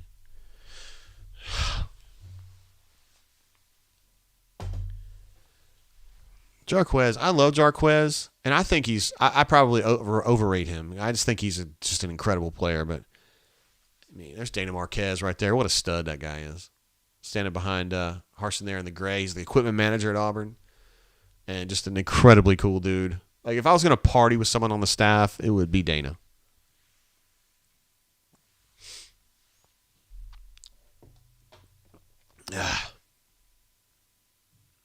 Knuman says, chill out on non-drain days. Ha ha. Yeah, I mean, it was such an unusual situation to have Courtney's friend Jennifer Reese up, down, I guess. She's from Kentucky, so down here. We don't get to hang out with her very often. What's up, Miss Courtney? How you doing?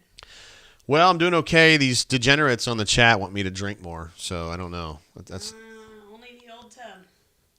Oh, so you want me to switch to Old Tub? That's a bad one. We go from expensive bourbon to less expensive bourbon. It's probably the right way to do it. Robbie just threw a ball into Coy Moore's ass. Is that good? What's up, buddy? My pug is here. All right, excuse me, sir. I got a show here. Get down, man. I've got literally dozens of people on the show here. Come on now. Oh, look. Hornatius says, hair of the dogs, brother. Hi. My man. Also, Knuman says, he super chats, thank you, sir. 0 chance Hartson's drink of choice is not vodka.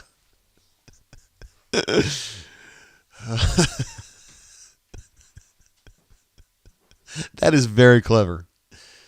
That is very clever. There we go. You get a chance to, Jarquez, go, buddy. Uh-oh. That's a touchdown for the good guys.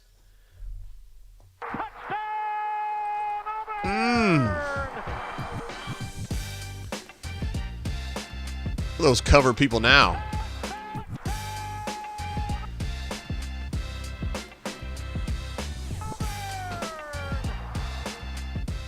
That feels good. Couple missed tackles there. Jarquez just spun out of him, and he is gone. He's the Philadelphia, Mississippi Flash is what he is. It's a nice explosive play right there to get the Auburn Tigers, assuming Honors can hit this PAT, into double digits. And I was telling Courtney earlier that they weren't going to score a touchdown today. Come on, let's go. Well, guess what? They did. They're only down 35-10, Courtney. What are you looking at? The dog. Is he doing okay? His eyes all puffy. Oh, but he's not pussy anymore. Or he's a little bit right there. Look at his eye. What's going on, bro? What's going on? Come on, let's go. My dang dog. Keith M says, just checking in, Swoogans. Glad I worked today. Whoops. Darkside says, show the pug. No, I didn't want to pick him up. He's like this time of year is when he sheds a lot. He just, I don't know. J Battle 34 says, yeah, fire Harsin now. It's only going to get worse. Is that how you celebrate a touchdown around here, J Battle, huh? Oh, that was probably before the touchdown. My bad. Hey, Mang. What up, Mang? It says, deets on what Yoxel said to lose weight. Yeah, so Yoxel was the first person to get me thinking about, like critically thinking about the things I'm putting in my body, the way I eat, the things I eat, the triggers for things that make me want to eat. It was mostly about that. And he also showed me like some exercise things that would work for a guy like me. Now, when he was showing me, I was like 35, I guess, or 33. Now I'm 50, so it's different now. But, you know, he wasn't like, here, let's do some power cleans. Like, he was showing me like regular shit you could do in the gym. For me, things like, for somebody like me who was not trying to be an athlete, working on stretching was really the stuff that he gave me. So it was understanding what you're eating and the things that you're supposed to be eating and you shouldn't be eating at all, and then stretching. Because I was having a lot of back problems back then, thinking that something was wrong with my back. What was really wrong was that my hamstrings were super tight all the time.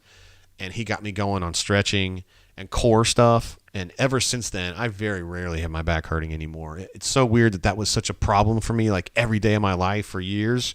And then after he showed me that and I lost weight, I very rarely have any problems with my back.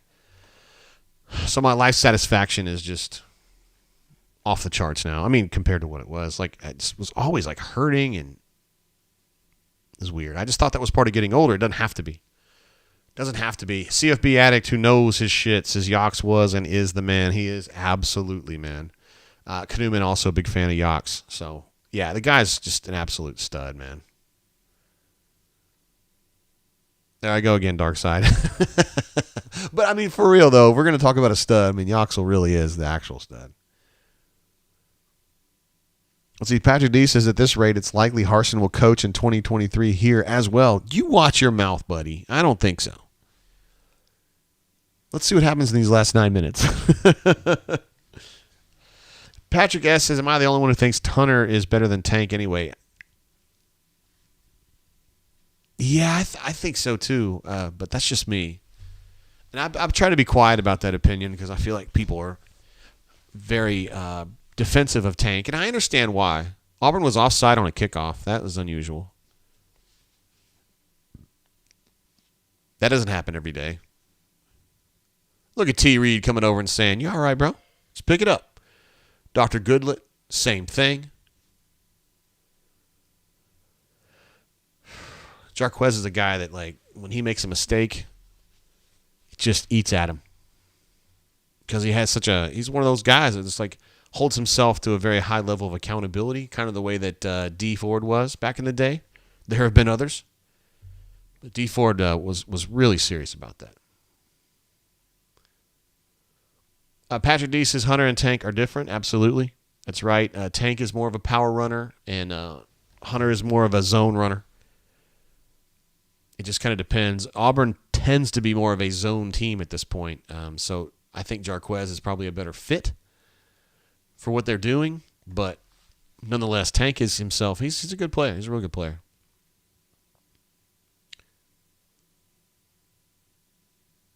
That's not a catch, is it?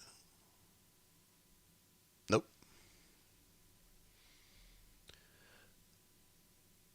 Let's see. Brandon D says they give Harsin the Herm Edwards treatment tonight.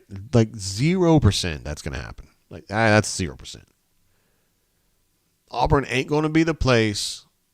No, he didn't catch that. That's going to fire a coach on the field. It ain't happening. Let's see. Patrick S says that, but then again, I thought Ronnie Brown was better than Caddy. I mean, you could make that. You could make that argument. You could make that argument. I mean, I happen to think Carnell was better, but Ronnie's a really good player. Both of them were really good. You could make that argument. Mamadou says, I think Tank is a better player, but Hunter better for this specific team. Now that's definitely that's a good insight there. I agree with that completely. Maybe that's kind of what I'm getting carried away with. Is kind of thinking about their value to this specific situation. CDF jumps in. This guy's been a super chatting fool today. I'm a fucking fool. Does T. Reed have a role moving forward? ? See, I was thinking if Zach were to end up as the interim coach, that T. Reed would have a chance to coach DBs, and then he would be able to parlay that into either another job here with the next coach or whatever, or somewhere else as a position coach. But I don't know. I don't know what he's trying to do. If he's trying to be an on-field coach, I don't know that would work here. But if it's, I don't know. I like T. Reed, and I think he's got something to give. You know what I mean? I think he's got value. If the next coach comes in here, I mean, you're going to want. Did he fumble? No, he didn't. Next coach comes in here, he's going to want to bring a lot of his own people, and that's probably not going to be T. Reed, you know? And I don't know if T. Reed, because I think that T. Rob would be a likely candidate for defensive coordinator. Maybe he feels strongly about T. Reed. Maybe he knows T. Reed. Maybe he worked with T. Reed. I don't remember if they ever crossed paths. That could be a situation to keep an eye on for sure. Let's see. Life of Maine says, is the over under 49? Let me check my ranked app. Yeah, 49.5. So we got to get to 50 points to go over. So that's going to be what? Going to have a touchdown or 2 field goals, right? There's a missed tackle. Without looking, I was guessing it was Wesley Steiner, and it was Wesley Steiner. Let's see. Patrick S. says, Caddy had more opportunity at Auburn. Ronnie was the more complete back, much more physical, and a better receiver. And Ronnie stayed healthy. Yeah, because Cadillac was hurt a lot at Auburn, if you remember. That was kind of a theme for his whole career. And that gave Ronnie some opportunities that maybe he wouldn't have gotten otherwise. But, yeah, Ronnie's a really good player. Both of them are really, really good. Ed D., who's one of our he's definitely on point when we talk about football strategy and stuff like that. Notes that most teams around the league are scoring 35 or 40 points a game, and Auburn's not quite there. Not quite there. Lobie42 says T-Rob's going to open up that South Florida pipeline. Or we should say reopen it. Yeah, that would be very helpful, wouldn't it? CFB Addict says Ronnie was the better passer. Absolutely. Let's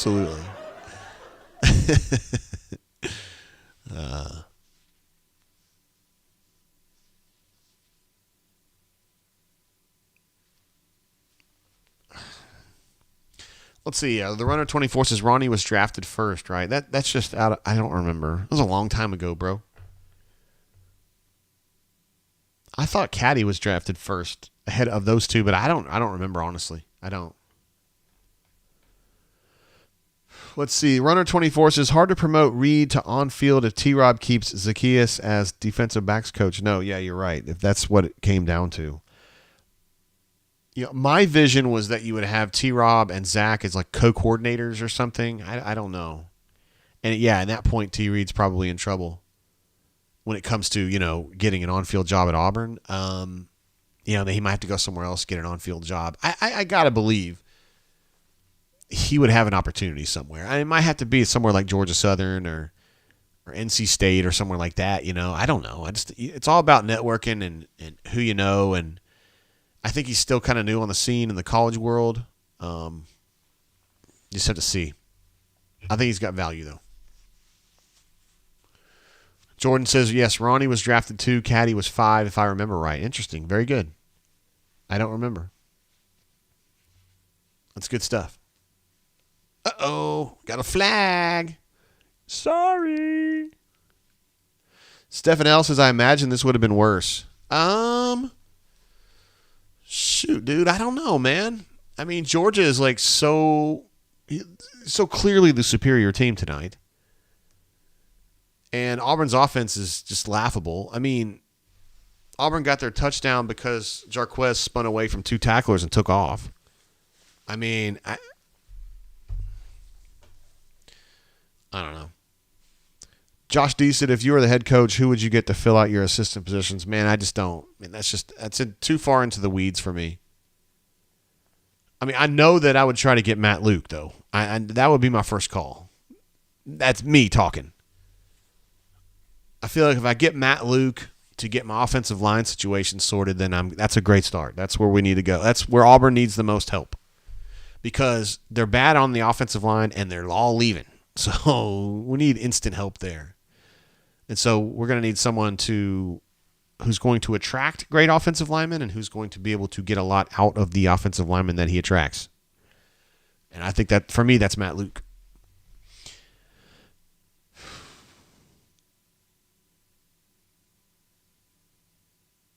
Uh-oh. El Tigre Esquire says, Warboggle being Warboggle again. What happened?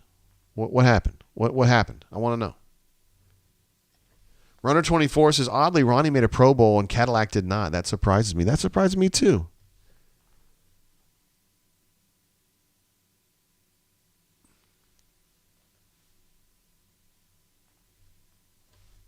I hate you. I don't even know you, and I hate your guts. I hope all the bad things in life happen to you and nobody else but you. Well, it's another touchdown we got right there. Am I behind here? Oh, shit. Let me do that.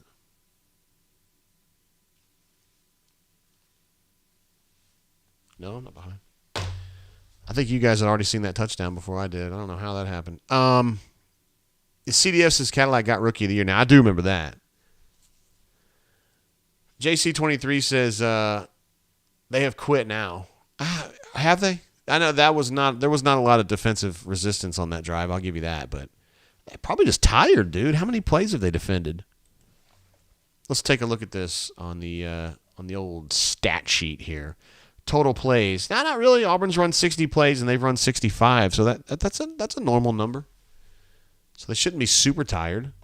And the way this second half is kind of unfolded, they haven't been screwed over too bad as far as dumb choices that got them on short fields all the time. John L says, what's the equestrian team looking like? Josh C says, this is horrible. I agree, man. I mean, there was somebody earlier that said this was, it was actually, who was it earlier? It was saying, it was Stefan. Was saying I didn't think it was that bad. I mean, dude, this looks pretty damn bad to me. Darkside says, JG, do you know of a good bar in Huntsville? You damn right I do. It's called The Nook in Huntsville. There's a gal there named Faith. She runs that joint. And she has a passion for bourbon. In fact, she's got like an offshoot of her main bar that's just like a bourbon bar. It's all wooden in there. Unbelievable. And I absolutely love Faith. I basically have a crush on Faith. I would like to get to know Faith better if I was around her more. And my wife loves her too. She's just a really, really cool chick. We had our Bunker Bourbon event there in late summer. And she's everything you're looking for. She's got good bourbon. She knows her bourbon. She cares about her bourbon. Go there. Absolutely. If you're into bourbon, I mean, they have beer too, but I'm a bourbon drinker, and when I come across people who know it as well as I do, or better, and she knows it better than I do, I'm in. John W. says, post-game Harsin, we just didn't execute well today. You can guarantee he'll be talking about execution. Joey D is familiar with the Nook. He says it's awesome. John Lacey knows that the Nook is awesome. 100%. And again, ask for Faith, because she's the fire behind the furnace, so to speak. Oh my goodness. Look at this. Patrick D has come through again. Don't be showing me these A&M highlights. I don't want to see any A&M highlights. Bunch of dorks. I feel like Jarquez, like the first 20 steps of that run, he was waiting to juke somebody who never really stepped to him. Patrick D jumps in. My man, look at this. Another big super chat from Patrick D. If Harsin is still coach at midnight, Auburn admits it's okay with this. There is no reason to keep him, none. I'm not gonna predict what happens here. I don't think they're gonna fire him right now, Patrick D. At the same time, I don't think they're okay with it. I just don't necessarily see. It was pretty close to being completed at Jay Fair to give it. He almost got it there.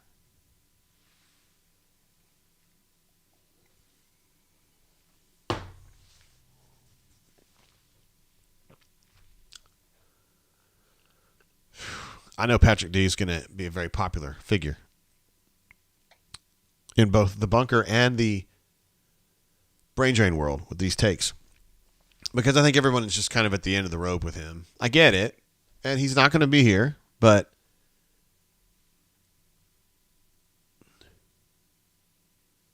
Turtle says the Nook is hiring too. $8 an hour plus tips.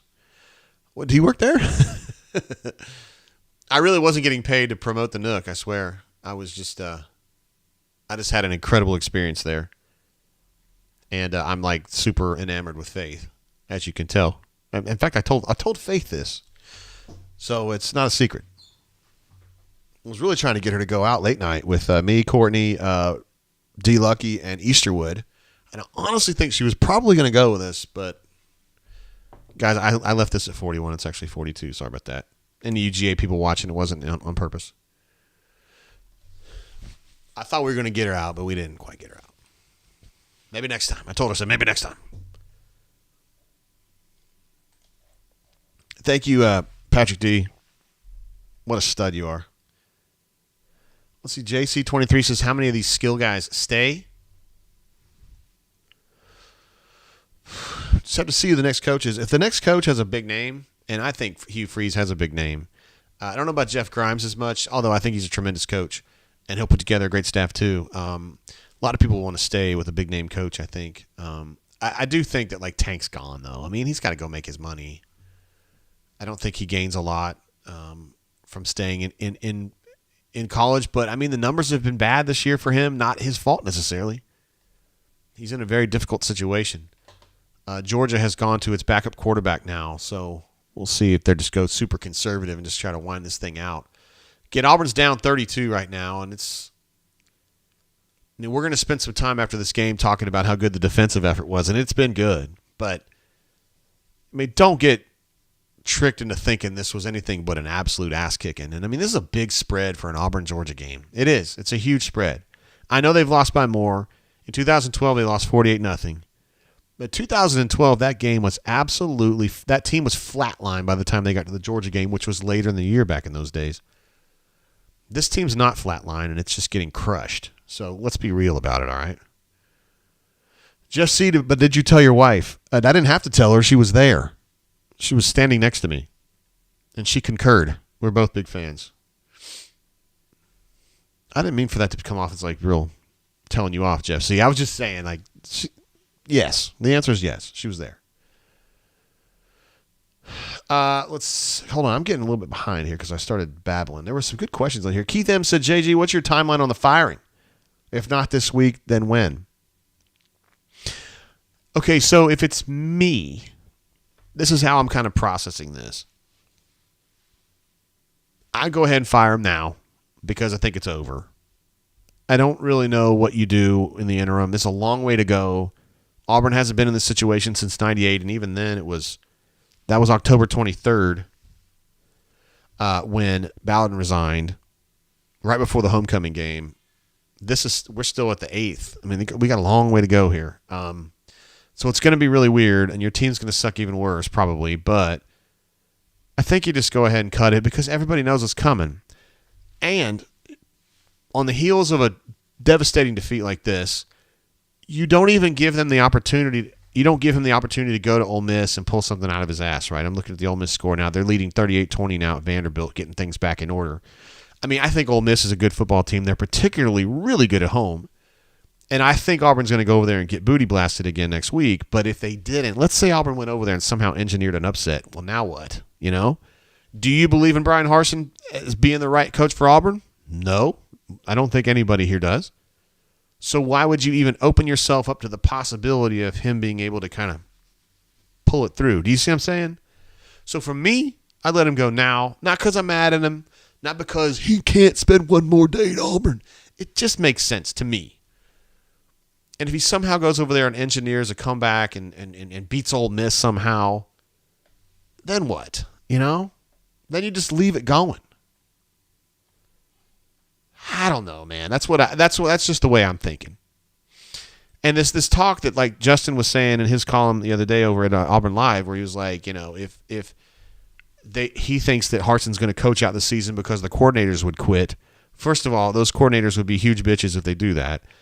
Second of all, there'll be people that can do it, all right? Like, if Kesau really were to quit and refuse to coach without Harsin, Cadillac can call plays. I mean, they can do it. It can be done. To me, that's just not that big a threat. I'm not fazed by that. If you really would quit over something like that, I mean, has it ever happened? I mean, has it ever happened? That would just be career suicide.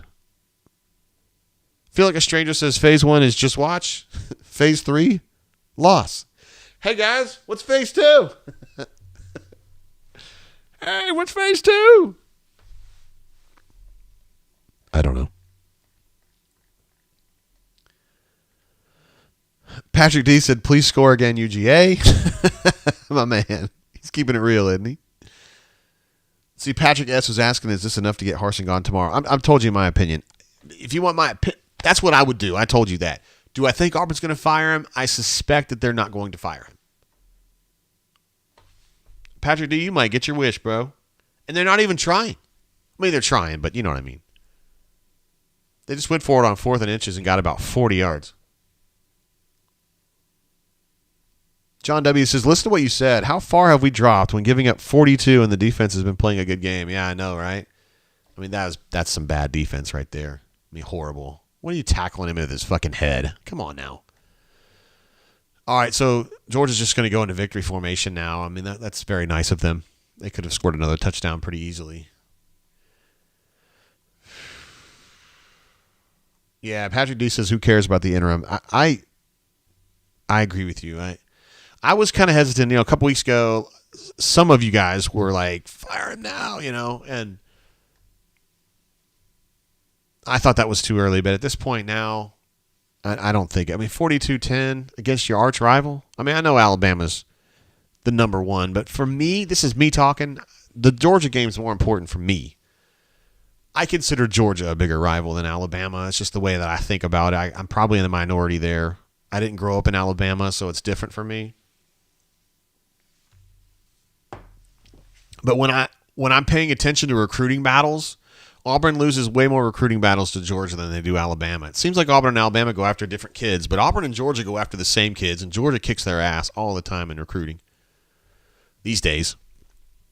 There was a day when Auburn kicked their ass all the time in recruiting. I wonder if Kirby says, man, you've done it. You've had a good run. Enjoy Idaho. All right, guys, that's a final right there. I do think we have a super chat. God, we have two. Wow, how about that? Fat Crack jumps in. What's up, bro? There he is. Fat Crack, a.k.a. Nacho. JGT, you are a stud, sir. Thanks for all you do. No, you're the stud, bro. This playing with you last week, bro. What an absolute stud you are, Fat Crack. Jeff C. in the house as well. I don't want to say too much.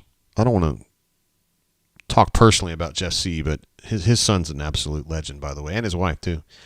Well, I only know the one son, whom he named after one of my favorite guitar legends, but I'm not going to go any deeper than that. I don't want to talk about people's personal life. Not much else to discuss. I fear we are about to become obscure. Wow. Could be wandering in the wilderness for a decade without the right hire. War Eagle. You're absolutely right, Jeff. Very important hire, and it's got to be somebody you know the next day is going to make Auburn better. It's got to be that. It's got to be that. If you make a mistake now, you turn into Tennessee. Not the current Tennessee. I'm talking about the one with the law enforcement guy. I forgot his name now. Red-faced guy.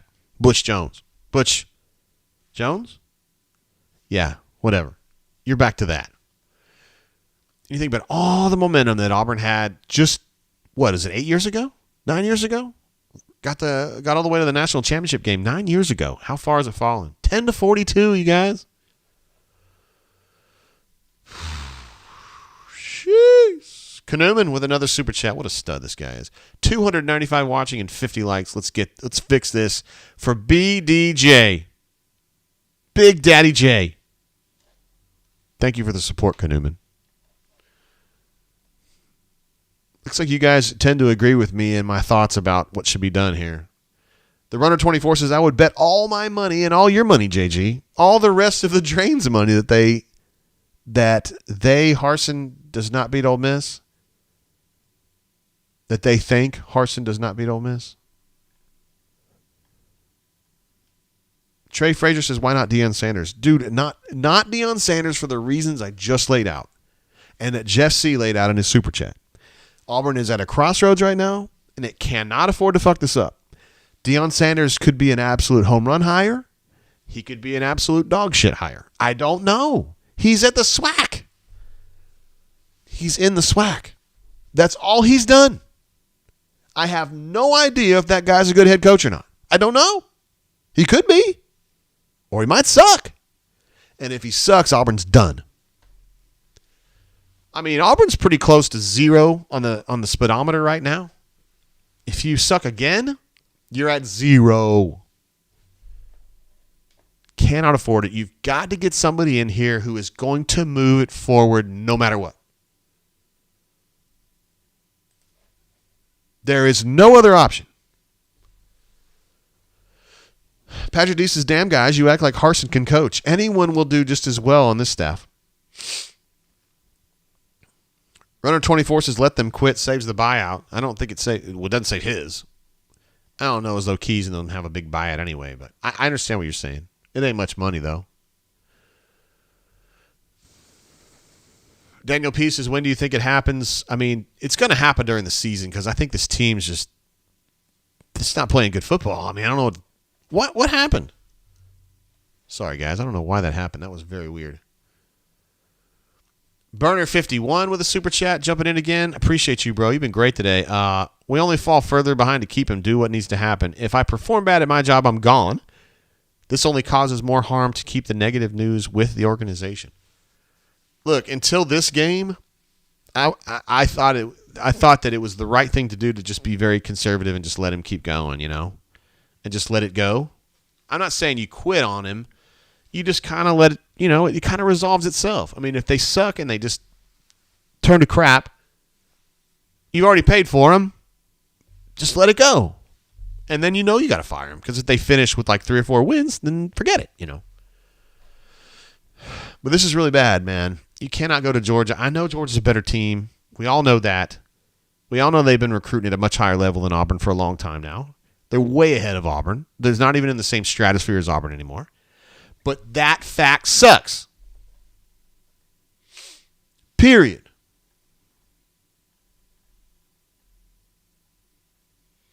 AU Law 20 says, enjoy that 15 million potato. Josh C., is someone going to link the post-game press conference? I don't know if we can do that. I certainly can't show it because they would get on my ass with that. But let's see. CFB Addict says, I would make Lolly interim to help hold it together, or at a minimum, he could run secondary and help Zach run the team. Oh, man. Now, CFB Addict and I are about the same age. We both know Philip Lawley real good, and I can tell from what he's saying right here, we have the same opinion of Philip Lawley, because that guy is an absolute god when it comes to know-how, right? The guy knows how to do this. He's kind of like a less celebrated Kevin Steele, but I don't really know why he's less celebrated, because I think he's just as good. Anyway, I love that idea, and I'm totally on board with it. Matthew Ray says we didn't execute today, my man. That's a guy who's up. That's a good meme right there, bro. Patrick D says Harsin should just resign. He will never do that. I mean, you can say that he should, but he ain't going to do it. Cleveland Brown says 42-10. One team just got demolished, just not team council plays for. B. Lloyd says dude named his kid Slash. I mean, I feel like I got to clear this up, Jeff. He named his son Halen after in my opinion, one of the truly great guitar virtuosos of our lifetime. Or, alternatively, a great drummer, but probably Eddie. I do love Alex. Giroux was with us as we transferred into the fourth quarter and told us to throw up the fours. My man. Great show today. First time I've watched during a game this year. I've been in Jordan Hare. Oh, my bad, bro. I'm 22. UGA has won 17 out of 22 games since I've been born. That's sad, man. There was a day, Giroux, where Auburn would go over there routinely and kick their ass. I mean, really. Now I'm 50, so it was a while ago. Locked On, I'm just catching up on some stuff that was posted earlier. Locked On said same could be said about Grimes and even Freeze. So when I was talking about, somebody asked me why not Dion, and I said Auburn can't afford to take a risk right now. Locked On is saying that Grimes and even Freeze are also risks. I mean, yeah, the only person out there that's not a risk at all would be, in my opinion, Saban. He obviously ain't coming. Dabo, seriously, these last couple of years, we know he's a great coach. I'm not trying to say that, but they're not super dangerous right now. Who else would be a slam dunk? Lincoln Riley? He's not coming. I'm saying any coach out there who'd be a slam dunk. Lincoln Riley's really good. Brent Venables? Boy, that guy talked a lot of shit about how he turned Auburn down. Well, Oklahoma's wishing that Auburn had taken, or he'd gone to Auburn at this point, right? Grind says this ain't a rivalry. I know what you're talking about, man. It's frustrating as hell. It's just Georgia. Gotta be better than that. My man Quan lists himself as Aquan here. I just know him as Quan. A legend from Montgomery. Says, is Fabianich retained when we can Boise boys? He better be. I feel like My answer is yes. I felt like when they hired him, that was almost like Auburn hiring him, not Harsin. You know what I mean? And that guy, and he's got two guys with him from the NFL. I'll call that trio, the triad. Those dudes are the sharpest dudes they've got. Well, some of them. Those three are probably among the 5 or 6 sharpest guys they've got in the whole staff. Anywhere. They need to keep him. And I think they will. Shane says, my sources are telling me Shane Beamer will be the next coach at Auburn. You need some new sources, bro. Like, really, really soon. AU Law says we need Sandusky. What are you doing? CDS says, I hope Bruce wins by 60 on these flea bags. Attaboy. Nice use of the word flea bag right there. That would be great. I feel like Georgia basketball is probably going to get a little bit better, though, right? Now that they got rid of the goober head coach that sucks now. Although you could argue that Michael White might not scare you too much. I don't know. He's all right.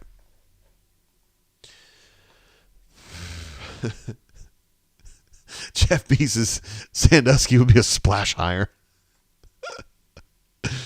Yeah, he certainly would be. CFB Addict says it pretty much has to be Freeze. Doubt we can get anybody with a bigger name who can turn it around, or who can turn it around. Mass Mayhem, this is kind of a point that I don't understand where this comes from. He says Dion is the way to go. Fine. He can recruit, and that's the bottom line. Do we know that? I mean, he got Travis Hunter, number one player in the country, got him to commit and sign with Jackson State, which is a huge coup. He did a great job there. And they are currently really good in the SWAC. I completely agree with that. But do we know that Deion Sanders is going to come to Auburn and get all these 5 stars? Do we know that? Do we know that? How do you know that? He has never recruited the Division I level. Well, you know what I mean. The major level. He's at the SWAC. I just think there's too much, man. It's just too big of a gamble. He needs to be somewhere a little bit smaller first. And if he goes to Arizona State or he goes to NC State or, I don't know, wherever, man, and he kicks ass, then yes, then he's a stud, and we know that. But, man, I don't know it, man. I don't know it. To me, that's too big of a leap. Keither says, Kirby's winning at UGA because of what? His coaching or his recruiting? I think it's both. I think they do both really well. But I can speak specifically about his recruiting because I know a lot about that because I watch it. And he is incredible at that. And they beat Auburn for every dude they want. Yeah, J-Head was saying the dam broke in the second half. Yeah. Let's see. Ryan D says, I'd rather risk it for Dion. I just feel like that's too much. For me, it's too big of a risk. And I don't understand how you guys can feel so comfortable saying, yep, I'm going to bank on Dion. Like, I don't know, man. Like, I just don't, the data's not there. I don't care what you say. The data ain't there. And if you're just kind of getting a feel, like I feel like Dion would be good, I don't think Auburn can afford to go on a feel at this point. But that's just me. Of course, we all kind of like a feel, don't we? As long as it's okay. Jason says we're not going to take a risk. I tend to agree with you about that. Patrick D says, any rumblings about Charles Kelly? Yes, absolutely. I hear a lot about Charles Kelly, not for head coach, but I think they would love to have him on the staff. And to be fair, I think Charles Kelly is a very good assistant coach. I do. I think he's really good. So I don't got any problem with that. Bo's Great says Lolly is a freaking superhero. I'm telling you, the guy is like Paul Bunyan. He's like the real life Paul Bunyan. He's amazing. He's at the absolute minimum. He's got to be here being an off the field role. I'm telling you, the guy makes things better. Spider Chaw says, Jeff Grimes, how do you feel about him? I love Jeff Grimes. I think he's one of the best offensive coordinators in the country. I think Lane Kiffin's better, but Lane Kiffin's in the stratosphere at this point. I think Jeff Grimes is the most hireable offensive coordinator in the game. He has ties to Auburn. He still keeps up with people at Auburn and has. He's a good dude. He's going to get great coaches to come with him. He's going somewhere and he's going to be good. I have no doubt. I think a lot of them. I do think that Hugh Freeze, to me, is a more proven commodity. That's not even an opinion. He is a more proven commodity. Now, he turned some people off with some of the things that are wrong with him, things that he has done wrong. Get it. The people who bitch about it, I get it. I don't personally give that much of a shit about it, but other people do, and that's important. Jeff C. comes out and says, Halen, Rock, and Axel are my three sons' names. See what I mean? He ain't just pretending to be that guy. He's that guy. He loves him some rock and roll. I mean, I don't know what else to tell you. Jason P. says Grimes would be solid. He would bring in offensive linemen from the portal and high school. Bobby C says, dude, how about a Gus impression? No, I don't know about that. I mean, if you're looking for a coach, I mean, me and Christy, we still have a house there. So we'd be pretty good. I mean, we're doing pretty good down at UCF. There's no doubt. Runner 24 says, I remember those days, JG. It's been a long time. Yeah, but you're talking about when Auburn used to go over to Georgia pretty routinely and kick their ass. There was a time there for a while where it was always the road team was doing the ass kicking, remember? Like Auburn would go over there and beat their ass, and they'd come here and beat Auburn's ass. But now it's just Georgia beating Auburn's ass all the time. That's just the way it is now. Ravine, who's been here throughout the duration, as is common for him, says NIL will not fix our problems if we retain this staff. What? No one's going to. Yeah, okay. He's got to go now. Get a stud with BDE to keep what recruiting we have done. Image is everything. BDE. Is that Big Dick Etheridge? I think it is. It probably is. Well, my take on recruiting is this. It's not been good, obviously. I think that Fabianich and the two guys he's got working with him from the NFL are the path to fixing this in conjunction with NIL ramping up as it is. I don't think that firing Harsin now or later or whatever matters because it's fucked right now. And whoever comes in after this has got to fix it right there. Right there. Like the first day, it's got to start getting fixed. Because they're not going to hire anybody before like November 28th or something. And then you've got 2 weeks there before the early signing period where you got to flip some people, right? So all you can do right now is if you're in the Auburn NIL game is try to keep these kids from committing elsewhere and keep them thinking about Auburn. Not about the coach, but about Auburn. So when they flip the coach and it's somebody good, they already have a good opinion about Auburn and they're willing to make that flip or that choice. You know what I mean? It's the only way out. Patrick S. says, what about Joe Witt Jr.? I don't know much about Joe Witt Jr. I think he's a tremendous NFL assistant coach. I think his dad's a stud. He's obviously an Auburn legend. But I don't know what he can give. I don't know what he can do. I don't know. I like him, though.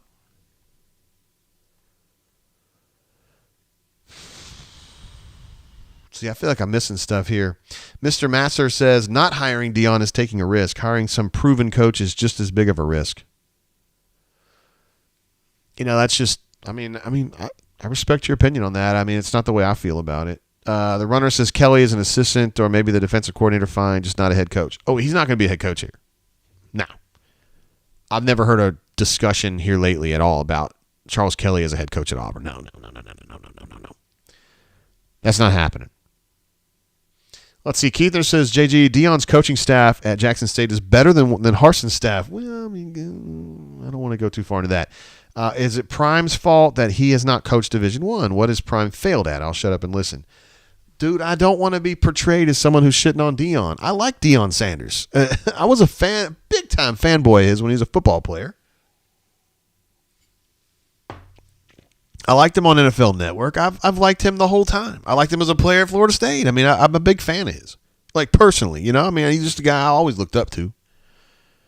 As a kid, you know what I mean? But he has definitely handled the challenge at the SWAC, right? He took over a program that was once proud, it was hurting, and he's made it a whole lot better. There's no doubt in that. But I would argue that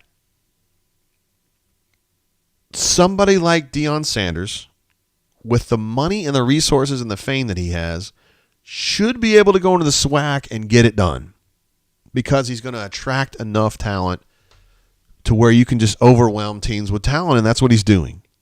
Now, that is not a discredit to him because he's doing a hell of a job. He's got a task in front of him, and he's whipping its ass. I get it. But, man, going from the SWAC to aiming for the top of the SEC, and you got to go against Georgia and Alabama all the time, I don't know that he can do that. I don't know that. Let's find out if Figgy Poo does. Figgy Poo, what up, brother? What's going on? Well, we're talking about Deion Sanders at this moment right now. We're not talking about Georgia? game's over, dude. I mean, I'm already moving on to Ole Miss. So that was like just perfectly predictable, right? We go out there, we call 45, 46 pass plays. We look totally inept. We don't have a plan. And,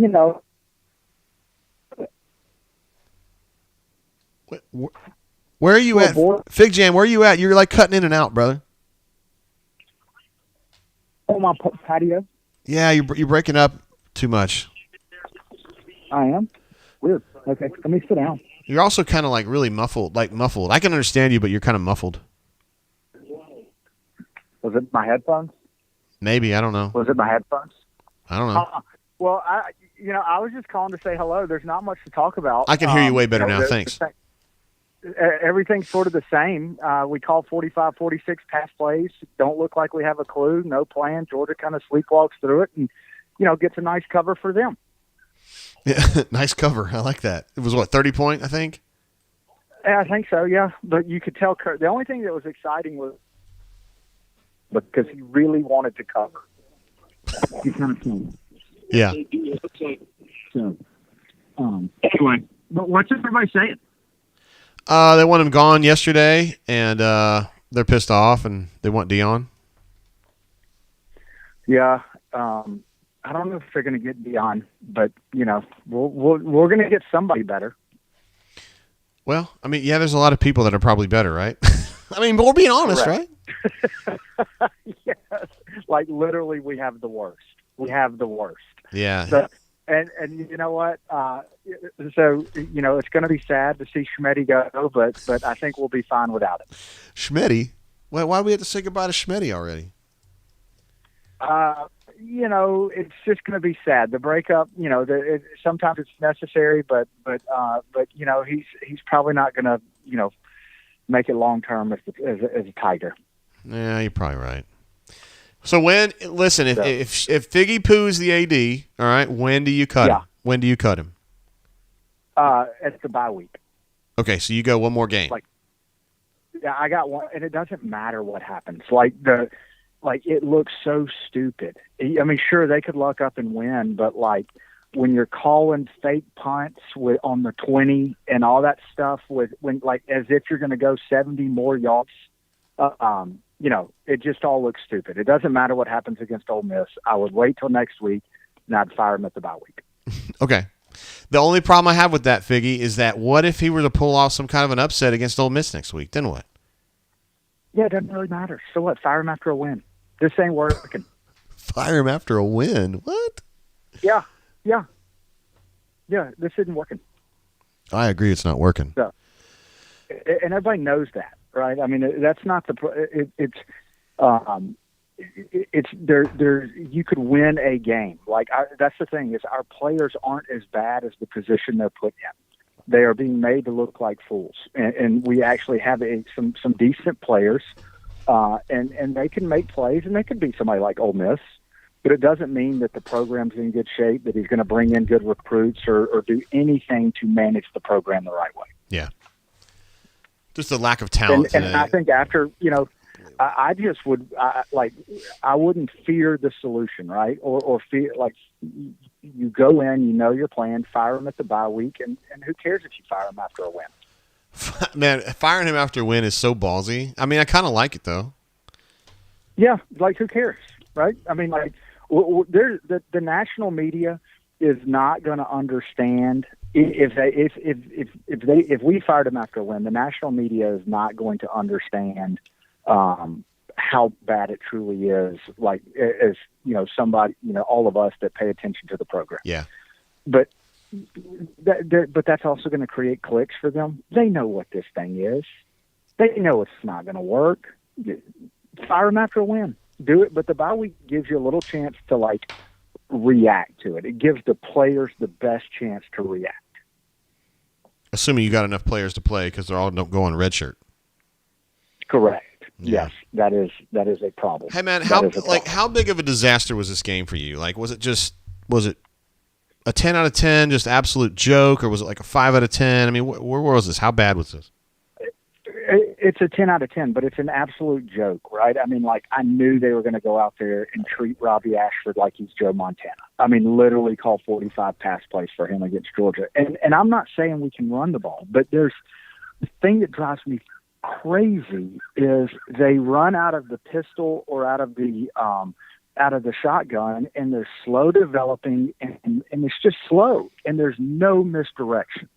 And they don't give anybody a chance to be successful with it. I know. And hey, so, remember when they were backed up at like the 3-yard line and they were still running that slow developing shit and like slow? Yeah, and it's unfair to the linemen. I mean, like, literally, like, everybody on their defense just gets it. Like, literally, they don't have. They can literally watch the back. Yeah. And it's just unfair to everybody. And I don't understand. Oh, Figgy, I've lost you. I can't hear you very well. Come back. Our best players are Robbie. Fig, I can't hear you, bro. I had to cut him off, man. You know, I was loving that call too. I couldn't hear him anymore. Y'all couldn't hear him either, could you? I don't know what happened. I'll text him real quick and tell him. I don't want him to think that I like gave up on him or whatever. Let's see. I'll just text him here real quick and tell him I couldn't hear him. Oh, here he's calling back in. Let's see if we can get him back here. What's up, Figgy? Oh, I lost him again. Damn. He said he was at home, too. Where is he living? Y'all joking. This is Figgy on T-Mobile. Marbrand had a super chat earlier. Percentage on odds when Harsin will be fired tomorrow, bye week, end of the season. Interesting. Shoot, I have to kind of work that out. I'm not very good at math.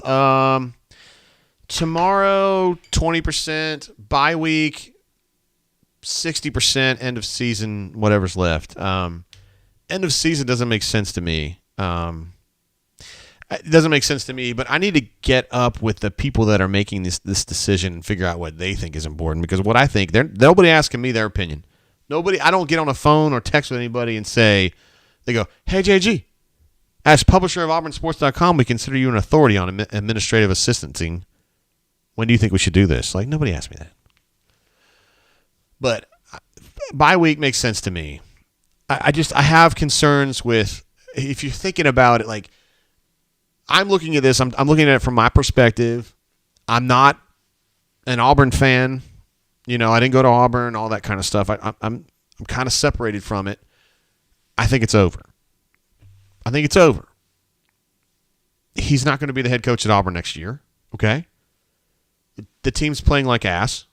Defense, kind of like someone was saying in the chat earlier, I thought the defense played pretty damn well today, and they gave up 42 points. Like, if that's the situation, it's over. And, I mean, we all know it's over. I mean, the team's just not there. And I realize Georgia's really good, and no one is shocked to see that Georgia kicked Auburn's ass today, but it's still crazy, man. Darkside says, JG, if we hire Freeze, I'll be sure to get him a burner phone from Radio Shack. My man. Oh, you guys. Scotty P jumps in, says, Mrs. Scotty P. Bammer says that Auburn is just too much of a dumpster fire because of boosters. I tell her that's way overblown. What say you, Commodore? Yeah, it goes beyond that. I mean, it goes beyond that. I just think that, I mean, this is an inelegant way of putting it, but Auburn just trips on its dick all the time. Like, and I just almost feel like that's just the way it's going to be. I felt like Bobby Louder did very little of that. And I felt like with him in charge, there was less dick tripping and more doing. And I feel like right now there's a lot of dick tripping. But I don't know, man. Sometimes it's not just athletics, though. I do think the new president, President Roberts, is less apt to these kinds of screw-ups because he's done a few things behind the scenes athletically. I don't really want to get into what they are, but he's done a few things that I thought, damn, man, that's really smart. He's done some things. He has thought outside the box in trying to get people in the athletic sphere to kind of work together or think together or talk together. He's been very sharp with that. Now we go to Power Man. Let's see if Power Man's got a better cell service. What's going on, Power Man? His cell phone is the worst. he'd be sitting in his den and you can't hear him. Yeah, he said he was at the house, and I was like, bro, we can't hear anything you're saying. Terrible. Hey, It's you're terrible. you're very bassy though. To be fair, are you like on a speakerphone or something? Well, I'm on my headphones. I'm just walking the dog through lovely downtown Homewood, about to walk by New Gus's Who Dis's place. All right. So I've been playing softball all day. Was it good? We had a fake punt. Ran a brilliant fake punt that failed miserably and led to a touchdown, and 32-point margin. It's not too bad, right, Power Man?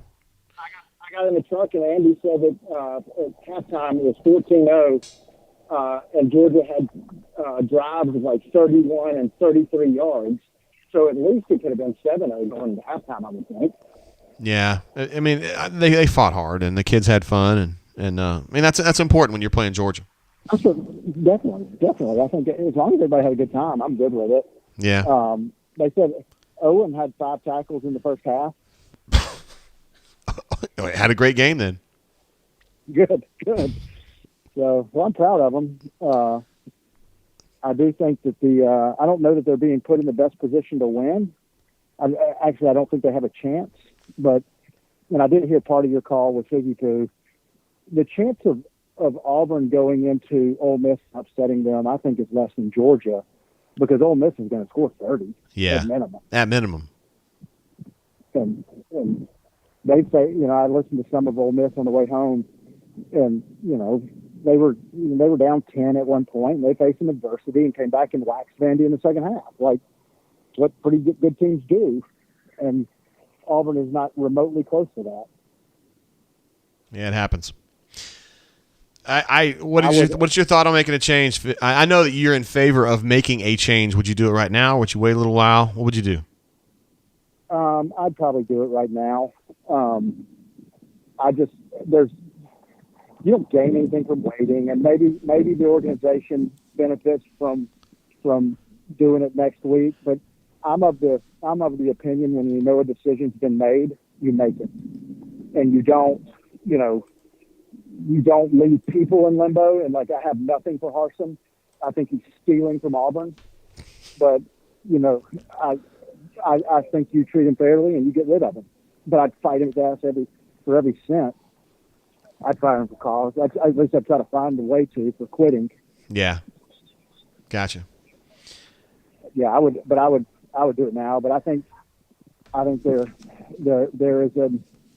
I have heard from people that know that the famous PTVs or the infamous PTVs are thinking that there's certainly some that want to wait till the end of the season. The thing that changes that is if people start redshirting and kind of quiet quitting and kind of doing all that stuff. You love quiet quitting, don't you? You love that concept. Yes. Yeah. Yeah. I mean, Harsin did it. Why did never? He stole $15 million. All right, Power Man. Hey, man, I love you calling in. I got to have you on the phone next time. Your earphones, you just sound like Charlie Brown's teacher kind of. I can understand you, but it's hard. All right. Sounds good. We'll talk to you later. See you, Power Man. Bye, man. Bye. There he is, Power Man. That's what Kanuman said. It was sounding like Charlie Brown's teacher, and it's very bassy. It's kind of hard. I can understand it, but I can see how it's hard for y'all to understand him. I'm listening to it on headphones. So Scotty P, I hope that I answered your question. Jeff C was asking, hey, why not? Hold on just a second. Why not? I'd love to have you on. I just got to get through some of these chats. Jeff was leaving, and I wanted to make sure I answered his question before he was gone. Are you hearing anything on the AD search? We should just take care of that first, as much as it pains me to say it. That's a tough one. It's kind of in the process of getting worked on right now. They just officially hired the search firm in the last 10 days, I think. And a lot of people, I'm kind of the opinion that it's going to be the guy from Utah State. But there's still a lot of people out there who think that Rich has got a really good shot at this. And I like Rich too, so I think both of those guys are really good. Hopefully that answered your question and you were able to catch it, Jeff C. I'm sorry about that. B. Lloyd says, Rock is an epic name for a son. I completely agree, yo. Keither jumped in earlier. He actually asked some really good questions about Dion, and I appreciate the super chat, sir. Thank you for that. Good questions about Dion. He's been super good at Jackson State. I just think that, to me, I don't think that excellence necessarily translates to the SEC. It might, but I wouldn't be willing to stake my program's reputation on it. Cleveland Brown jumps in with another super chat. 4 straight games scoring below 20 points. I didn't realize that. Epic fail. Yeah, in this era of very high-scoring games, too. You know what I mean? Canoeman says, I wonder why Commodore BDJ is crapping all over Coach Prime. I don't. I like him. I do like him. I just don't. To me, it's a bigger risk, just in my opinion, because, I mean, the SWAC doesn't do much for me. If his name was John Tate, okay, and he was doing the same things at Jackson State, you guys wouldn't give a shit. But it's Deion Sanders, probably the greatest defensive back in the history of pro football, of college football, one of the great football players of all time, a guy who talks a lot of smack, has a lot of swag, a lot of confidence. He would give you an immediate, bump and like, we're going to get this done, you know what I mean? But that bravado is not the same as results. And the results at Jackson State have been great. But that's a long way off from the SEC. I've got calls coming in, and I want to get to them. I just got to make sure.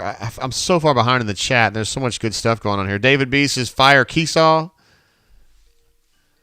Love the Cats. I'm not going to say that right now. Chris M was making fun of Fig Jam being on T-Mobile. It was weird to hear him say that he was in the house and it was still messed up. Hornation says Fig needs to keep his phone out of his prison pocket. What?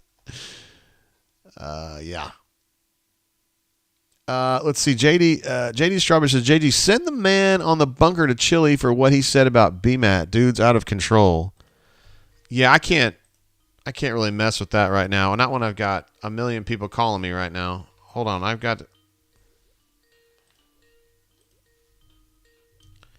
just had to turn the Skype off for a second here. We're just getting blown up. And I mean, it's a call-in show. I get it. But I've got to see what's going on over here. If people are indeed giving BMAT hell, I don't like that. Of course, we've got... Oh, this is an old one. Never mind. I'm back on the bunker here for just a second.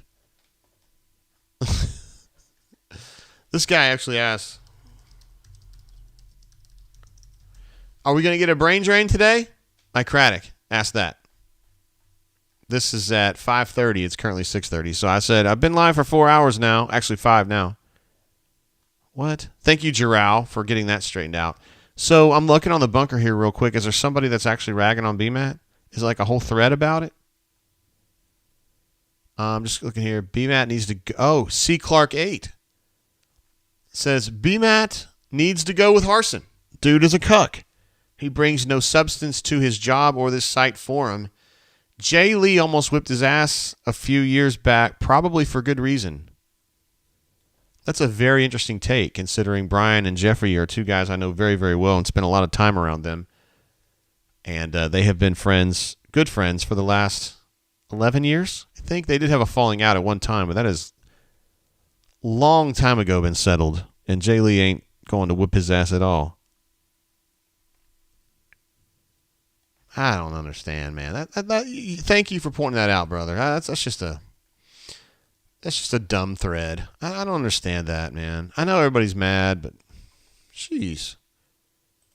Thank you for pointing that out, JD. I appreciate that. Sorry I had to turn off the Skype. I know it's a call-in show, but I want to make sure I get what up with the chat. Kaduman says, whatever you do, please do not allow Figgy Poo to be in charge of picking that Radio Shack phone for freeze. Poor Figgy Poo. I don't know. It's more really about his internet than it is the phone, if you want to know my opinion. Everybody talking dirty about Power Man having mouth marbles. He's a very clear speaker, by the way. It was just his phone. CDF with another super chat. What a stud this guy is. Prime is in the gump right now. That is actually true. Jackson State's playing at ASU tonight. Fitting to whip Eddie Robinson Jr.'s ass. He could have the office rearranged by the time the bus gets back from Athens. That is true. I thought about that they were staying presumably in Montgomery last night. Could have snuck over there and had a little one-on-one with Prime and said, hey, man, tell me about the Auburn job. Thoughts? Austin M. What's up, bro? How you doing? I think we are damned if we do and damned if we don't when firing Harsin now, but I think I'd rather be damned if we do at this point. I really don't know how to feel right now. Thanks for what you do, JG. First of all, thank you, Austin. Second of all, I don't know, man. Timing-wise, I'm open to different ideas. Kyle L. says Eddie Robinson Jr. tried to fight Dion at midfield. Yeah, I need more. I need to know more about that. What is going on? Is that real? What's going on? Austin, I don't know, man. Again, if it's me, I fire him now. But it's not because he's a danger to Auburn or anything like that. I just feel like it's over, and he's just got too much inertia going against him. I don't know, man. Chris M says no relation, by the way. Gotcha, bro.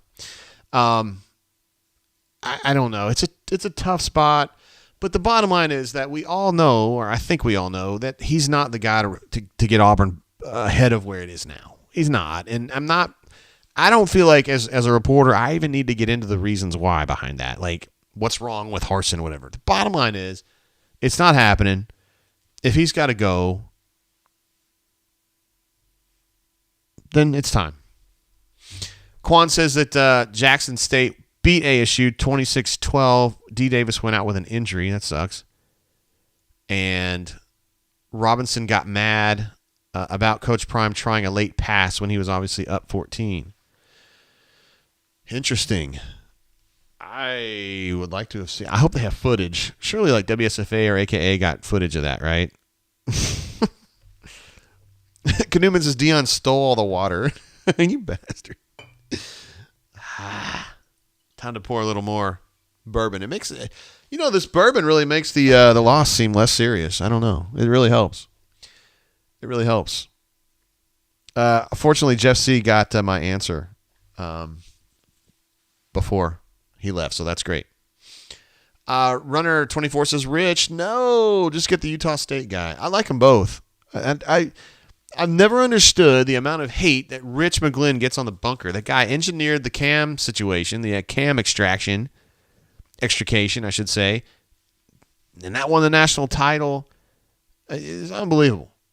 Chris B says you give Dion an SEC budget, and I guarantee you an immediate impact. Dude, they've already got a prime budget. That guy's loaded. I mean, I don't know. Brew Brubaker says, are Bo Jackson and Jay Jacobs on the search committee? Hey, brother, I appreciate you bringing me up in that, but, Brew, I can't do that.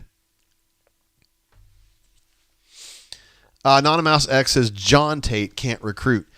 He got Travis Hunter. What else? I don't know. Lockdown says, get in our corner, Jay, prime time. Hey, man, I would be absolutely stoked to be covering Deion Sanders at Auburn. I would be over the moon. Seriously, I would love it. I'm just trying to talk about the way that things happen in Auburn.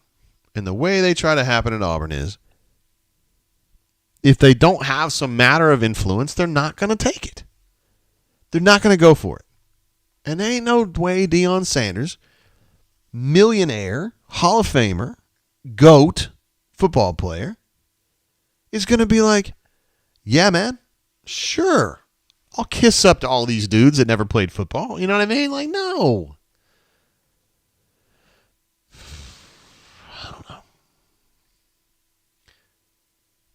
CDF says, BMAT typically brings it on himself and is a beta. Boo. Come on, bro.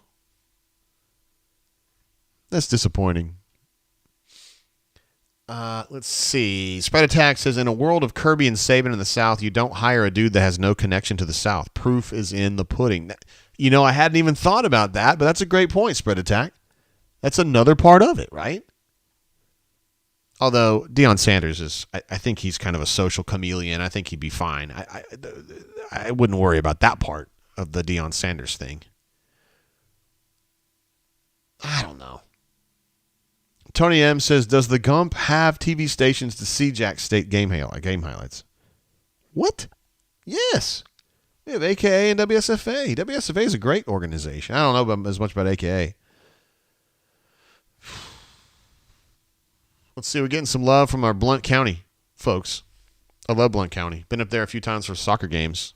It's kind of out in the open, but they're good folks, man. I had a good experience up there. Good folks.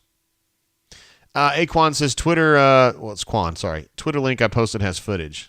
I didn't see the link. I might have to approve those, and I didn't see it because I'm not actually on the YouTube page.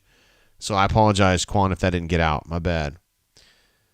Let's see. Southern Snapper says, JG, check my Twitter poll I added you. Here, I'll take a look at it. I had Twitter up earlier. Let's see. Oh, here it is. Okay. Who owes who more for their careers? Gus owes Cam and Marshall, or Harsin owes Kellen and CP? How about that? I don't know about that, man. I don't know. Brandon J says, LOL, why does JJ talk like that? That's just how he talks, man. I don't know. That's just his voice. He goes, hey, brother. I'm not doing a good job. Hold on. Hey, brother. How you doing, man? It's good to see you. It sounds kind of like Bill Clinton, actually. But it just is what it is. Rejects, my man. What's up, bro? I was so stoked to meet Rejects. Was it 2-3 weeks ago? It was a Penn State game. I met Rejects and his smoking hot wife. He says, what would the bunker say if Dion canceled practice for 3 or 4 days like he does at JSU? He did do that, right? But that was on an off week, wasn't it? Isn't that what he did? They had a big win. They had an off week, and he called off practice for 3 or 4 days. I don't know. Maybe I didn't know more. I need to know more about that, maybe. I don't know. Canoeman says, BMAT is a legend in these parts. Yeah, I can't understand somebody that would take a shot at BMAT. Like, if you want to rag on me for my frosted tips or just being a dipshit, like, I get it. If you want to get on my man Stoltze for being a marble mouth, I get it. But, like, BMAT? Dude's been with the site since 2001 minus, like, a few years there. Sheesh. Plains Old Joe says, BMAT been on already? I'm trying to give him a minute here. Marbrand, you're making me laugh. We'll get BMAT on here in a minute. I want to make sure those guys have a chance to kind of get their writing situation sorted before I start bothering them and say, get on the phone with me. Let's see. CDF says Prime is country. Probably live in Polka if at Auburn. Interesting. Wow. CJ said, I've never seen Auburn not have a good system until they hired Brian Harson. Yeah, it happens sometimes. Hey, that's my cat. Says, I'm home alone this weekend eating cereal nude. Jealous? Guys, are we jealous? I don't think we are. We're not. We're not. AU Pooch is in the house, and he's happy with the Jay Jacobs impersonation. Patrick S. says, is Harsin worse than Barfield? You know, that might be a conversation we need to have at some point there. Kyle says, I put my Harsin bobblehead and autograph poster in the fire pit? Well, that's mean. You could have gotten money for that.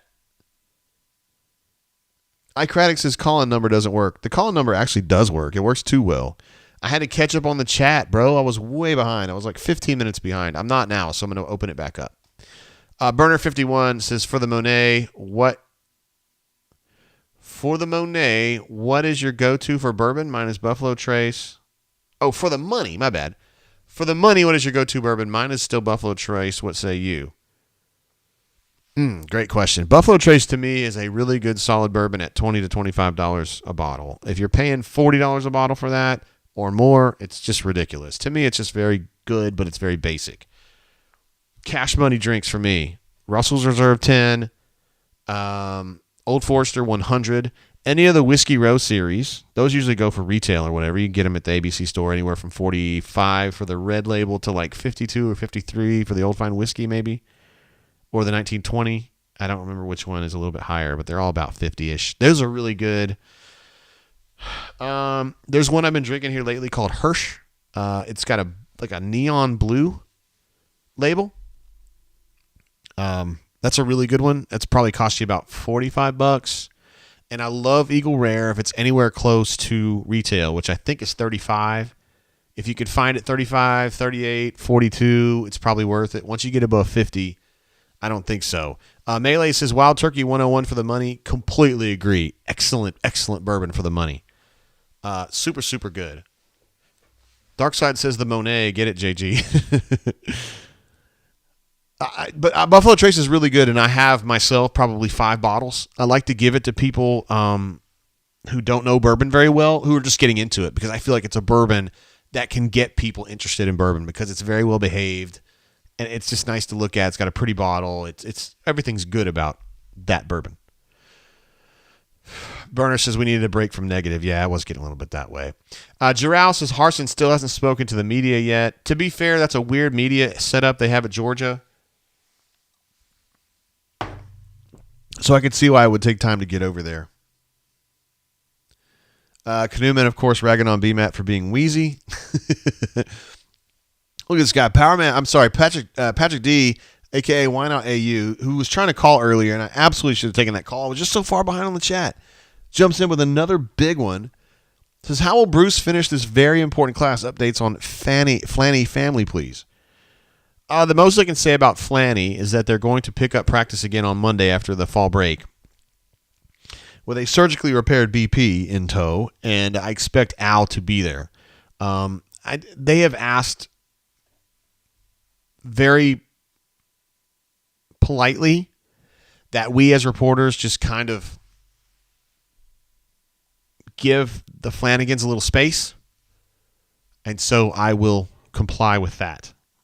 But Al Flanagan's been off the team. He's off the team. Been away from the team for, I don't know, a couple weeks now.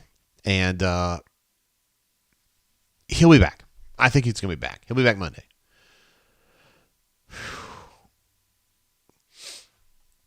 Mang says, Be Mad is my friend. Is Jeffrey Lee doing a show right now? Is that what that's from? I can guarantee you Jeffrey Lee likes Brian. I guarantee it. I will put my house on it. Those guys are friends. I know them both. I talk to them both. They like each other. In fact, I'm the one who brokered the accord, although they both had a very important role in that, both being willing to be cool about it. But I brokered that accord, and I got them on the same team. They were here a long time together. People said it couldn't be done. It got done. Crocky Poo jumping in. Patrick D, thank you, man. It's been an incredible day. It says Blount County has the worst drivers. Really? Do they? That's like 1 car per square mile, right? Huh. The Monet, Darkside said, get it, JG. I like that. Kyle Lewis says he had the remember he was the one that said earlier about the Harsin bobblehead. He said he has one and he made it out of potatoes. That kind of goes in line with what Canoeman was saying earlier. There's no doubt that Harsin's favorite alcoholic beverage is vodka. It's absolutely perfect. That is very clever. That's like next level comedy right there. I love it. AU Law 20 says E.H. Taylor, any of them. Now, I would agree with that. We're going back. We were talking about the for the money, the best bourbon around. I do like Colonel E.H. Taylor. It's delicious bourbon. Very hard to find, at least where I am in Alabama. That's an allocated product. And it's on secondary. I think it just gets too expensive. I mean, it's a good bourbon. Is it worth $150? Like, I don't think so, man. You can do a lot with $150. I'm kind of getting that way about Blanton's, right? On secondary, it's starting to kind of creep up a little bit higher to like 90-ish. And I mean, that should be $50. It's too much. Chippin32 says Pinhook is strong. Yes, I do like, in my area, it's the orange Pinhook is really good. Kenny H says someone posted the video of Prime and Robinson's meeting after the game on the bunker. God, I want to see that. I wish I could watch that right now. I would do anything. LG Bunker says, where is Harsin? Why hasn't the press conference started? Okay, guess what? I've got people there, so let me find out. Let's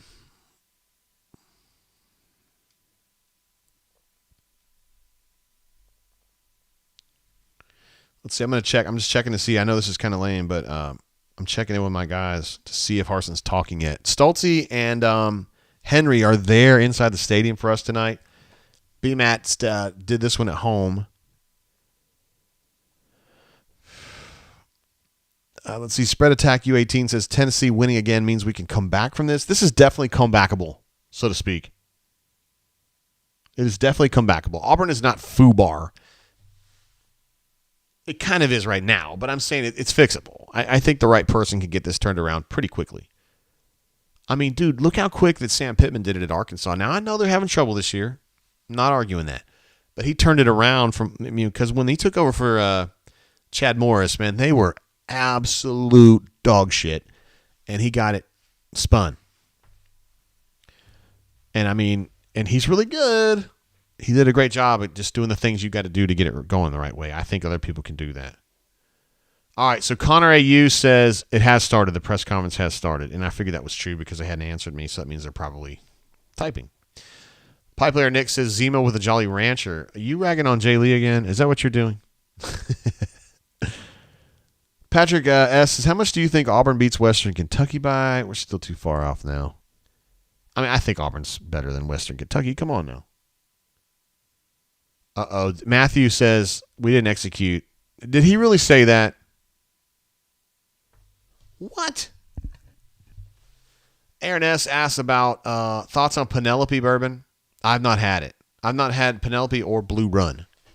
And I drink a lot of bourbon, dude, but I've seen them. I just saw Penelope recently, and that was like my second choice when I was in there. I didn't get it. Blue Run, I see it on like the secondary pages a lot, but I haven't seen it in my own ABC lately, so no. Chippin says, I think Hirsch is sourced from Willett. Heard good things. Yeah, so I had my first sip of that about 2 weeks ago at the Cigar Bar in downtown Montgomery, which is a great place to go and drink bourbon if you guys are into it and you're in Montgomery and you can deal with the cigar smoke, which is really not something I'm stoked about. But Justin O., who runs that place, he knows bourbon so well, and he always gets really, really good shit in there. So they have some Heaven Hill 17 right now actually on the shelf. I think a pour is like $50 or $60, I think. It's too rich for my blood, but it was awesome that they were able to get that. Anthony R's in the house says, JG, what's good, bro? It's time to stop the bleeding. I get that. Did he really talk about execution? Please tell me that's not true. Please tell me that's not true. Cleveland Brown says it's just so frustrating that we can be competitive in every game, yet we shoot ourselves in the foot constantly. No bueno. If you lived in Tulsa like I do and you had no bueno, that was bad news because Taco Bueno was the place to go. All right, I'm going to turn Skype back on. I really want to catch up on those chats, man. We had some super chats coming through. We had so many clever comments in the chat I wanted to get through. I just felt like I was neglecting that whole part of the show. Would love it, absolutely love it if Why Not called in right now, but we'll do whatever. Fat Crack says he played football at Lee with Justin Owens. Yes, my man. I bet he was a pretty good player. He's a big dude. Probably hard to move around. There he is. Why Not AU? What's up, brother? Man, what is up, JG? How you doing? I'm good. I'm just sitting here. Just like you, had to watch that kind of shitty game, and now I got to figure out what the hell Auburn's going to do. Oh, I want to talk about Bruce's class. Bruce's class. So how are we going to finish this class out for the recruiting class? I strongly believe this is an important one for the program. It is. I think they're going to have to go portal. I do. I think losing Wesley.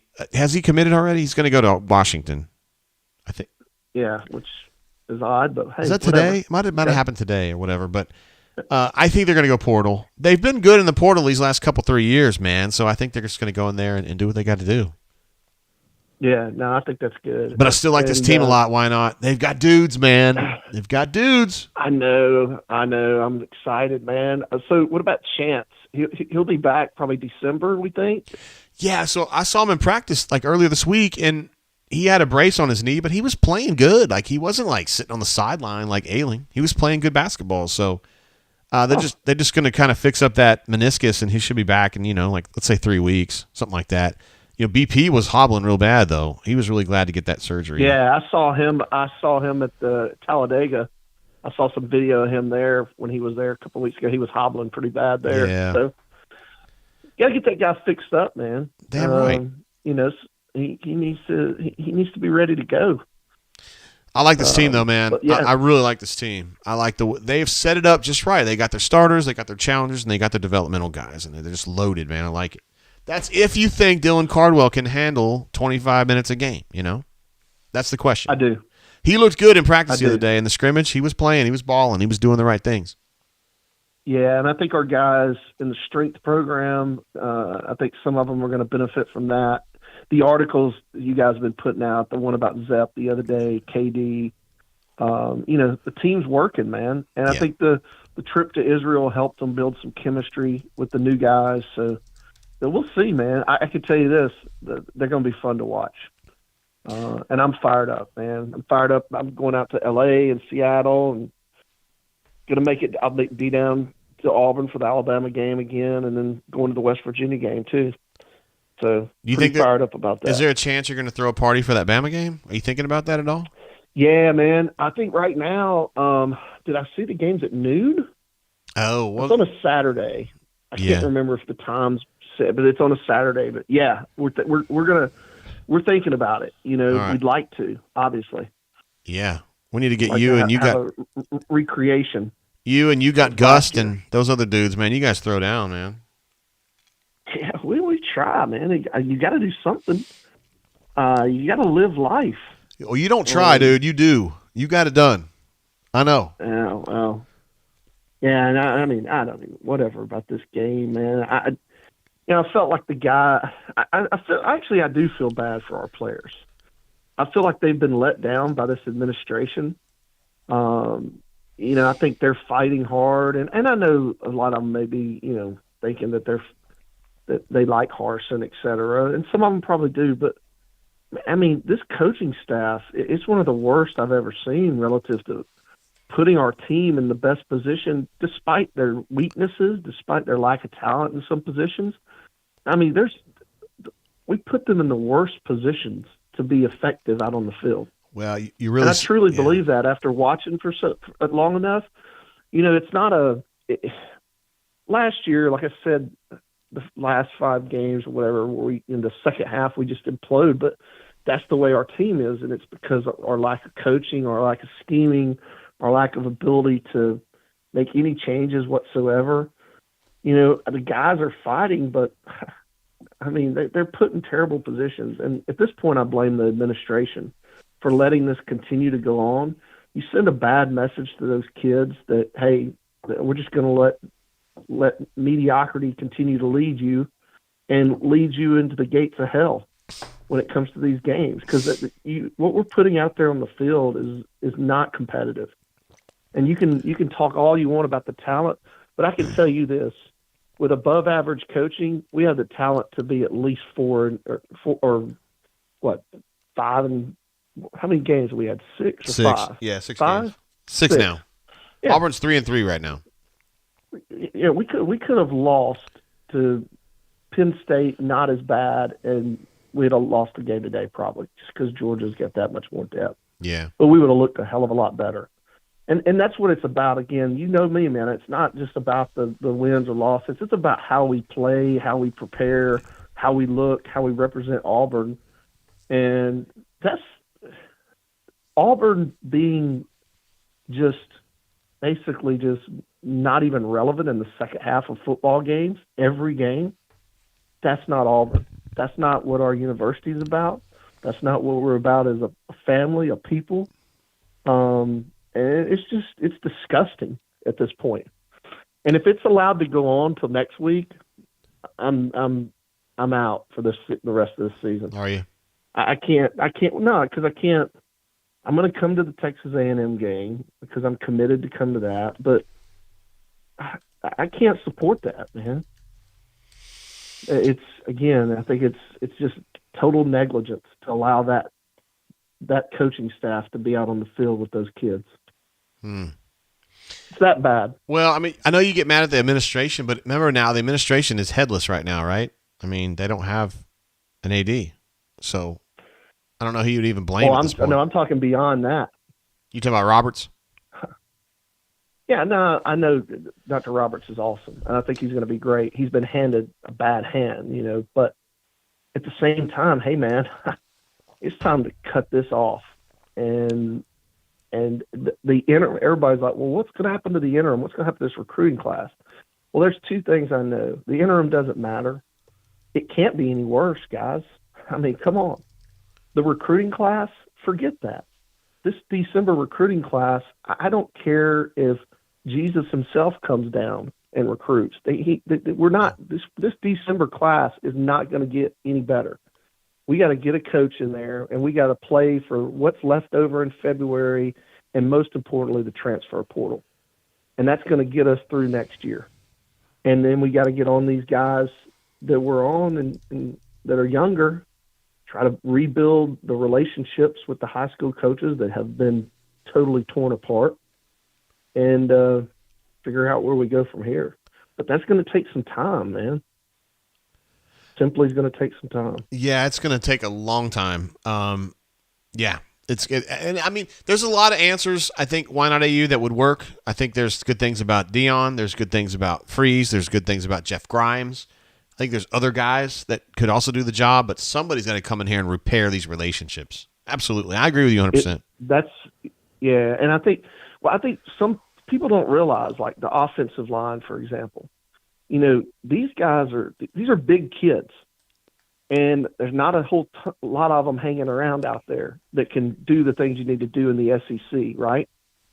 So these kids, people are on them 8th grade, 9th grade. They're building the relationships. So if you think about that and you think about the timing of where we are now, you know, we're going to have to use the portal to get serviceable line of scrimmage folks. It's just the way it's going to be. We can pick up some skill players here and there, but to get an offensive line pipeline like these other schools have, D-line pipeline like we used to have when Garner was here and those guys, we're probably I think we're probably at least 3 years away, even with the best coach, okay? And it's probably more like 4, right, before we start establishing those relationships, getting on those kids early, and really be able to turn into a pipeline again. And turn away the damaged reputation of the negative recruiting that we had under Gus. And now that, I mean, these guys run an offense that's not going to prepare you for the NFL, Mr. Offensive Lineman. So why are you wasting your time there? Yeah. I mean, I think we got a lot of work to do. Yeah, I think the right guy could get Auburn back like SEC average next year. But I think to put Auburn back where it needs to be, it's going to take a little while. And I'm glad you're saying that because assuming they get the right hire, why not? We got to kind of hold on a little bit and let him work, right? Exactly. Yeah. I know you were patient. You were patient in the beginning with Harsin. I don't think that you were unfair to him in the beginning. You're done with him now, and I get it. He's had enough data to show you what he is, but you were preaching patience, and you know, in this situation, the patience didn't pay off. But maybe next time it will. You got to give him patience.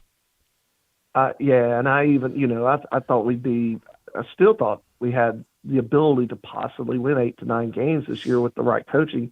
I was hopeful that this guy would turn it around and really show us something. And he's shown us that he's the guy that we saw at the second half of last year. Period, end of story. And it's never going to be any better. So, Adios, Mr. Potato Man. We will move on. I hope that happens today, quite frankly, but I'm sure, knowing Auburn and the powers that be, this guy could be there coaching the Alabama game. You just don't know with this group. Yeah, there comes a point where you don't have a choice, man. You got to get rid of him. I can see an argument where you keep him a little bit longer, but not a whole lot longer. Yeah, you cannot play. Man, it's Georgia. It's Georgia, man.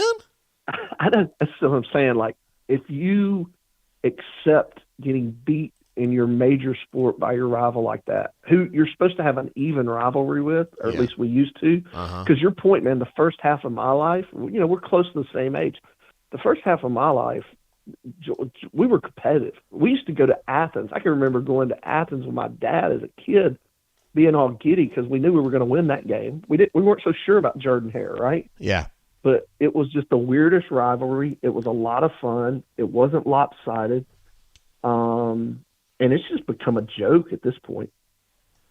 And one could argue we're less competitive against Georgia than we are against Alabama. It does seem that. Yeah, that's definitely true. Why not? I appreciate you, bro. You've been so incredible for the channel. Thank you for your support.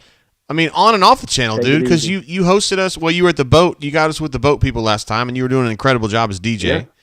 And you're so supportive. Thank you, man. Yeah, man. Thank you. You guys keep it up. See you, man. Talk to you. Bye. There he is. Why not? We got a massive super chat from a massive stud, Stephen P.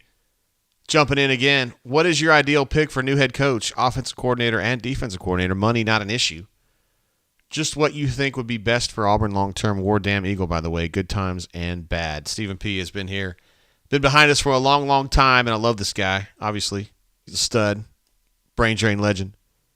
Not much else to say. What else can you do when you got Why Not AU on the horn, who's a brain drain legend, and then you got a big super chat coming through from Stephen P. I mean, it's like it's all happening at once. All right, anyway, to Stephen P.'s question, I want to address this. So, if JG is the AD of Tate State and we're in this situation right now, what is your ideal pick for the new head coach? I think I would have to go with Freeze, and the reason I would go with Freeze is that I feel like he is the guy that I personally think has done enough to make me feel like he can replicate it at Auburn. So he was good at Ole Miss. Ole Miss was poopy when he got there. Got Ole Miss to a level that it really, I didn't even think he would get that good. They got really good. They beat Alabama. At Liberty, I realized that Malik was very, very important for him. But, I mean, he got Liberty on the map.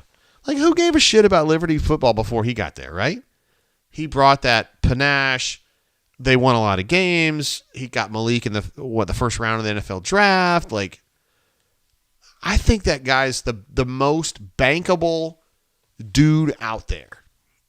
That's just me. Now, I could also be talking to Jeff Grimes because I know Jeff Grimes, and I think a whole lot both of him as a person and as a coach.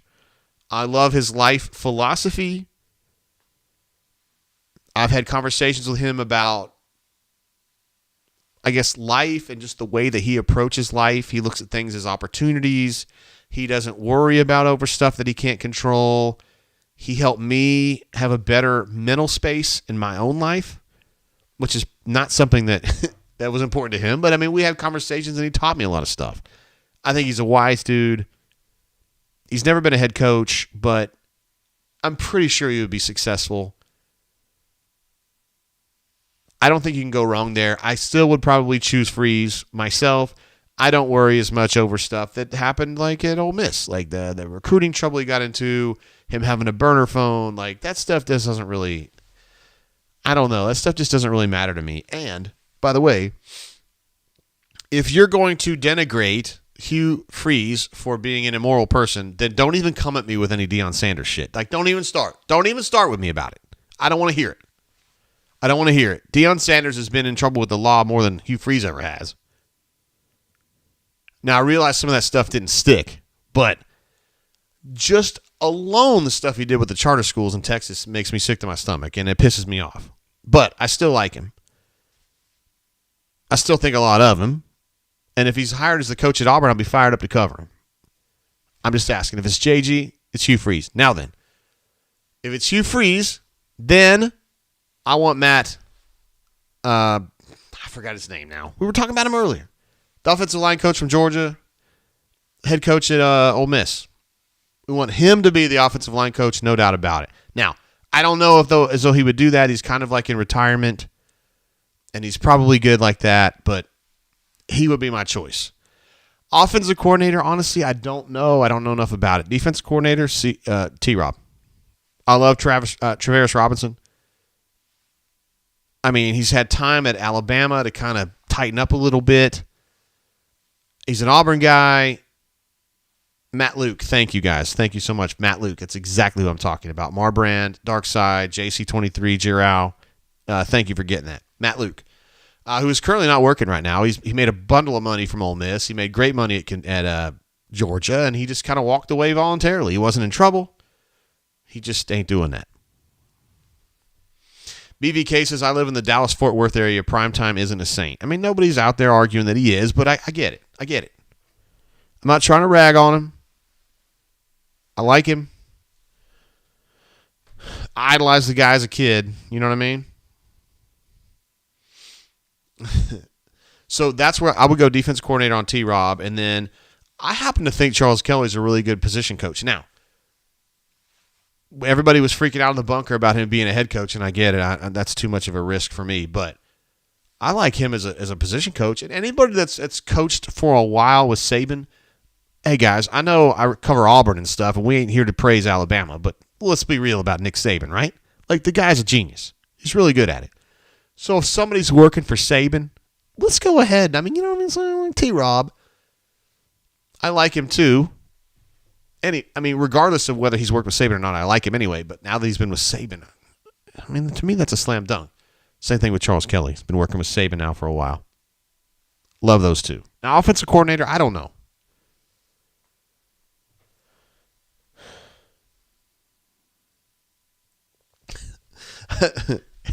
I got you, CDF. I got your text. It's pretty funny. It's making me laugh. Yeah. Stephen P., I hope that's a good enough answer. Oh, wait, hold on. What would be best for Auburn long term? Yeah, I still think that I still think Hugh Freeze is probably the safest choice long term. And Auburn's got to get this right. Auburn cannot screw this up again because they're one misstep away from becoming Tennessee, like Tennessee from 3 years ago. I mean, Josh Heupel's been really good for them, and they're really good now. Ryan D says Bill O'Brien. Now, that's an interesting concept. I think he's pretty good. I happen to have a friend who's close with O'Brien, who's known O'Brien for like decades. He thinks that O'Brien wants to go back to the NFL. Or he didn't think that. He knows that.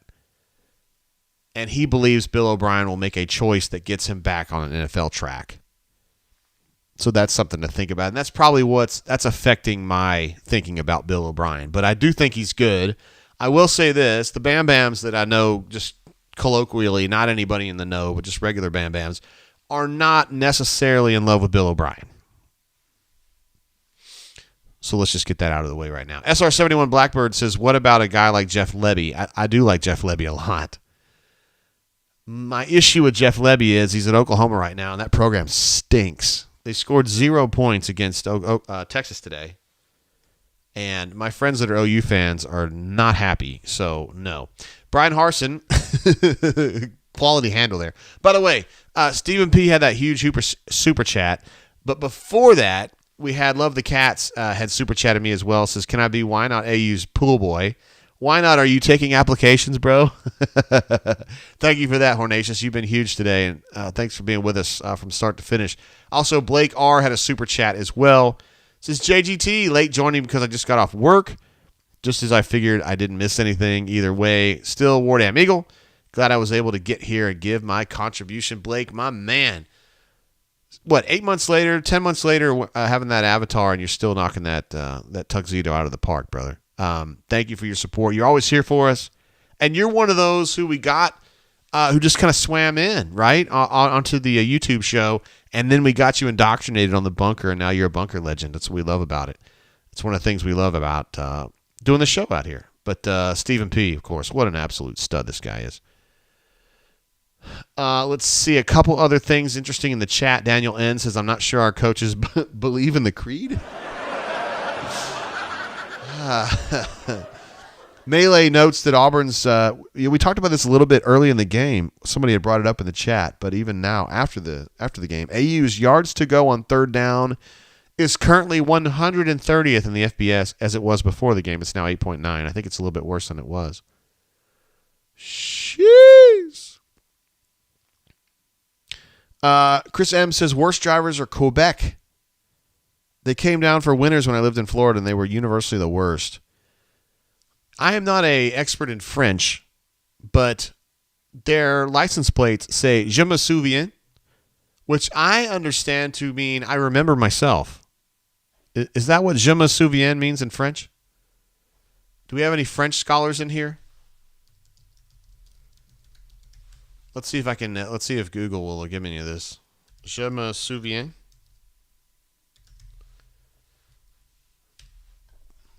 Yes, that's what I want you to do. Why is Google Translate not working for me? Enter text.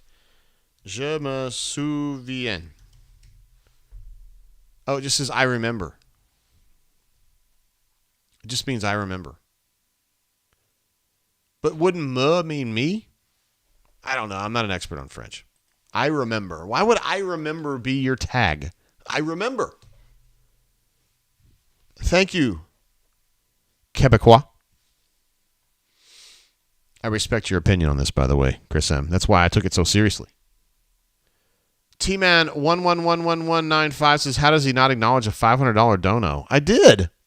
It's been up for like 5 minutes, and I love the guy. Actually, I messaged him privately about it. He knows how important he is to me. Darkside said stud. Let's see. Turtle says, I'd love to have David Gibbs back as defensive coordinator. I'm going to go ahead and assume you're joking about that. Although David Gibbs is funny.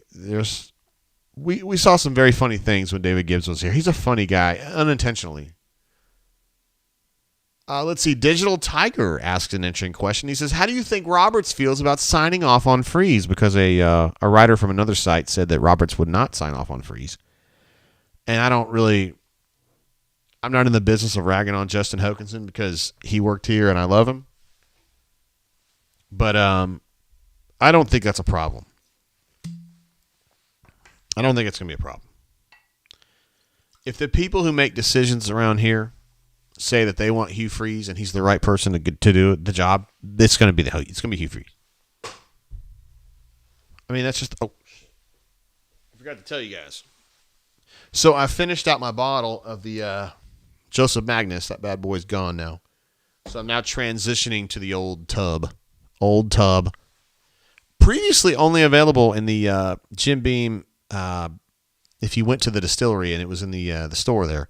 But now for sale in various places. Inexpensive bourbon. Probably better for mixing, but I'll drink it straight. I don't care.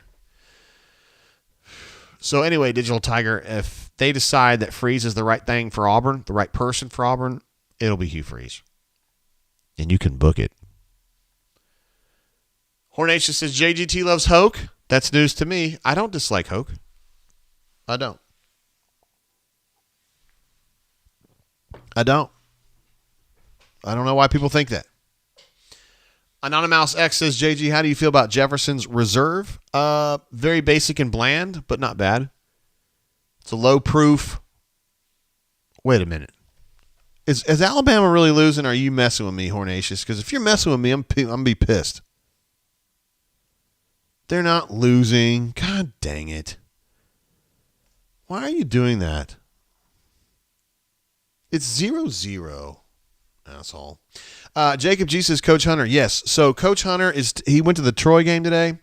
Troy's playing Southern Miss, and it was a beautiful day for tailgating. So I texted him earlier, and he said that he was basically all in on the Troy game today and was not watching the Auburn game, didn't want to watch the Auburn game, and was not going to be available for calls because he didn't watch the game. So that's the situation with Coach Hunter. Let's see. Matt Wilson says, never mix Old Tub with Fred Talley. That's very clever. I like that. And Chris M says, Bama is losing 0-0. Thank you for keeping the record straight there, Chris, unlike certain other people. Let's see. Chris did mention that Scott Loeffler, the head coach at Bowling Green State University, the Falcons, says he's probably available. John W. says, what were Freeze's records as a head coach? Interesting. I don't know. We'll take a look. We'll go to Hugh Freeze Wikipedia. And now we will take a look at his coaching records. All right, so at Lambeth, nobody gives a shit. He was 20-5. 1 year at Arkansas State, 2011, he was 10-2.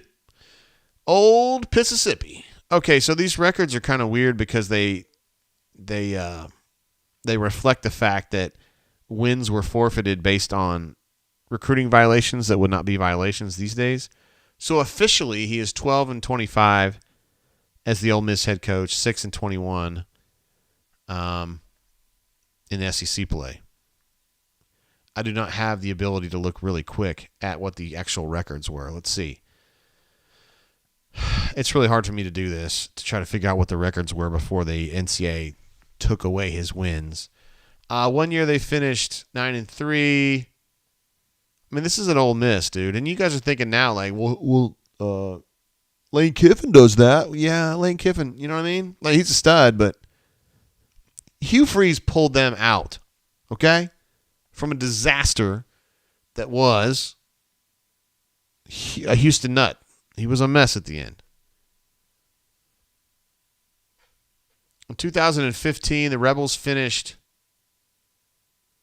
They got 9 wins, and it was the first time in history they had back-to-back top 10 finishes. And only the third 10-win season since Vaught. I mean, jeez. I don't know, man. There's a lot of people out there that are upset about the stuff that he got in trouble for.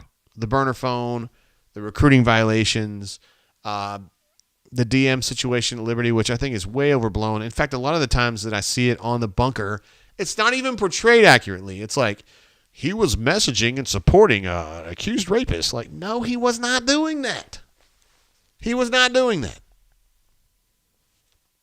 Turtle says Hugh Freeze was actually 39-25 at Ole Miss, which, you know, on face value is not great, but they were bad the first year, right? He was taking over a team that was a mess. And I realize that if he's the next coach at Auburn, he's taking over a team that's a mess. I get it. We definitely need to get let's get Jay Head back on. We talked to him at halftime. He's a legend. Obviously. Wait, I think I clicked on the wrong one. No, I didn't. All right, let's see if we can get Jay Head on there. Bow, bow, bow, bow, bow, bow. Get Jay Head on the home.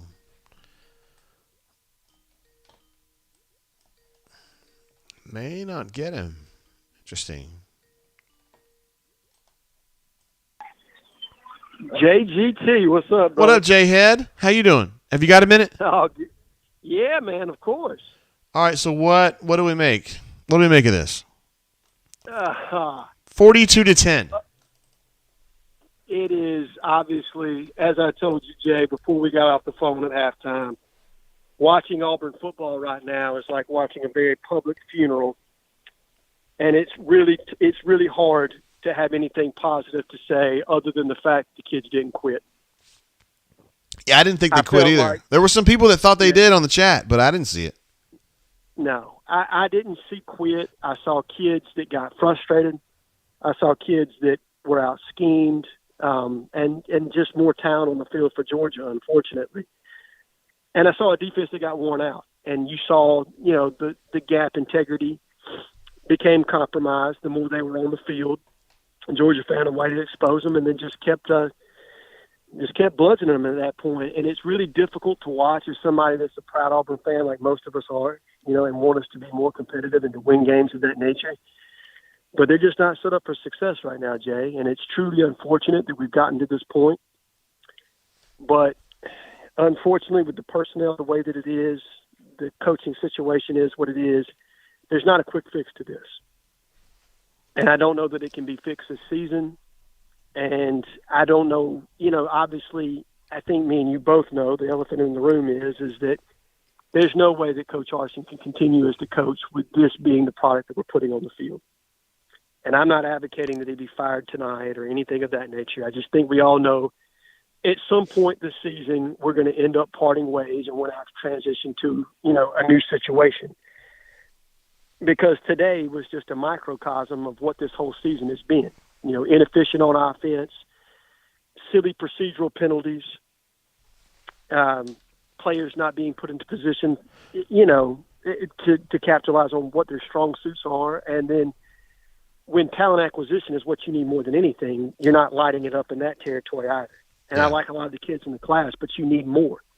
You need a lot more than what you have right now to kind of fill the holes of what you need to be better than this year. I don't know, Jay Head. You know, I have been preaching patience. You and I talked during the week, and that's what I've been talking to you about. You know, I would not fire him right now. But, man, after watching that game, dude, I feel like it might be time. Because if you leave him now, Jay-Head, I'm sorry to cut you off. If you leave him now, what if he were to engineer an upset win over Ole Miss? I mean, I don't think he's going to do it, but what if he did? It plays out the string a little bit longer, and to be honest, that probably buys our leadership a little bit longer, because I do think that they are not in a rush because of what it could potentially do to the structure of the overall team, and there is concern for the kids. You know what I mean? They want to make sure that they have the support in place to be able to get through the season, and that they're not, there's accountability within the program, and that they're not compromising themselves and losing eligibility and things of that nature. But I think at some point you have to get closure on a situation of this magnitude. The fan base needs it. The kids need it. Everything needs to be resolved and needs to be done neatly. And my expectation is it's done at the bye week, because let's be honest here. Even if they do beat Ole Miss, does that really change your perception of what could be with Coach Harsin? I mean, I think you would chalk it up to one game. You've seen enough at this point. You have a sample size of 13 games from last year and an additional, 7 games so far this season, 6 games so far this season. So in a 19-game sample size, you're sub 500 and you're regressing. I don't love it. Nobody should love it. Auburn football should be better than this. And listen, I don't fault the guy completely. This was a situation where he was brought in that I just don't know. It's not that he was set up to fail, but when you have the mindset that he does, and you're a long-time Group of 5 coach, and you're used to running a program that way, and it's just different. Coaching football doesn't change, but overall program management, talent acquisition, everything else changes at the Power 5 level. And people like me and you know what it looks like when it's been done right. But you're not going to be able to out-scout, out-evaluate, and out-coach guys at this level. And it just, it's just not a good fit, Jay. It's just not a good fit, and it is what it is. I don't want to pour mouth anybody as far as that's concerned. I think he's going to go off and probably be a very good football coach somewhere in the Mountain West Conference after this is all said and done. But he's not a fit for Auburn at this point. And like I said, I'm not trying to take shots. I'm not. I think we're all beyond that now. We need to remedy this situation, and Auburn needs to get some closure, and they need to be able to start fresh. And that's just kind of my thought process. Got to rip the Band-Aid off, man. It might be time. It might be. I think they're going to give it one more week just because it's easier. Because if you have to part ways with any other assistant coach on this staff, that makes it hard to transition within a game week. I think the bye week is probably ideal if there's going to be any other transition besides Coach Harsin. And it allows you to flush some of those things out without necessarily compromising the kids on a game day situation. Yeah. Do you think it really affects recruiting very much, leaving him in as head coach right now? I think no. I don't think so either. I don't think it changes recruiting one bit. Yeah, I tend to agree, because you can fix what's wrong. You can fix it anyway, and I mean every recruit out there knows he's in trouble. I mean everybody knows that. Well, that's been sold to them from day one, right? Yeah. I mean, that's not telling them anything different. Every other coaching staff that we've been up against in recruiting has said, don't commit to that school because their head coach is not going to be there by season's end. Whether it was true or not at that point was irrelevant. That's what these kids have been told. And that has truly hindered our recruiting. Now, would we be lighting it up significantly more than what we are now? No, but we would have more in this class. I know that for a fact. There would be more kids in this class if his situation wasn't as tenuous as it was. So, no, I don't. In fact, I think it probably you eat the bullet and then you start working on the kids that you've currently got in your class, whoever that interim head coach is going to be, and you start selling Auburn to them and what the opportunity could be, and stay loyal because whoever's going to come in is going to be loyal to you. You know what I mean? Now, I don't know how many other kids are going to be added to the class because whenever the new staff is going to come in, they're going to want the flexibility to be able to bring in the kids that they think that they need, that fit their system that they plan to employ, and that are of the caliber that they need to win in this league. But I don't foresee a parting of ways of any kid that's in this class right now, unless the kid chooses to leave the class for a situation they think is better for them. Like, I don't think that Auburn's going to allow that to happen. So, no, I don't think it hurts recruiting. It probably creates a stalemate for a little bit. But you'll get that shot in the arm come, December 1st or whenever, when that hire is announced. If you do it in the right way, you'll have 3 weekends to be able to host official visitors. You'll be able to get the new coach out on the road so he can meet, 2024 recruits. And you'll have him obviously in place for the transfer portal, which is going to be the biggest of the talent acquisition piece that we're going to need, because that portal opens up at the end of the season and it rolls for 45 days. That is the new 60-day rule that they put in place. I mean, you'll have another window at the end of spring training for an additional 15 days, but maximizing and leveraging the portal is realistically where Auburn's going to fix the talent deficiency on the roster if they're going to be able to do it within a year. You're absolutely right. Mr. Matzer said that. He said this team is not being fixed with recruiting; it's being fixed in the transfer portal. So, agree. It is. I mean, it's 100%. You're going to need some veteran talent to be brought in. There's no way with the gaps that we're going to have on our roster that you're going to be able to fix it with high school kids. Now, that doesn't mean that you don't need high school kids, because you don't need to load up in one class and have an unbalanced roster. You're seeing that play itself out on the offensive line right now. But you're 100% going to need some veteran talent. And you're probably looking at a situation where if you can keep the kids you've currently got in this class, if you can take about at least sign another 5 high school kids and then another 15 from the portal, that would be probably what you need, a very balanced class of veterans and high school talent. Word. J-Head, you've been on here twice today, speaking the truth and telling us what's up. We appreciate you, bro. I appreciate you, Jay. Appreciate you a lot. Thanks for having me on the platform, and I hope everybody in the chat has a good night and that you and the administrative assistant have a great rest of your weekend, okay? All right, brother. We'll see you. Thanks, buddy. Bye. There he is, J-Head. What a stud. Is that guy not a legend or what? We love having him on the show twice today now. A guy I text with often, and we share information a lot. He's a guy who knows what's up. I know that me and Jay Lee kind of share him in a way, but hey, you guys know how I feel about Jay Lee. I was checking out his show last week on the Auburn Live platform. Let's see, he had Pink on there, and he had J-Head on there, and he had some other dude on there. I don't know who that is, but I don't go too deep into it, but I love me some Jay Lee. Here's another guy I love. It's Hornatius. What up, brother? Oh, wait, we've got Power Man on the phone.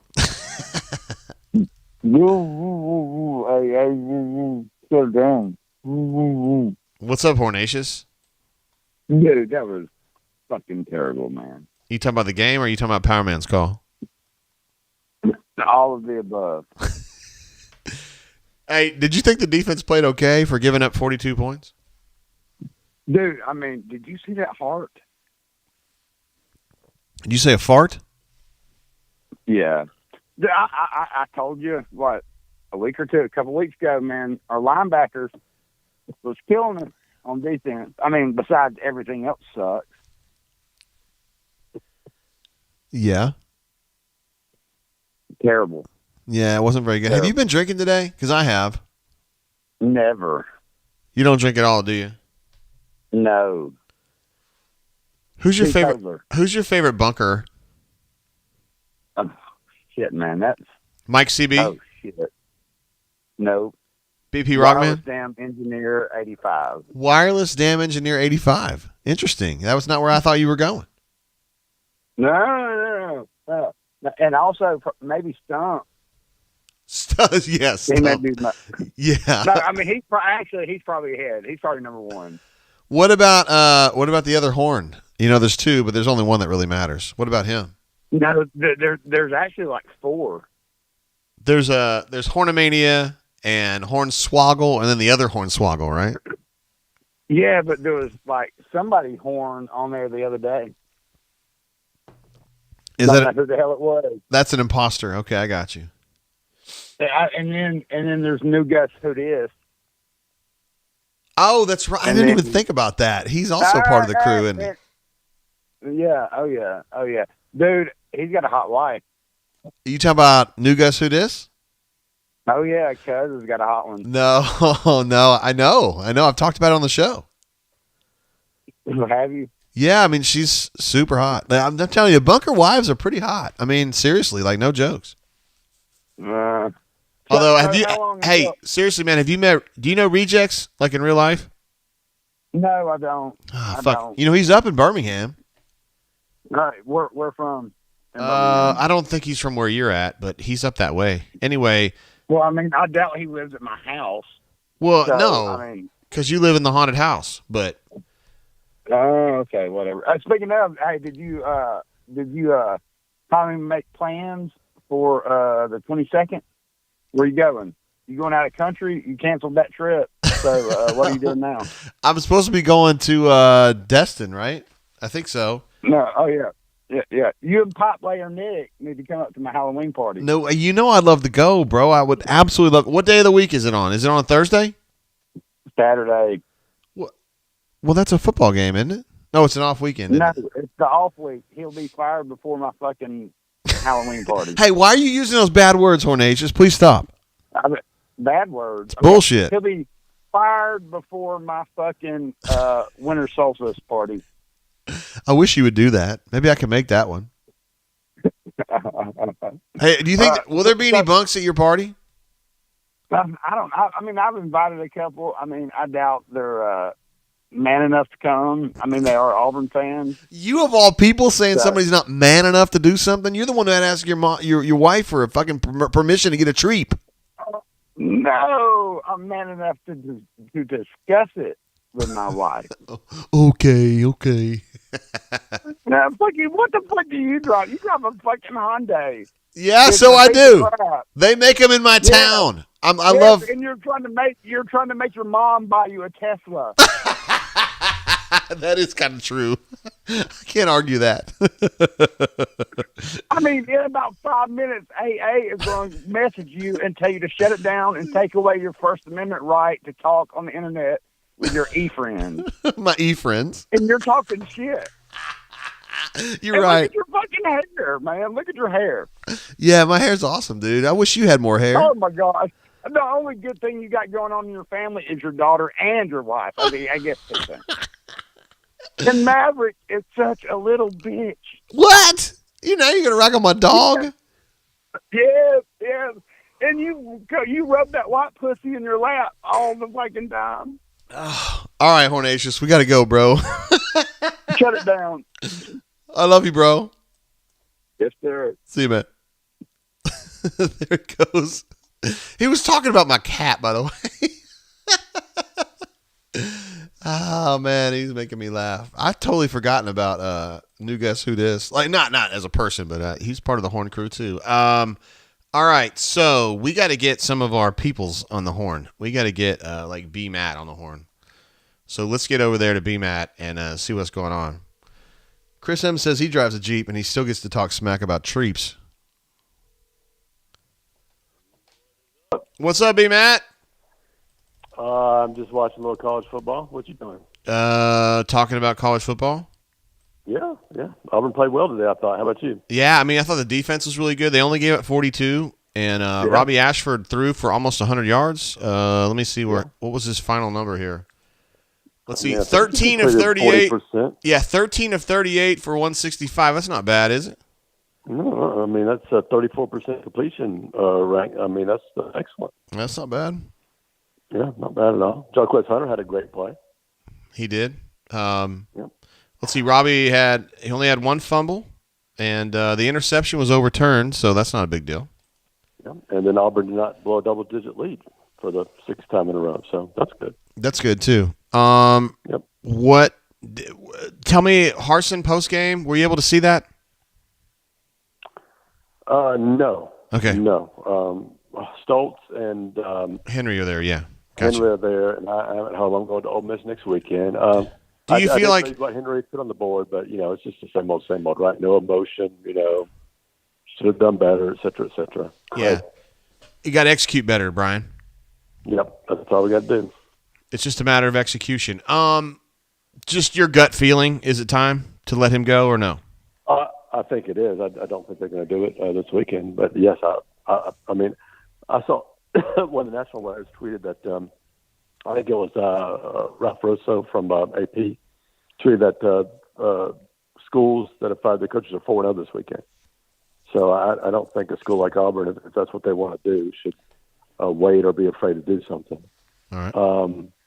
But for whatever reason, I don't think they're going to do it this weekend. But whatever. I'm not a decision maker, and despite what I may think about Brian Harsin and this football program where it is right now, I'm not calling for anybody to be fired.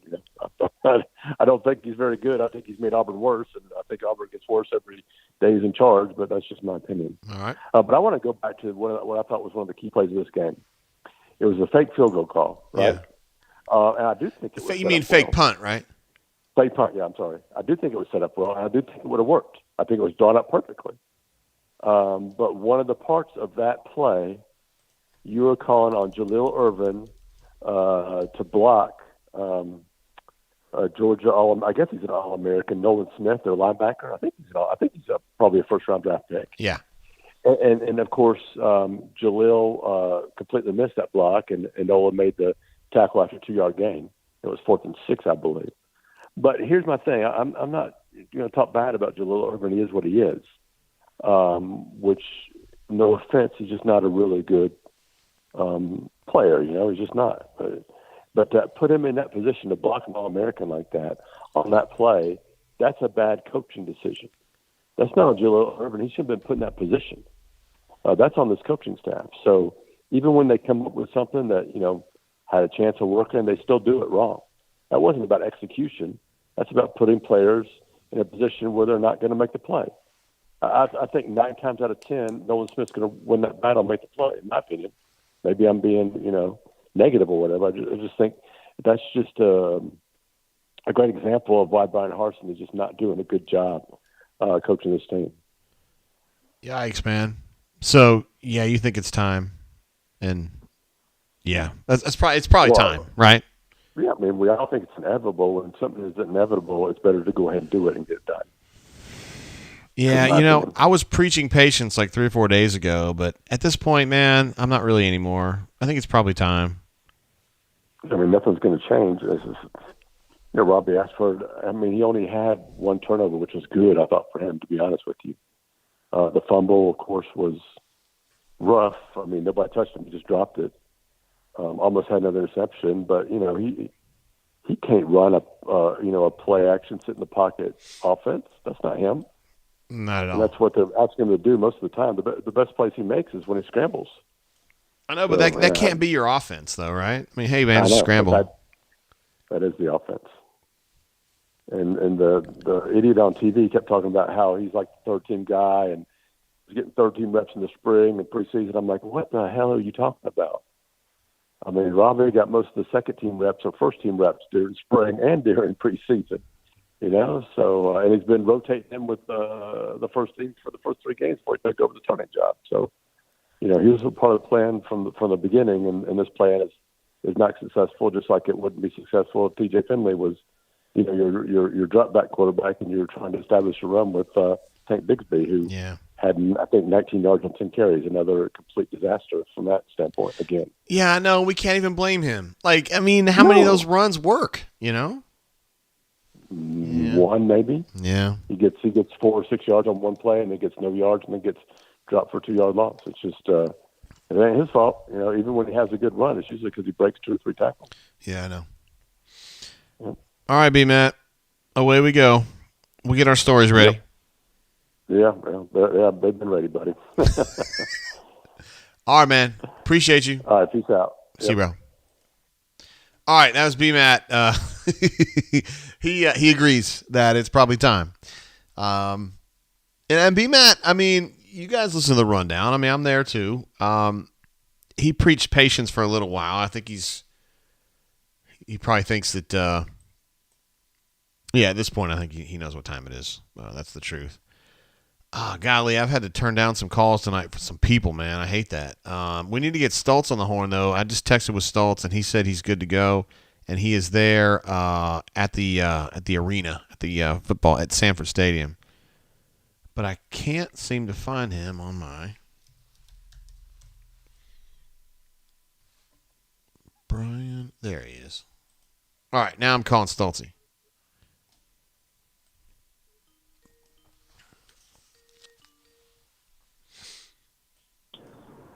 What's going on? What up, Stulty? Hey. Word. How's it going? That was fun. That was a complete shit show. Yeah. Hey, they only gave it 42, though. It's not bad. I know. I mean, all right. You want to hear my rant? Should I just go on? Yeah, might as well let it rip, man. He has no answers. He never has any answers about anything. He says, we know the reasons. And tonight he said, well, I don't know the reason. I haven't looked at the game film yet. When asked about second half struggles, once again, he said on Monday they know the reasons. Well, you're how many games now? 19 games into your tenure. You're not going to fucking know the reasons. If you're not going to fucking figure it out, get out. Oh. Because this has been completely embarrassing to go into Georgia and give maybe the 2,000 Auburn fans there. It was the lowest attendance by Auburn fans I've ever seen in my life in Georgia at Athens. And give them absolutely no hope. Even when Georgia was up 14-0, their fans were like, this is over. You know, whatever. Bing, bang, shing, jam. We're done. Yeah. And it's just there's just no hope with this team. There's no hope with the program. I'm hearing things, he hasn't got a chance. He's gotten his chance. And he just hasn't taken it by the ears and fucked it because I don't know. It's just he doesn't recruit. I don't even know what he does in between the games. He spent an hour after the game. We spent an hour after the game waiting for him while Georgia was already done with all their interviews. Well, he's thinking about the game, man. He's fixated. Yeah, he must be. I don't even want to say what I want to say. Okay, that's probably best. Yeah, it is. And it's just completely. It's a clusterfuck right now, and And here's the thing: I don't know if any coach wants to come in and help build this program anymore. Wait, because what do you mean? I mean, I know coaches do want the job, but I mean, I don't know. All right. So as a reporter, I'm supposed to be objective, right? Yeah, of course. But still, I graduated from Auburn. I am a fan. I feel nothing. I feel absolutely nothing in my heart, in my stomach, nothing after a loss to Georgia. And that is how you know you've lost this fan base. Is everyone feels absolutely nothing after another loss to Georgia in a dominating fashion. We got blown off the field in the second half. Once again, it says, we're just playing good teams. Yeah, you're playing good teams. You're in the freaking SEC, you dumbass. Yeah. And that's one of those reasons, we're just playing good teams. Okay. Well, what? He has no freaking clue how to run a program in the SEC, how to do anything. And the sooner he's out, the better. Uh-oh. Have we lost him? Go down. It's going to continue. I'm right here. Okay. It's going to continue to go downhill. It's going to continue to go downhill. And this program is just going to be in shambles for, a year or two. Whoever comes in after him will have to hit the transfer portal hard, recruit their ass off, get to actually know the high school coaches at important high schools. Actually, every high school. That would be kind of nice. Actually contact a high school coach. Maybe do that. Maybe show up to recruiting dinners. Maybe show up to Baumhauer's on Tiger Talk, which he didn't do last year. Because you know what? He's a big boy from Boise, and he doesn't have to do that shit. Damn, fuck him. Damn, Stoltzy, damn, man. Hold on, man. Take a breath. Take a breather. Take a breath. Seriously, it's pitiful. It is pitiful how bad this program is right now. It's worse than basketball under Tony Barbie. Hey, they only say that. They only lost by 32, man. They lost by 32, and they were underdogs by 30 points to one of their biggest rivals. Yeah. If you're telling me that's fine, okay, let's turn into the Vanderbilt of the world. But this is complete, utter bullshit. I'm sick of watching it. I'm sick of watching Robbie Ashford run for his life. I'm sick of the offensive line talking about how they're gelling when they can't block three guys. That one play was just atrocious. And Brandon Counsell just, talks shit all week in that one quote. And then he comes out and lays a freaking egg. He missed a block on a tight end screen. He's getting blown up. I mean, it's just to the point where, I mean, if they win another game, I will be surprised. Even Western Kentucky, right? Western Kentucky might kick their ass. Okay. And if Harsin's still the coach, good for them. And you were saying he deserves it. You were saying he was kind of like he was very cavalier about this, right? Oh yeah, he was like, "Oh, we don't know the reasons, right?" But even Andrew kind of, I'm sorry, Henry kind of cracked me up. He was like, "Your offense only gained 40 yards in the second half, struggling again. What's the deal with that?" Is that the question? Yeah, you said, "What's the deal with that?" And I almost laughed, but I couldn't laugh in the presser. But I mean, he just gives the same answers over and over, and it makes no sense. It makes no sense. I feel so bad for these players, especially the defense. I feel so horrible for Gary Cole, John Samuel Schinker, Owen Papo, those guys, and Zion Pocket, and these guys. They worked their ass off for a coach who couldn't win a Pee Wee 700 football league. All right. So, anyway. Stoltz, that's my rant. Yeah, you brought it, and it's appreciated. Are you on your way back now? I'm on my way back to Duluth, yes. I'm going to try to find a bar where I can drink. Well, I hope that you're successful, brother. I'm sure I will be. Thanks for jumping on, man. Sure I will be. Absolutely. You tonight. All right, brother. We'll see you. All right. See ya. See ya. Bye. There he goes, Brian Stoltz. I think you guys are pretty satisfied with that call. Timothy B says, best call today so far. Wow. How about that? Spread attack. Dude, I have not forgotten you. I just had some legends calling in. We had some great calls. We've had a run here of incredible calls. Patrick D. You see the super chat there up top. The guy's been incredible all damn day. Mayor Mix-a-Lot had one as well. I got to go back and find this. Spread Attack had one as well. Hold on. All right. Mayor Mix-a-Lot. Right here for the J-Head Appreciation Fund. So we had J-Head on earlier. J-Head's an incredible caller. We love having him on. And every time he comes on, our viewership spikes and everybody gets really fired up just because he's so good. So Mayor Mix-a-Lot jumping in for the J-Head Appreciation Fund. I got you on that, Mayor Mix-a-Lot. Also, Spread Attack U18, who's been here with us all day long and has been hilarious in the chat as well. Man, I've been a bunker member since March 2008. Go me. Appreciate you, JGT. Man, I appreciate all those years, bro. I wasn't even there yet. I didn't get to Auburn sports myself until July of 2012. So just celebrated 10 years at the site. But you're ahead of me, and you will always be. So good for you. Appreciate you sticking around with us all that time. And that is a lot of time, by the way. Everybody fired up about Stoltz's call there. Patrick D says Stoltz is on. Yes, he was. He was definitely on. That's for sure. And we also got one from Sterling as well. We love Sterling. He just goes, Stoltz. He absolutely brought it, didn't he? He was absolutely bringing it. Keithner was fired about it. Says Stoltz is on point for sure. Man, that was kind of a soul cleanser right there, wasn't it? Hornatius jumped in. Would y'all chill out trying to go back and listen to my call? You know what? I bet he's telling the truth on that, too. Matt W. says, yes, let the hate flow. That was a call. That was something else, wasn't it? Cleveland Brown jumps in as well. Says Stoltz was the inner Auburn fan in all of us right there. Yeah, he definitely had enough right there, hasn't he? Maybe we should get Henry on it. We've only had Henry on the show once.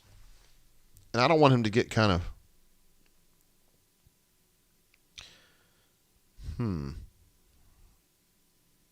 Yeah, let's see if we can get Henry on here.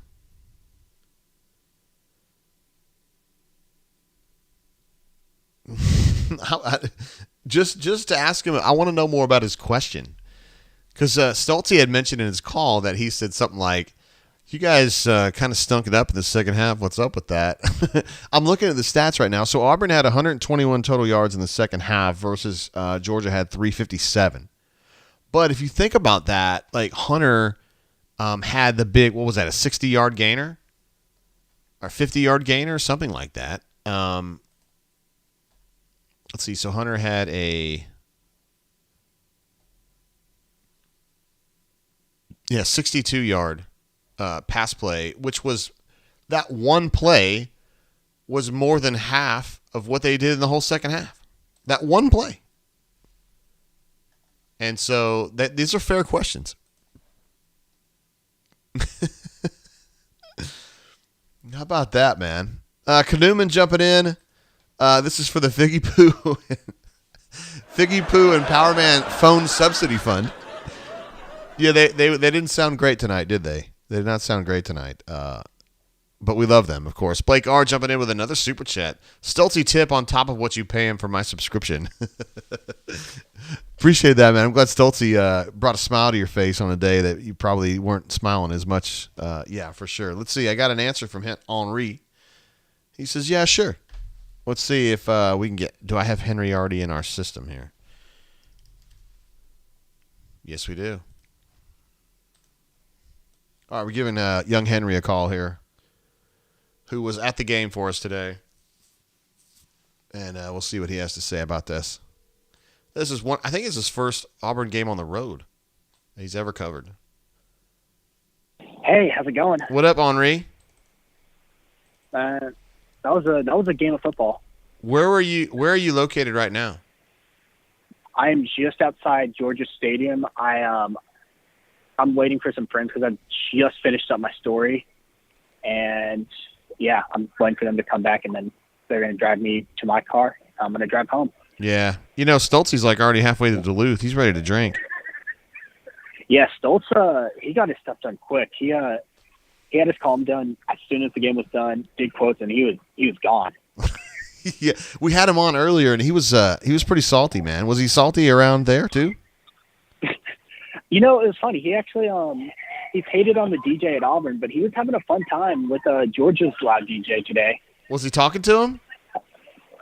He wasn't talking to him, but they were playing music loudly, and he was jamming out to it. It was a fun time, actually. Okay, word. Post game, Stoltzy said that you asked a funny question. Do you remember this? So, okay, I asked about the struggles in the second half in the third quarter because they only had 40 yards in the third quarter. The way I phrased it was, y'all had 40 yards in the first in the third quarter. What's the deal with that? That was just what I asked. Yeah, that is exactly what you asked. But they had more than that, I think, right? Or did they not? No, they only had in the third quarter. They only had 40 yards. Yeah, you're right. Third quarter, 40 yards. That's not very good. Yeah, no, it's not great. It's not going to win you many games. They had 121 in the second half, but half of that, or a little bit more, was all. On Jarquez's. Yeah. Yeah, and I in my story, I'm going to push as soon as I get off here. I pretty much said that the only people that cared about Jarquez's touchdown were bettors because it didn't matter at that point. Yeah. Yeah, well. All right. Henry, I know that's your first road game, right, that you've covered? It is. Thoughts? Well, the press box is good. Yeah, it is. I am a fan of the outdoor on the 50 press box opposed to the enclosed in the corner press box. Yeah, of course. Not a fan of Big Vision. No, but Jay Jacobs appreciates you shouting him out like that. Oh, I'm sure of it. Are you gonna party tonight at all, or what are you gonna do here tonight? Good question. I have no idea. Okay. I might just drive home. But you can't find chicks if you're driving. Yeah, that's a good point. Maybe I don't. Okay. Word. Yeah. Henry, we appreciate you, bro, and you're doing a hell of a job. Appreciate it. See you, bro. I'm the best. See ya. Bye. I was gonna have him on a little bit longer, but he there was a lot of background noise on that. I don't know where he's at. A lot of times, I mean, I'm glad when I was a reporter, like covering games at Georgia and stuff. This has been a few years ago. Like, I didn't have to do shows like this because, I mean, like, there's just you're in weird places and you're having to file and people are talking and then you go outside and they're like still partying kind of, and it's just weird. I don't know. Let's see. Kanuman says, Henry is solid on the phone. Seriously, a ton better than B-Met and Stoltz, and he is just a pup. Wait, what? Hey, thanks for calling into the Brain Drain. Who I got on the home? Hey, it's Captain Eagle Fly Good. Captain Eagle Flygood, what up, bro? What's going on? Man, I haven't heard from you in a minute. How you been? Been all right, man. How about you? Well, we haven't had you on, I don't think, since the quarantine, have we? Probably not. I got to be honest, Jay. I didn't watch a snap of the game today. You didn't? I Why knew it was not? coming. You know what I mean? Well, I mean, I feel bad about it, but you know, I feel like I know what was coming. Yeah, I get it. So what did you end up doing? Just drinking, or like pretending like that didn't happen? Yeah, I had some friends over. We did a little bit of drinking. You know, Yeah. a little bit of drinking. It's all good. What do you I'm think? excited about what comes next, though. Yes. Tell me about, like, what are you ready to make a change right now? Jay, I mean, yeah, of course. Yeah, okay. I mean, like, what else are we gonna do? I mean, you know, it's are we gonna keep getting our brains beat in, or are we gonna give our friends on the bunker a little bit of hope? Who knows? You know, let's just go ahead and end this. Does 42-10 at Georgia, does that piss you off, or are you just kind of numb to it now? My guy, I was at the original blackout in 2007, and nothing in Athens makes me sad anymore.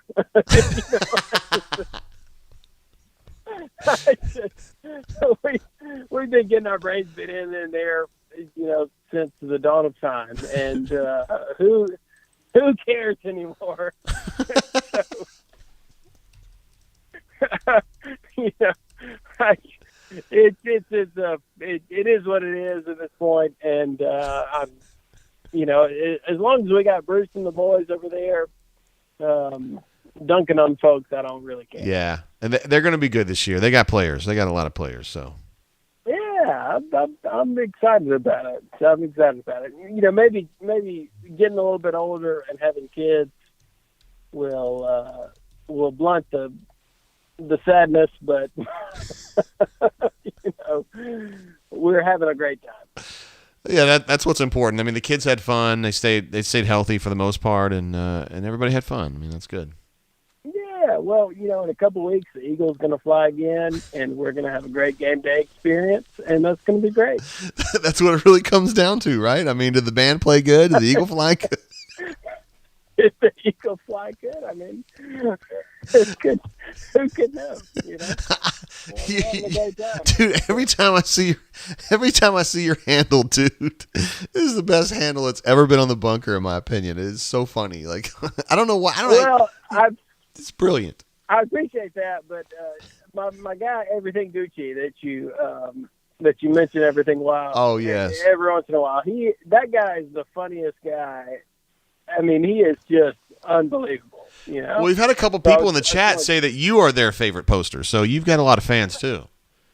Well, I appreciate that. You know, my wife is in the back of the car here. She's loving this, and so you know, I appreciate that. But Everything Gucci is, from my perspective, pound for pound, the best.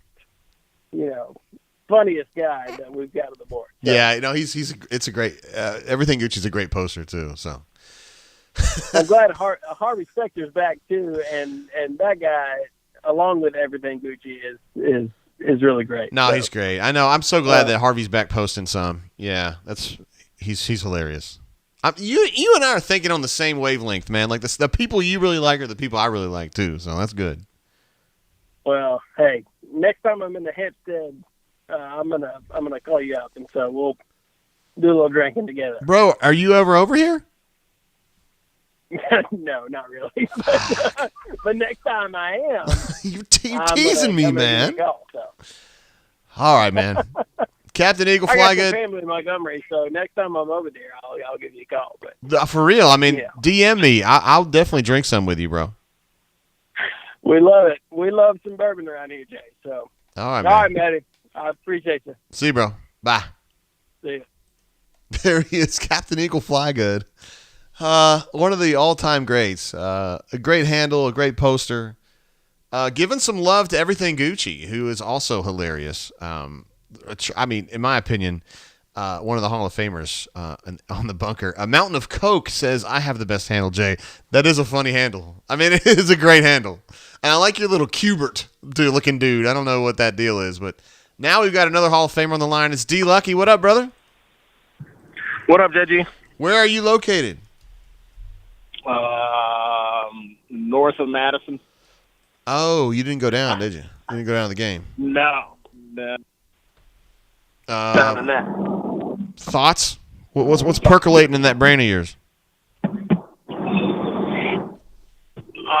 We're horrible. It's almost beyond belief that we could be this bad, but I watched enough of it to see same mistakes repeated over and over again. We don't have an offensive plan that fits with the mediocre talent that we do have offensively skill-wise and the less than mediocre offensive line that we have. So you got to try to minimize, the exposure for those folks, and we don't. We put them in positions to force them to do the stuff they're not good at. Not even making the defense force us to do that. We do that ourselves. Over and over again.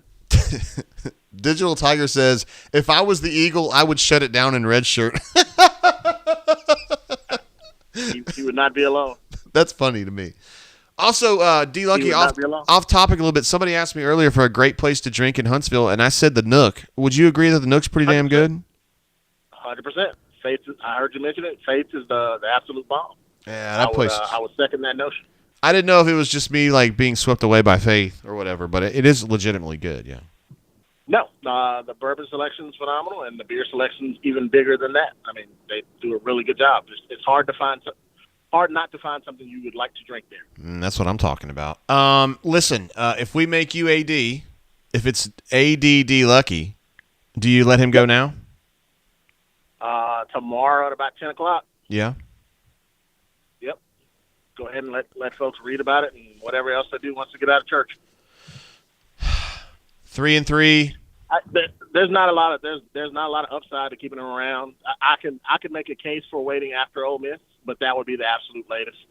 Because the likelihood of us putting a competent offense out there that could score with Lane's team is pretty slim. So I think you're probably pretty safe with if you want to let him go there and play that game and then fire him after that one. I don't think you got to worry too much about an upset. It'd be great to think that we had a legit shot, but we all know we don't. We'll play halfway decent through the first quarter, and then they'll put 3 touchdowns up in the second half, and we don't have a shot in the second half. Second halves have been tough, although they scored 10 points in the second half today. Huge. But that's the fact that we're celebrating that tells you all you need to know. Farm data reports that Aubie has entered the transfer portal. That's the other thing. You might be able to convince some of those kids before they start making those kind of decisions to at least hang out a little bit longer. Yeah. And see what things are going to look like before kids are already investigating their options. And if you can at least get them to not look, maybe you got a shot to keep them around. But if they start actually looking and listening to pitches from coaches, makes whoever comes in next that much harder. So the earlier you get it done, the easier it is to say, hey, somebody's coming in to help. Maybe they just push pause for a second on jumping in the portal. That's the only way Auburn can win in recruiting right now is to just put people on pause. Yeah. A stalemate for us is a win. That's a sad state of affairs, but I think you're right, D. Lucky. I do. I think you're right. Do you have a favored choice for replacement? All of them have issues. All of them have positives. No, I don't. I think whoever comes in, it's as much as it is about the head coach, it's going to be equally as much about the staff. So if you could tell me what the makeup of the staff were going to be of each one of the candidates, then I could make a decision. But without that, 6 of one, half a dozen of the other between the 3 hot names right now, or 4, depending on who else you throw in the mix. Matt Rule, I don't know who I'm throwing in the mix there. Kevin Steele. And you can keep Rule maybe. I mean, what he did, Baylor, Yeah. not bad. And Temple. Still, I got no interest. Word. Seen enough of that. Seen that video. Hugh Freeze. Good. Freeze has potential. You get the baggage, but again, the people who say he's never really recruited on a level playing field because he was using. I think he already knows how to use creative means to get kids on campus. He's done it, and I think that is completely lacking with the staff that we have right now. Who is that kid that went to Miami because of the? Oh yeah, the plane. Yeah, he's the interior lineman. I forgot Connor Liu. Yeah, that guy.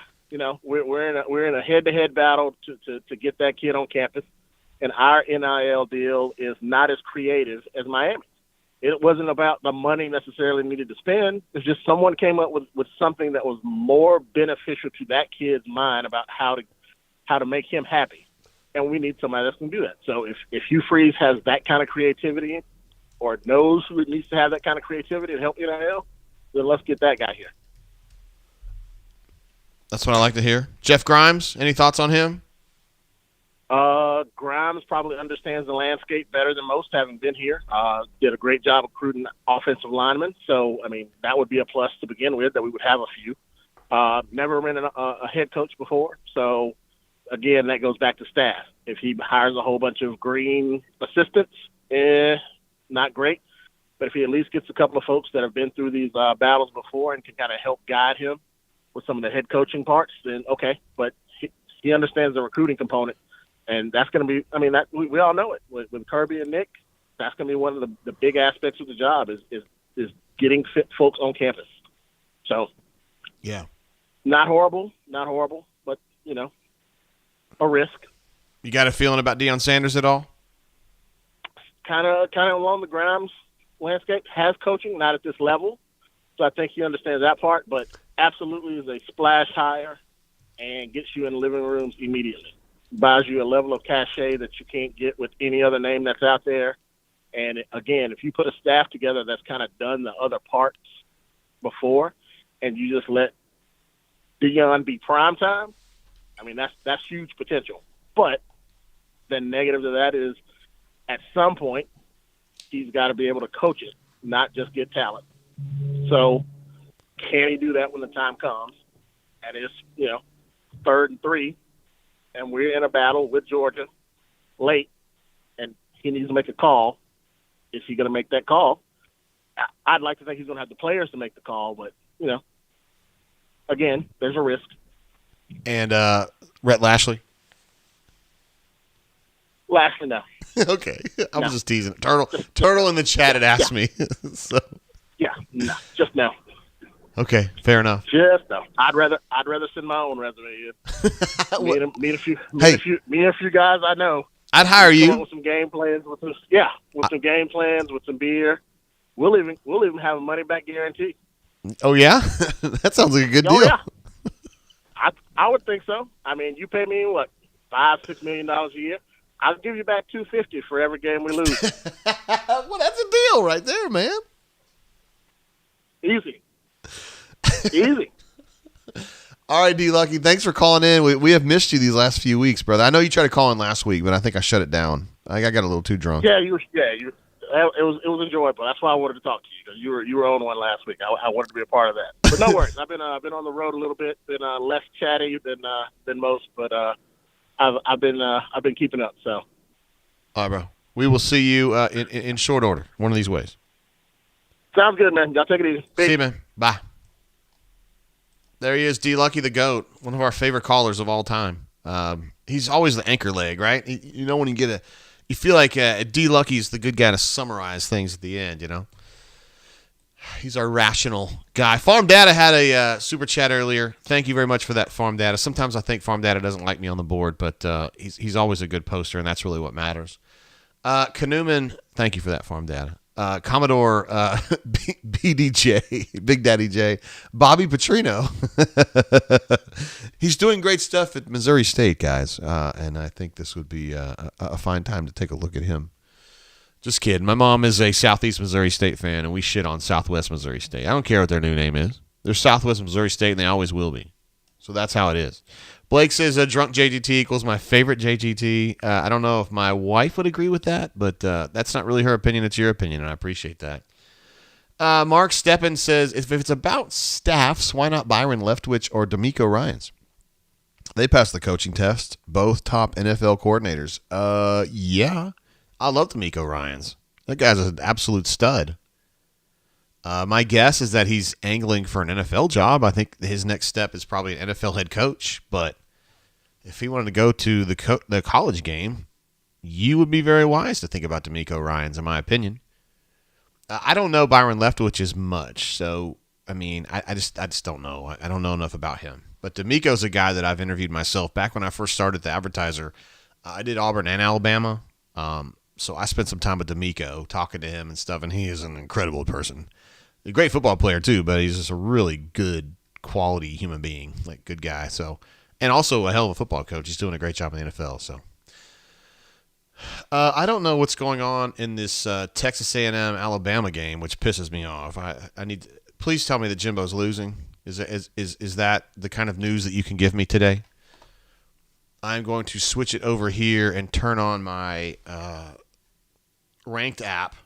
You guys definitely should be checking out your Ranked app if you've got it there. How do I turn on my phone, guys? Where's my phone? Can you help me? I know you guys are watching the Alabama game and everything, but I need you to help me here a little bit. I cannot figure out how to do this. This is wonderful video, I know. iPhone, there we go. Guys, seriously, can we do it? Okay, thank you. There we go. I gotta move this over, yo. Oh my God. What's going on? Oh, I know what the problem is.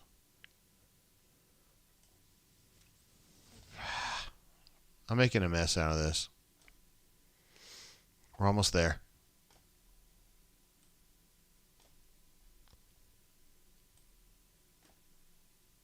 There we go. All right, so Alabama's it's only 14-7, and then UK and the Cox in the second half it's 7-7.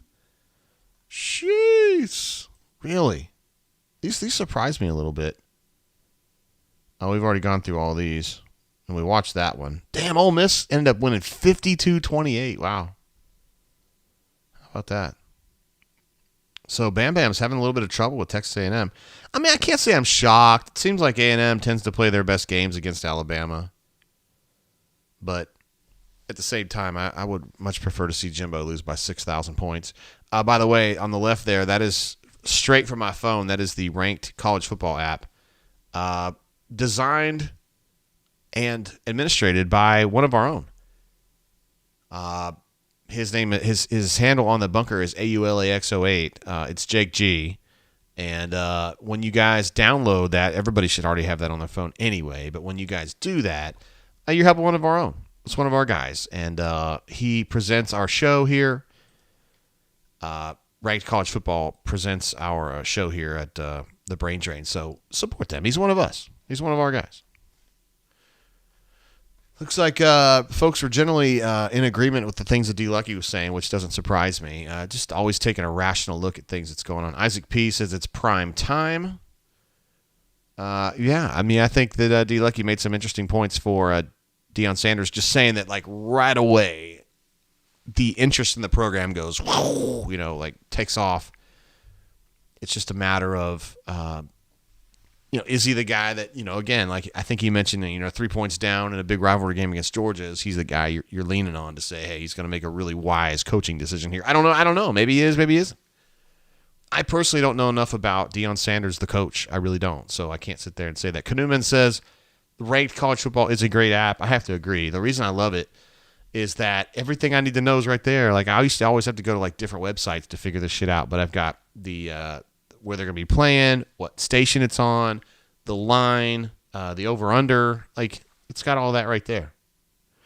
And it gives me a matchup rating, too, which gives me an idea what the tastiest matchups are. Because, like, I know the SEC, but, like, if it's in some other league that I don't pay attention to, like the Big 12 or whatever, like, I can look at the matchup rating and know, oh, that's a game that people give a shit about, or it's a game people don't give a shit about, It helps me. Because, like, at this time of day, right, I'm going to hop off, and we're going to try to find us a game to watch. And this will help me understand which game I need to be watching. The Jags, by the way, were off today, but Troy's playing. They're up 17-10 over the Southern Miss Golden Eagles in the fourth quarter. That's the Troy Trojans. Jags are off this week. So, God bless, there's 4 teams in that league off this week. The Cajuns, the Herd, the ODUs, and the South Alabama Jags. There we go. Kanuman, a man we should all listen to, says, download the Ranked app and smash the like button. I think those are 2 things that we should definitely do. Blake R. also thinks the app is badass. Blake R. also says Kanuman is one of my favorites. I completely agree. Kanuman and Pocket Watch, who I don't think has been on tonight, and some of their homies helped me get online when we were at the NCAA tournament. And, man, you talk about coming through in the clutch. My goodness. And I don't think Darkside's still here, but I will say it. Those guys are studs. I mean, seriously. JC23 says, what was that Auburn, Georgia score? A lot to a little. I just know that. CJ says, just pick anybody but Harsin. Okay.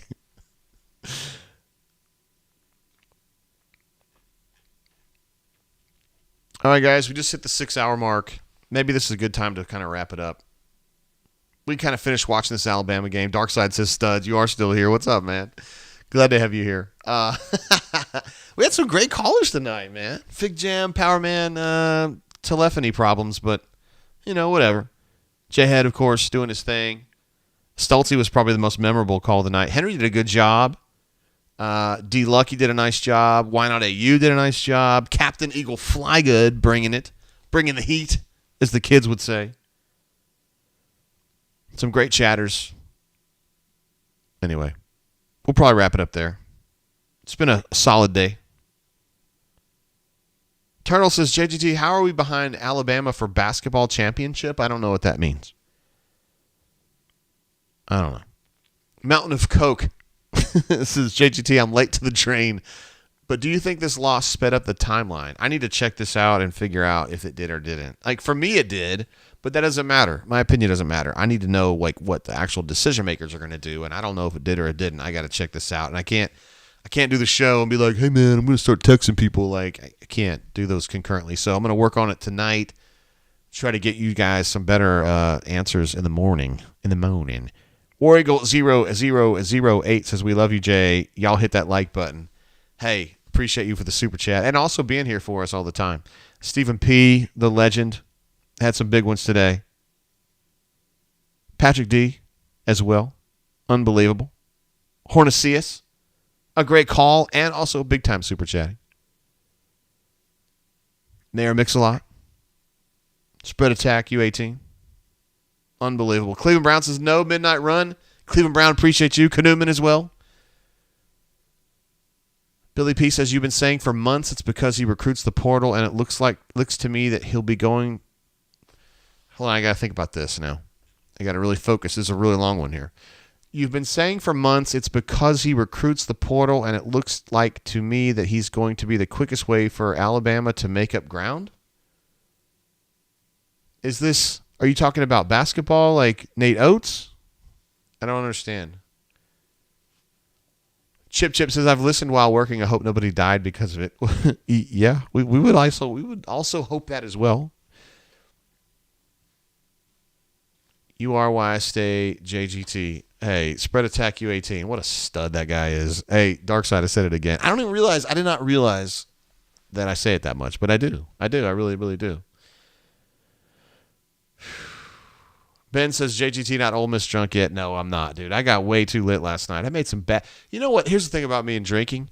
I look at the night as having 3 stages when you're drinking. Okay, you got like the pre-game stage. You've got the everything's going good stage. Like you got your main, like you've gone to dinner. Like for me, it's like you're at dinner. So we're like dinner with friends or whatever. That's stage 2. And then stage 3 is like post-dinner, okay? So for me, yesterday I made good decisions in the pregame. We were drinking out by the pool. I didn't drink that much. I was drinking low-proof stuff. Part 2, we got to dinner, and I was doing good. I only had 2 drinks at dinner. Everything was fine. Then we got home. And I knew I didn't need a lot more, and then I had like 4. Bad decision making in the final third. Kind of like Auburn, kind of like the Raiders. But Blake R says shot JGT. I mean, I will take one more. I have already finished off this bottle of, it was only about, what was it, about half full? Maybe a third full. I don't remember this Joseph Magnus. It's good. It's not worth $100 a bottle, but it's good. And now I'm just drinking this old tub like it's water. Stephen L. says, we're still live? All right, hell yeah. I don't know how much longer, bro.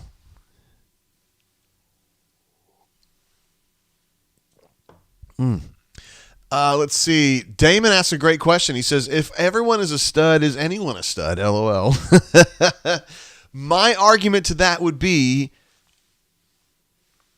we viewers and participators here at the Brain Drain are the elite of the elite, would be my take on that. I mean, bunks are elite by definition for the most part. There's a few that aren't, but most of them are. Just one take. Kanuman says shots, shots, shots, shots, shots, shots.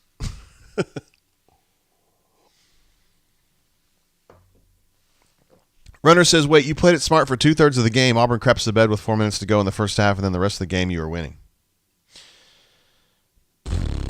So, something happened to me last night. So, I'm not going to get into this now, but I'll get into it a little bit. So, in the 80s, man, I'm 50 years old. So, in the 80s, like the hot chicks always wore tree torns, right? I mean, you guys who are not my age, you don't know what I'm talking about, but the girls wore tree torns. Courtney's sorority sister that came down to meet with us last night, her and her mom, she was wearing tree torns. I have not seen a girl in tree torns in like probably since 90. I don't know. It might have been 92, whatever. It blew my mind. I couldn't believe it. I was like drinking to celebrate that I saw a girl in tree torns. I'm serious. Those of you who are not my age don't understand, but it makes sense to me. It made sense to me. CJ says, turn down for what? LOL. Darkside says, yeah, bring back the poke segment. Yeah, you know what? We can do that. Hold on, bro. I got this up here. I still keep it around. It's called Gals We Adore. We got Jenny Dell here on the right, who has since moved on from this gig. She does like college football now. Shannon Spake there in the middle, and of course Jill Arrington, the hottest of the hot. But I do want to post this picture right here. I was talking about this on G-Pits the other day. This is I'm sorry there's a dude in there, but that is Pat Summitt's son, Tyler. But on the left is his first wife, Andy, A-N-D-E, Andy. Super hot, dude. What was he thinking, man? He ended up dumping that chick for the point guard at La Tech that he was coaching, which is pretty shady. I got to give you that. But, like, I was talking to Neil about this. Like, that girl wasn't hot enough. Like, that girl right there was not hot enough. Like, what? I'm baffled. I'm truly baffled. I don't know. Runner24 says, about your age, I'm still having to Google tree torns. You almost got it spelled right. It's not your fault. It's T-R-E. Just one E. T-O-R-N-S. And I looked this up earlier. I Googled it. Like, there's no real mention of the fact that it was on Hot Chicks in the 80s. It was just like, this is footwear that was worn in the 80s. I'm telling you, dude. The Hot Chicks wore them. Period. SR71 Blackbird says, definitely outkicked his coverage. Yeah, he did. Hell yeah. And he should have stayed with it and been content. And thanked God every day that he was able to pull a chick like that. Instead, he went and banged his point guard. Chris S. said he couldn't keep his diddler under control. You're right about that. It happens sometimes. I mean, you know. Goose Flat Waterfowler says, JGT, do you think there's any other conference games that we will win? Auburn's going to have a shot. I don't think Texas A&M's very good. They play great against Alabama, and they're playing fine tonight. But in general, I think Auburn can win that game, potentially. I'm saying potentially. And then Arkansas is not playing great football either. I mean, is Auburn going to win? No, I don't think so, but they got a shot. Mississippi State's probably better than Auburn. Alabama's better than Auburn. And then I feel like I'm missing one. I don't know. I don't have the schedule up in front of me. Billy P says, straighten your eyes out and read that. Dude, I'm just as God made me, sir. I can't straighten my eyes out any more than I already have. Melee says Tree Torn, Lecoq Sportif, and Diadoras. Diadoras. And it's been a while since I've even heard that word, but you're right. That was big with the tennis girls. Runner24 says you were in middle school in the 80s. Not sure that counts. Wait, are you talking to me? Bro, I was in middle school in the 80s. I was also in high school in the 80s. I graduated in 90. I went to college in 90. So I'm a function of the 80s is the way I look at it. I was born in the early 70s, but I didn't really come online until like 82, 83, you know. Just doing dumb stuff. Let's see. Chris says there's not a win left on the schedule to feel confident about. AU Mike 38 says you forgot to add Beth Mowens to the list of gals we adore. Threw up in my mouth just a little bit typing that. Yeah, we probably aren't going to. You know, I don't think we've had a request for that one. Maybe we should. Oh, hi.